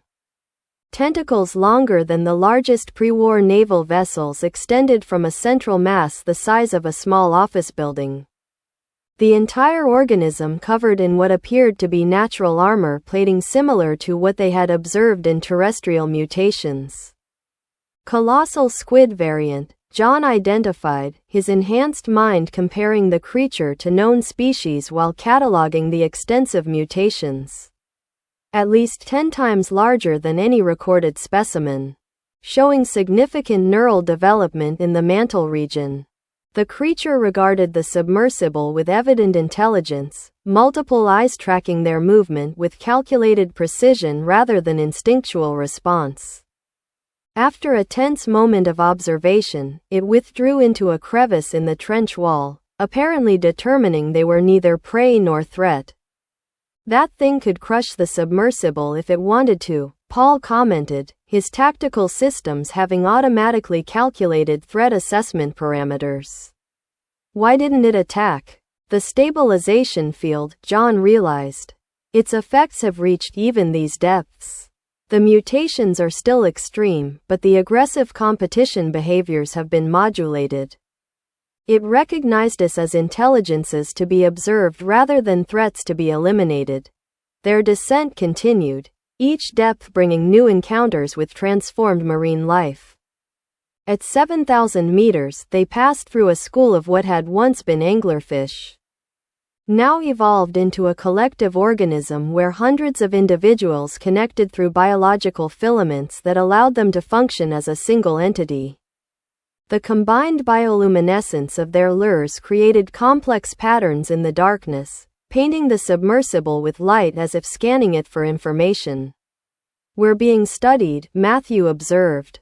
These creatures are cataloging us, sharing data through their networks. The entire oceanic ecosystem may be evolving toward a distributed intelligence model, Dr. Chen suggested from her monitoring station. Individual organisms serving as nodes in a larger neural network, similar to what we observed in the mutation complex in Seattle but adapted for oceanic conditions. As they approached 9,000 meters, nearing the bottom of the Cascadia Trench, their sonar detected massive movement ahead, something displacing enormous volumes of water as it moved through the trench system. Contact, bearing 030, the pilot reported, tension evident in his voice despite his training. Size estimate exceeds reliable parameters. John enhanced his perception, extending his awareness beyond the submersible's conventional sensors. What he detected sent a chill through even his evolved nervous system, a life form of such enormous proportions that it could only be described as Leviathan. Megalodon variant, he identified as the creature came within visual range, but evolved far beyond the ancestral form. The comparison to Megalodon, Earth's largest prehistoric shark, was meaningful only in the most general sense. This creature had indeed begun as a shark, perhaps a great white caught in the initial compound X contamination, but had evolved to proportions that dwarfed even the largest estimates of its extinct ancestor. At least 120 meters in length, its body had developed structural adaptations to support its massive size in ways conventional evolution could never have produced. Most concerning was its head configuration. The skull had expanded to house a brain of enormous proportions, while the sensory organs had differentiated into specialized structures unlike anything in recorded shark anatomy. This was no mindless predator but an apex intelligence, adapted to rule the transformed oceanic ecosystem. The Leviathan paced the submersible from a distance, studying it with evident calculation. Its movements displayed neither the feeding response of a predator nor the avoidance behavior of prey, but rather the careful assessment of a territorial intelligence evaluating potential competition. Maintain course and speed, John instructed the pilot. No sudden movements or course changes. It's establishing whether we're a threat to its domain. For tense minutes, the enormous creature continued its parallel course, occasionally adjusting position to observe them from different angles. Then, with a powerful sweep of its tail that generated currents strong enough to rock the submersible, it accelerated away into the darkness. "It's letting us pass," Matthew concluded, his precognitive abilities having analyzed the creature's behavioral patterns. "But it's also warning us. This is its territory, and our presence is being tolerated rather than welcomed." The encounter was sobering evidence of how profoundly the oceans had been transformed. If a single shark could evolve to such proportions and intelligence in the relatively short time since the Compound X contamination, what other leviathans might now rule the deep? They received their answer as they finally reached the bottom of the trench, where their sonar revealed the crashed alien vessel embedded in the seafloor sediment. The craft had maintained its structural integrity despite the impact and extreme pressure, though significant damage was evident along one side where it had struck the trench wall during its descent. But they were not alone at this depth. Surrounding the crash site was what could only be described as an underwater encampment, a collection of various mutated marine organisms that appeared to be actively studying the alien vessel. Most prominent were what had once been whales, now evolved into forms that displayed manipulative appendages and tool-using capabilities that no cetacean had possessed before the mutations. "They're intelligent," John observed, watching as the whale derivatives systematically examined various sections of the crashed craft. "And they've developed a cooperative social structure focused on the vessel. They must be drawn to the Compound X energy," Dr. Chen theorized from Area 52. Perhaps recognizing it as the source of their accelerated evolution, John made a rapid tactical assessment. The marine mutations had not yet detected their arrival, focused as they were on their examination of the alien craft. This provided a narrow window of opportunity to approach before potentially having to negotiate, or confront, these unexpected complications.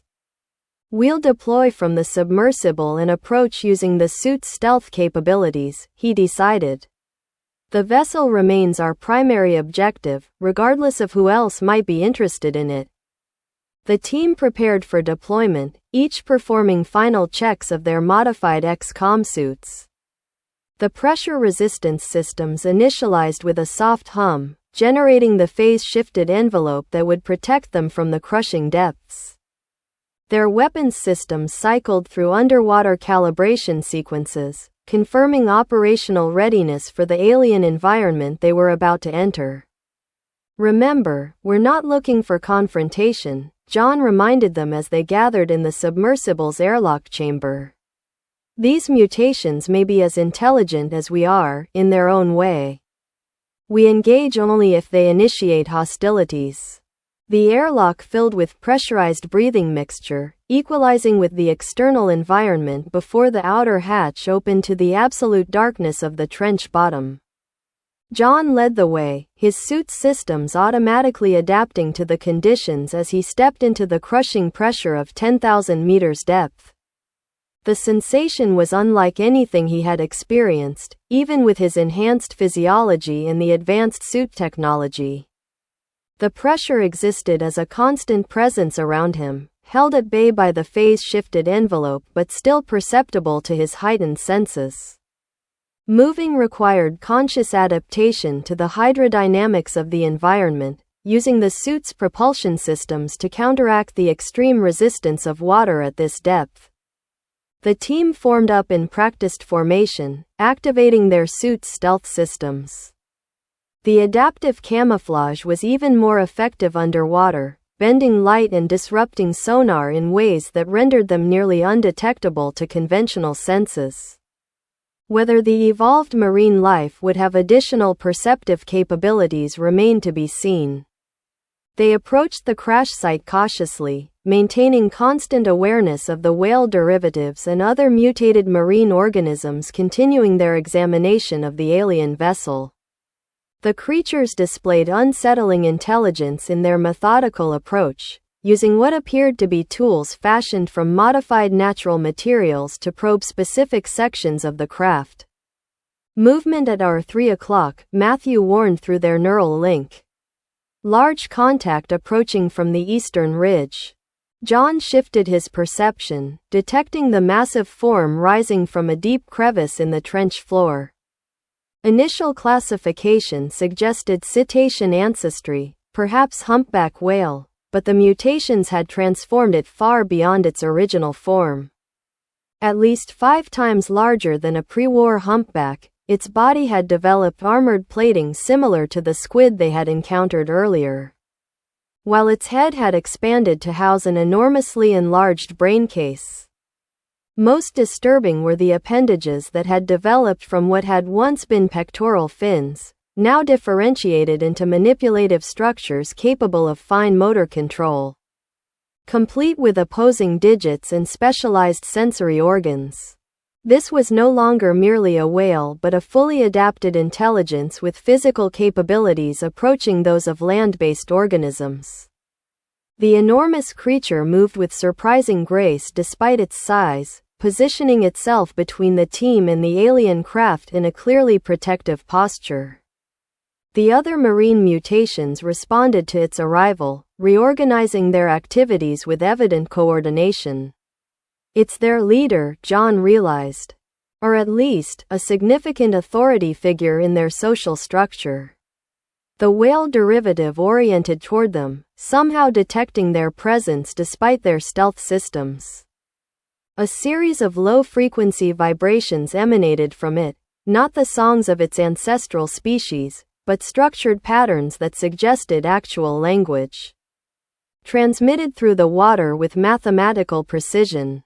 John's enhanced perception, coupled with the XCOM suit's advanced translation capabilities, began to detect patterns in the vibrations, concepts rather than words.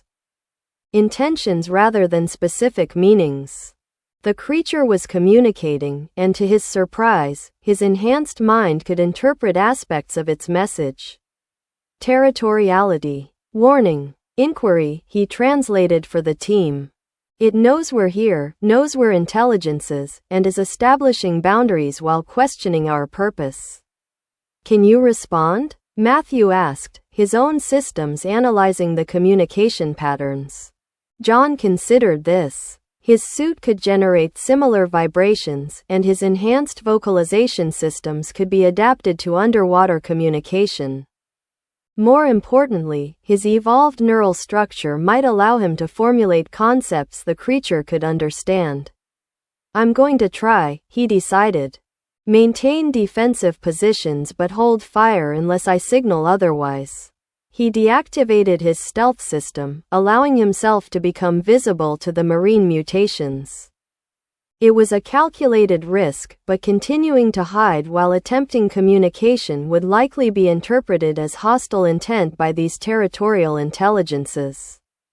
The whale derivative's reaction was immediate, a ripple of bioluminescence spread across its enormous form. Patterns that John's enhanced perception recognized as expressions of surprise and heightened alertness.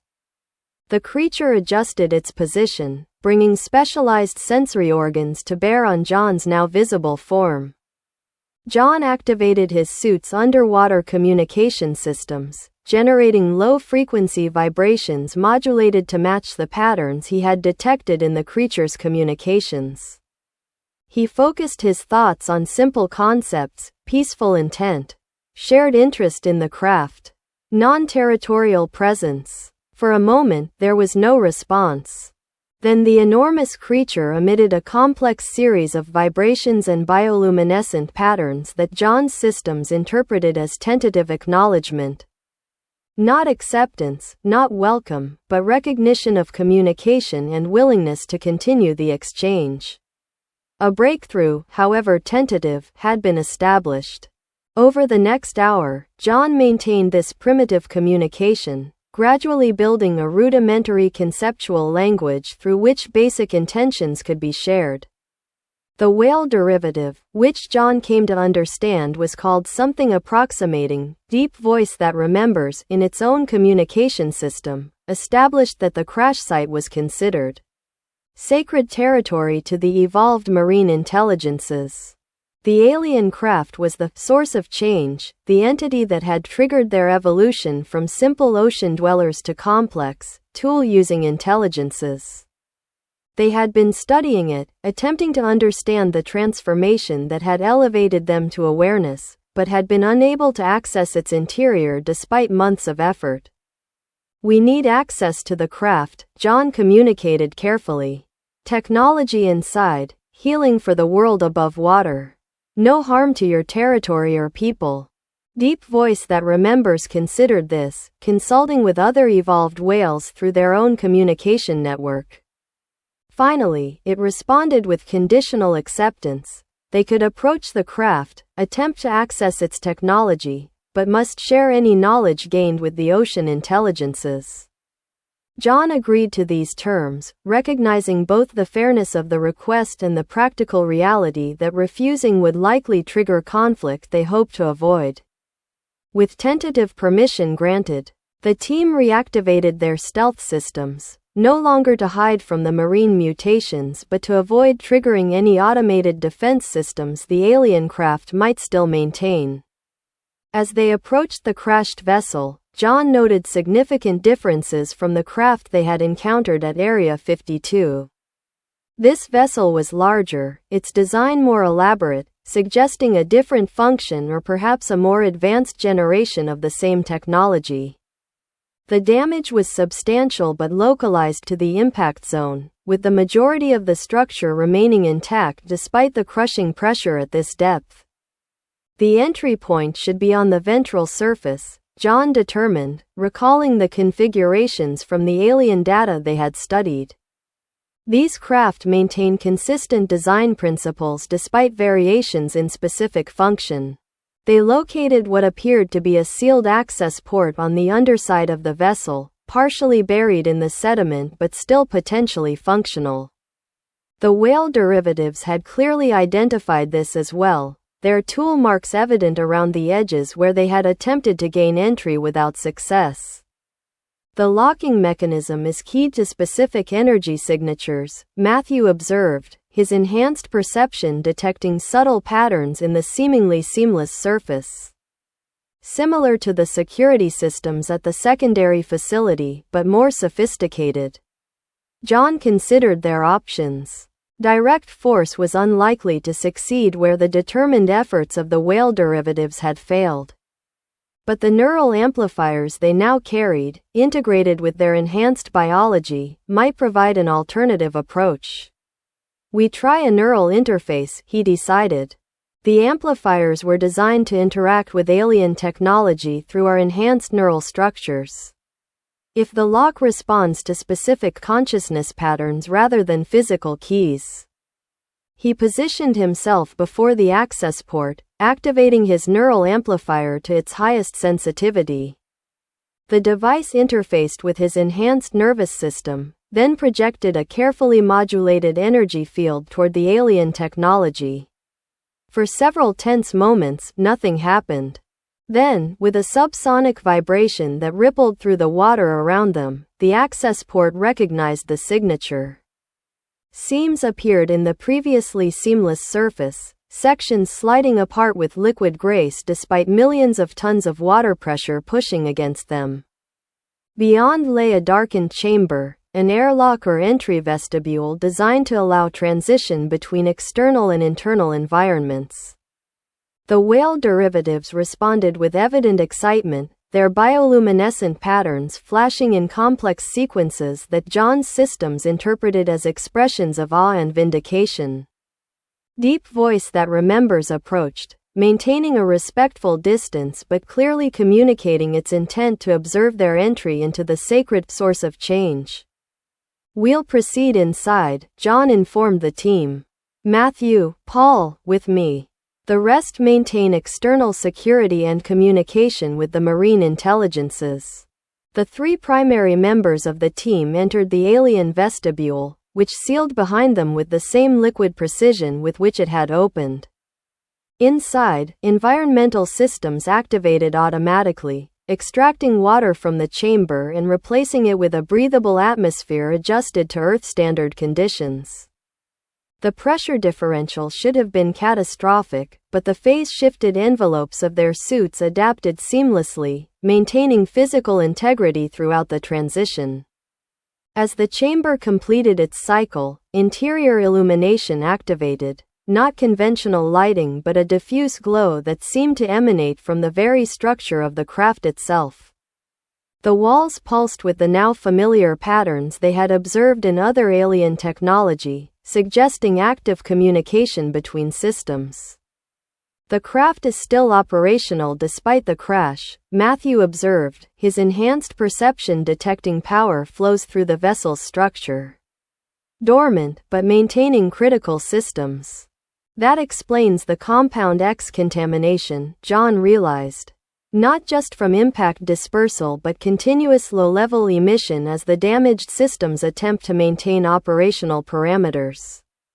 They proceeded deeper into the vessel, moving through corridors that adjusted their configuration as they approached, widening or narrowing to accommodate their passage, suggesting an organic adaptability beyond conventional engineering principles.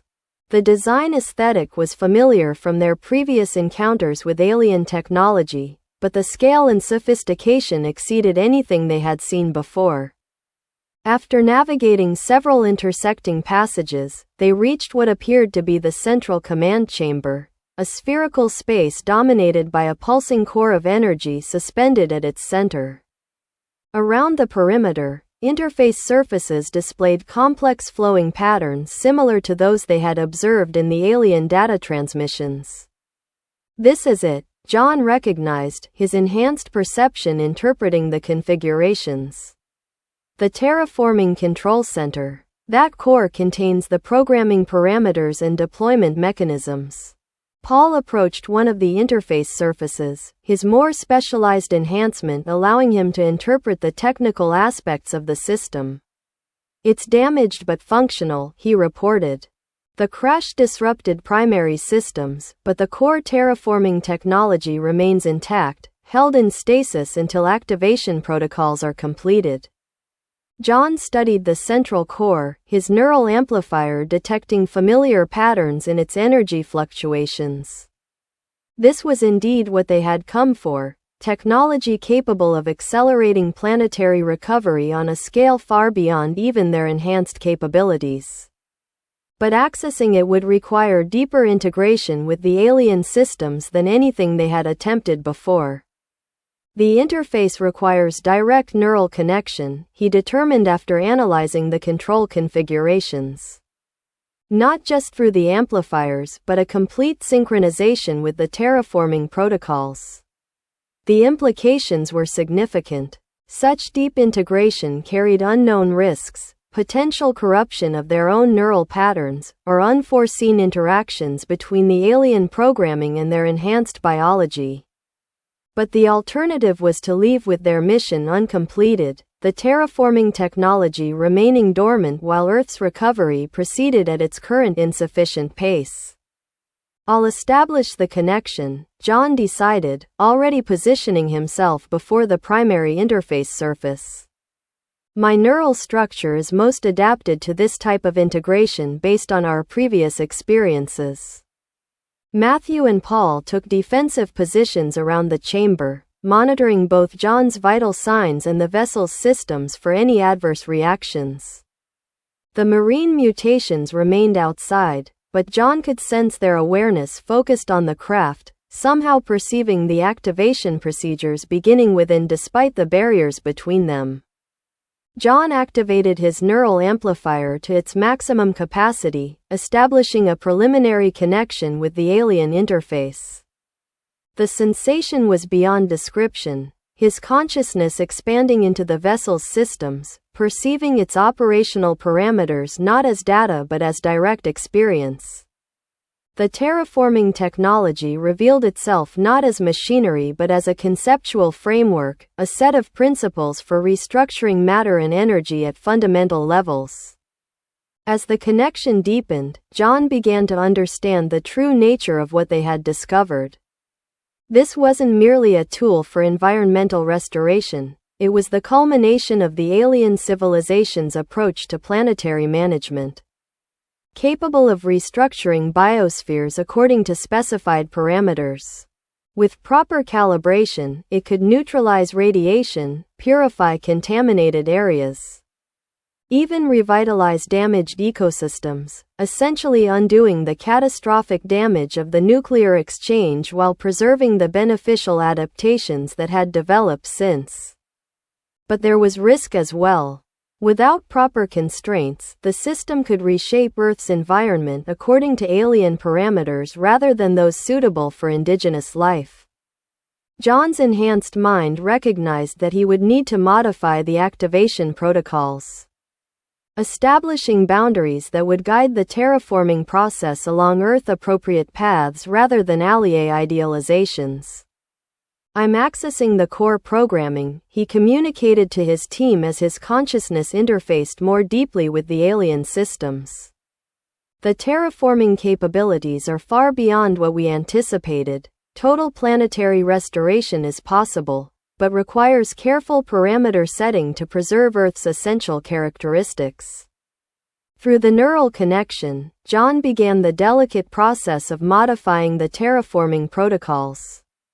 His enhanced cognition allowed him to navigate the alien conceptual frameworks with unprecedented understanding, identifying the core algorithmic structures and adjusting them to prioritize Earth's evolutionary patterns rather than imposing external ideals.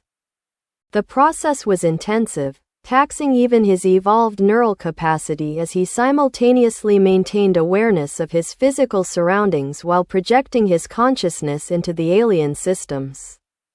Minutes stretched into hours as he carefully established the necessary parameters, ensuring the terraforming technology would restore rather than replace Earth's natural systems. Finally, with the modifications complete, John prepared to initiate the activation sequence. "The programming is set," he informed his team. "Once activated, the terraforming effect will begin here and spread outward, following the distribution patterns of established. Gradual rather than immediate transformation, preserving existing stable ecosystems while repairing damaged ones." "What's the coverage radius?" Paul asked, his tactical systems already calculating withdrawal strategies. "Global," John replied simply. "The technology operates through quantum entanglement networks that transcend conventional spatial limitations. But the effect propagates at controlled rates, approximately 1 km per hour initially, accelerating as stable nodes are established." The implications were momentous. Within days, the terraforming effect would reach major population centers. Within weeks, it would cover most of North America. Within months, the entire planet would be undergoing carefully managed restoration. "Initiation requires one final step," John continued, perceiving the activation requirements through his neural connection. "The core must be removed and placed at the optimal propagation point, which happens to be the deepest part of the trench floor directly beneath us." "Can we extract it safely?" Matthew questioned, his enhanced perception detecting the complex integration between the core and the vessel's systems. "Yes, but we'll need to move quickly once removed," John explained. "The core will enter active phase immediately upon disconnection, leaving us approximately 10 minutes to position it and withdraw at a safe distance." With their approach determined, John began the extraction sequence. Through his neural link, he instructed the alien systems to prepare the core for removal, establishing containment protocols that would maintain stability during the transition. The central energy sphere responded, its pulsing patterns shifting as internal mechanisms reconfigured for extraction. With mechanical precision, a support structure extended from the chamber floor, encapsulating the core in a protective field that would maintain its integrity outside the vessel's systems. The containment unit detached from its mounting points, hovering momentarily before settling into John's waiting hands. The sensation was extraordinary. Even through his suit's systems, he could feel the immense energy contained within the seemingly small sphere. Power sufficient to reshape an entire planet according to the parameters he had established. It vibrated with purpose, the activation sequence already beginning as it registered its disconnection from the main vessel. 9 minutes until full activation, John announced, securing the core within a specialized compartment of his suit designed for transporting sensitive materials. We need to reach the designated drop point and clear the immediate area before the propagation wave initiates. They moved quickly through the vessel's corridors, retracing their path to the entry vestibule. The alien systems seemed to recognize their urgency, corridors reconfiguring to provide the most direct route to the exterior. As they reached the vestibule, the environmental systems engaged automatically, preparing them for transition back to the underwater environment. Water filled the chamber as pressure equalized with the external environment, their suits adjusting seamlessly to the transition. The outer hatch opened, revealing the assembled whale derivatives still maintaining their vigil around the craft. Deep voice that remembers approached immediately, its sensory organs focused on the energy signature emanating from John's suit compartment. Through rapid vibrational communication, John explained what they had recovered and what was about to occur. The terraforming effect would transform the oceans as well as the land, neutralizing harmful radiation while preserving the beneficial adaptations that had emerged. The marine intelligences would not be reverted to their pre-mutation forms but would retain their evolved capabilities within a more stable ecological framework. Deep voice that remembers processed this information, then responded with what John's systems interpreted as acceptance and a request. The marine intelligences wished to participate in the placement ceremony, recognizing the historic significance of the moment. John agreed, time constraints notwithstanding. The whale derivatives formed an escort formation around the team as they moved toward the deepest section of the trench floor, a natural depression approximately half a kilometer from the crashed vessel. Smaller marine mutations gathered to observe, creating a living amphitheater around the designated activation point. 7 minutes to full activation, John reported as they reached the depression. The core needs to be placed at the exact center point for optimal propagation patterning. With ceremonial precision, he approached the center of the depression, the marine intelligences maintaining a respectful distance while continuing their bioluminescent communication. John carefully removed the core from his suit compartment, the energy sphere now pulsing with increased frequency as the activation sequence progressed.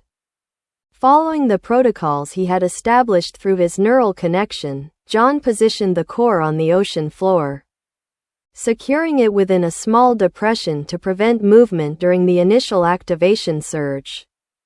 As he backed away, the core's pulsing accelerated, energy patterns shifting from stable configuration toward active propagation mode. 5 minutes, John updated as they withdrew to the minimum safe distance. The initial energy wave will be significant, potentially disruptive to biological systems within 1 kilometer radius. The team and their marine escort continued their withdrawal, reaching the predetermined safety boundary with 2 minutes remaining before full activation. From this position, they could observe the core's transformation as it prepared to initiate the terraforming sequence. The energy sphere had begun to emit visible radiation patterns, not harmful contamination but structured energy fields that interacted with the surrounding environment in precise, programmed ways. The seafloor around it was already showing subtle changes, sediment particles reorganizing according to more optimal patterns as the preliminary effects took hold. 1 minute, John announced, his enhanced perception detecting the final activation sequence initiating within the core. Prepare for sensory disruption as the primary wave propagates. Even the whale derivatives seemed to understand the significance of the moment, their massive forms oriented toward the activation point with what John's systems interpreted as reverence. Deep voice that remembers positioned itself nearby, apparently designated to witness the event on behalf of the marine intelligences. The final countdown passed intense anticipation, each team member monitoring the activation through their enhanced sensory systems. As the core reached full activation, a momentary stillness descended, a fraction of a second where all energy seemed to draw inward, creating an unnatural calm at the bottom of the ocean trench. Then it began. The release wasn't explosive but expansive, a spherical wave of energy that propagated outward from the core in all directions, passing through water, rock, and organic matter with equal effect. As it reached them, John experienced the terraforming effect directly through his enhanced perception, a fundamental restructuring of matter at the quantum level, neutralizing harmful radiation while preserving essential patterns. The sensation was extraordinary, a tingling awareness that spread through his already enhanced body. Recognizing the beneficial aspects of his transformation while stabilizing the more volatile elements. Around them, the marine environment underwent visible changes as the wave passed, water clarity improving as contaminants were neutralized. Geological formations stabilizing as optimal structural patterns were reinforced. Most striking was the effect on the marine mutations themselves. The whale derivatives and other evolved creatures glowed with bioluminescent patterns as the wave passed through them. Their already advanced forms adjusting toward more stable configurations while maintaining the intelligence and capabilities they had developed. This wasn't regression to pre-mutation states but refinement, preservation of beneficial adaptation while eliminating unstable or harmful aspects. It's working, John confirmed as his enhanced senses detected the propagation wave continuing outward, maintaining integrity and following the distribution patterns he had established. The terraforming effect is proceeding according to parameters, spreading at projected rates with optimal transformation characteristics. The immediate effects were already evident around them. Water quality had improved dramatically, pollution and radiation neutralized within the wave's area of effect. The seafloor showed signs of revitalization, with microbial and plant life responding to the optimized conditions with accelerated growth and stabilization. But they couldn't remain to observe the full transformation. The core would continue its work without further intervention, the terraforming effect spreading across the planet according to the established parameters. Their mission was complete, the technology secured and activated, Earth's recovery now proceeding at an accelerated rate guided by the protocols John had established. "We need to return to the surface," he instructed the team. "Our mission is complete, and Area 52 needs to be briefed on what's occurring. The effects will reach coastal areas within days, major population centers within weeks." Before departing, John established final communication with deep voice that remembers, confirming that the marine intelligences understood what was happening and how it would affect their evolved society. The massive creature responded with what John's systems interpreted as acceptance and anticipation, recognition that the changes would strengthen rather than diminish their newfound awareness. The return journey to the submersible was markedly different from their descent. The water clarity had improved dramatically within the wave's area of effect, and marine life was already showing signs of positive response to the terraforming influence. Even the Leviathan shark they had encountered earlier reappeared briefly, observing them from a distance with what seemed like reduced territorial aggression. As they reached the submersible and prepared for ascent, John took a final look at the transformation spreading across the ocean floor below them. The terraforming effect was visible as a subtle luminescence that followed the wave's propagation, marking the boundary between treated and untreated zones. That boundary was expanding steadily, exactly as projected in the activation parameters. Their ascent proceeded smoothly, the submersible rising through water that grew progressively clearer as the terraforming effect continued to spread. By the time they reached the surface, the transformation had already covered nearly 50 square kilometers of ocean floor, neutralizing radiation and contaminants while optimizing environmental conditions for balanced ecosystem recovery. Area 52 received their transmission with stunned silence as John reported what they had discovered and activated. The implications were momentous, not just recovery from the nuclear devastation, but potential restoration of Earth's environment beyond what had existed even before the war. The terraforming technology didn't merely repair damage but optimized ecological systems according to their natural potential, creating conditions for unprecedented revitalization. In the weeks that followed, John and his team monitored the terraforming progress from Area 52's observation posts. The effect spread exactly as projected, a gradually accelerating wave of transformation that neutralized radiation, purified contamination, and stabilized mutations into beneficial rather than harmful forms. Coastal regions were the first to experience the changes beyond the immediate underwater activation zone. Shore communities that had struggled with irradiated water and mutated marine life reported dramatic improvements, water becoming drinkable again, fish returning to normal size but retaining enhanced resistance to pollution, vegetation growing with renewed vigor in previously barren soil.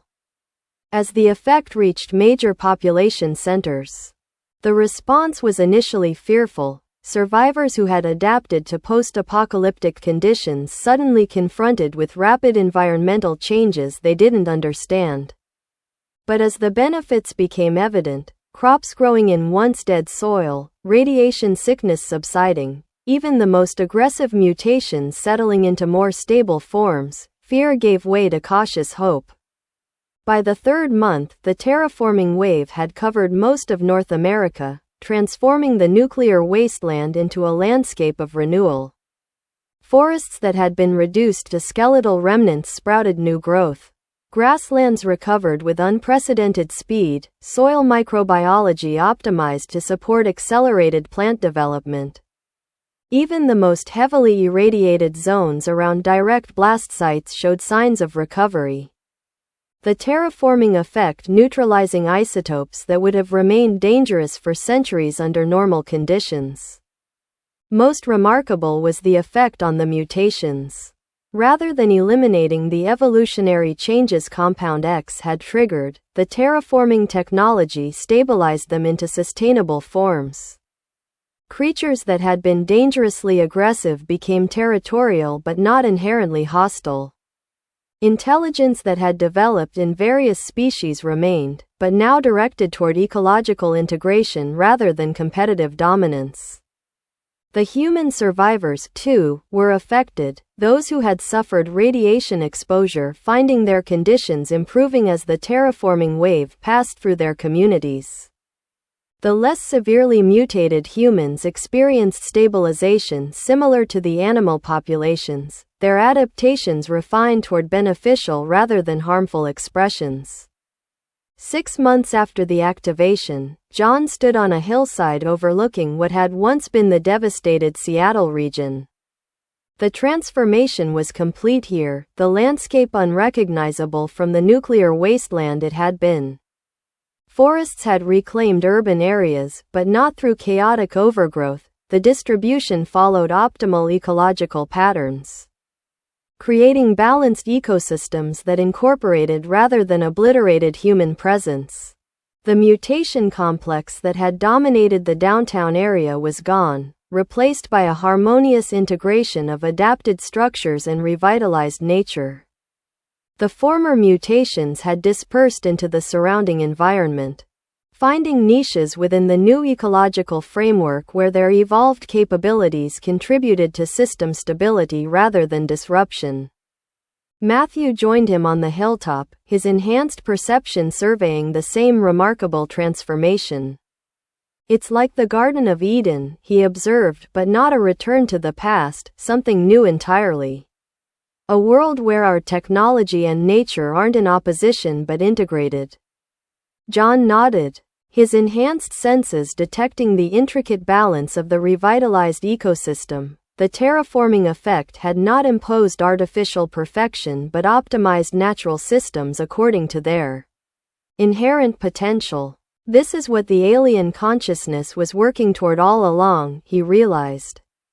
Not conquest or replacement, but elevation, helping Earth life reach its next evolutionary stage in time to face whatever cosmic challenge approaches. In the distance, he could see one of the early human settlements being established within the transformed landscape, people who had survived the apocalypse now building something new that respected the changed world, rather than attempting to recreate what had been lost. Their approach incorporated lessons learned from both the devastation and the renewal, creating a civilization model that worked with rather than against the optimized environment. "What happens now?" Matthew asked, the question extending beyond their immediate situation to humanity's broader future. John considered this, his enhanced mind perceiving possibilities that stretched far beyond conventional human planning. "We build," he said simply. "Not just structures or technologies but understanding. Knowledge that bridges what we were and what we're becoming. The terraforming is just the beginning, it's created the foundation for whatever comes next." As if in confirmation of his words, a flash of light appeared briefly in the evening sky. A vessel similar to the one that had observed their stabilization fieldwork months earlier, now returning to evaluate the terraforming progress. It made no attempt to hide its presence this time, its trajectory deliberately visible as it completed a survey orbit before accelerating outward toward the stars. A message, John understood. Acknowledgement that Earth was on its own path now, neither abandoned nor controlled, but recognized as an emerging participant in whatever cosmic community existed beyond their previous understanding. The approaching challenge still awaited them, but they now had time to prepare, to develop their new capabilities within a revitalized world capable of supporting that evolution. As darkness fell, John looked toward the settlement in the valley below, where lights were beginning to appear as the community prepared for night. Despite everything that had occurred, the nuclear devastation, the mutations, the alien interventions, humanity persisted, adapted, evolved. Not unchanged, certainly not unscathed, but surviving and now, potentially, thriving again in this transformed world. Whatever came next would be unprecedented, a civilization incorporating both human values and enhanced capabilities, developing within an optimized environment that supported rather than restricted their potential. The journey had been unimaginably difficult, the cost tragically high, but as John surveyed the renewed landscape spreading to the horizon, he felt something he had not expected to experience again after witnessing the nuclear fire consume his world. Hope, not naive optimism that ignored challenges ahead, but grounded confidence in the resilience and adaptability that had brought them through the apocalypse. The world had ended, yes, but what followed was not merely survival in the ruins but rebirth into something new and potentially greater than what had been lost. As John and Matthew turned to descend the hillside toward the settlement below, the stars emerged in the clear sky above, countless points of light representing possibilities beyond imagination. Somewhere among them lay challenges and opportunities still to be discovered, cosmic connections only beginning to unfold. The end of one world had become the beginning of another. And in that new world, hope burned as brightly as the stars themselves. The end.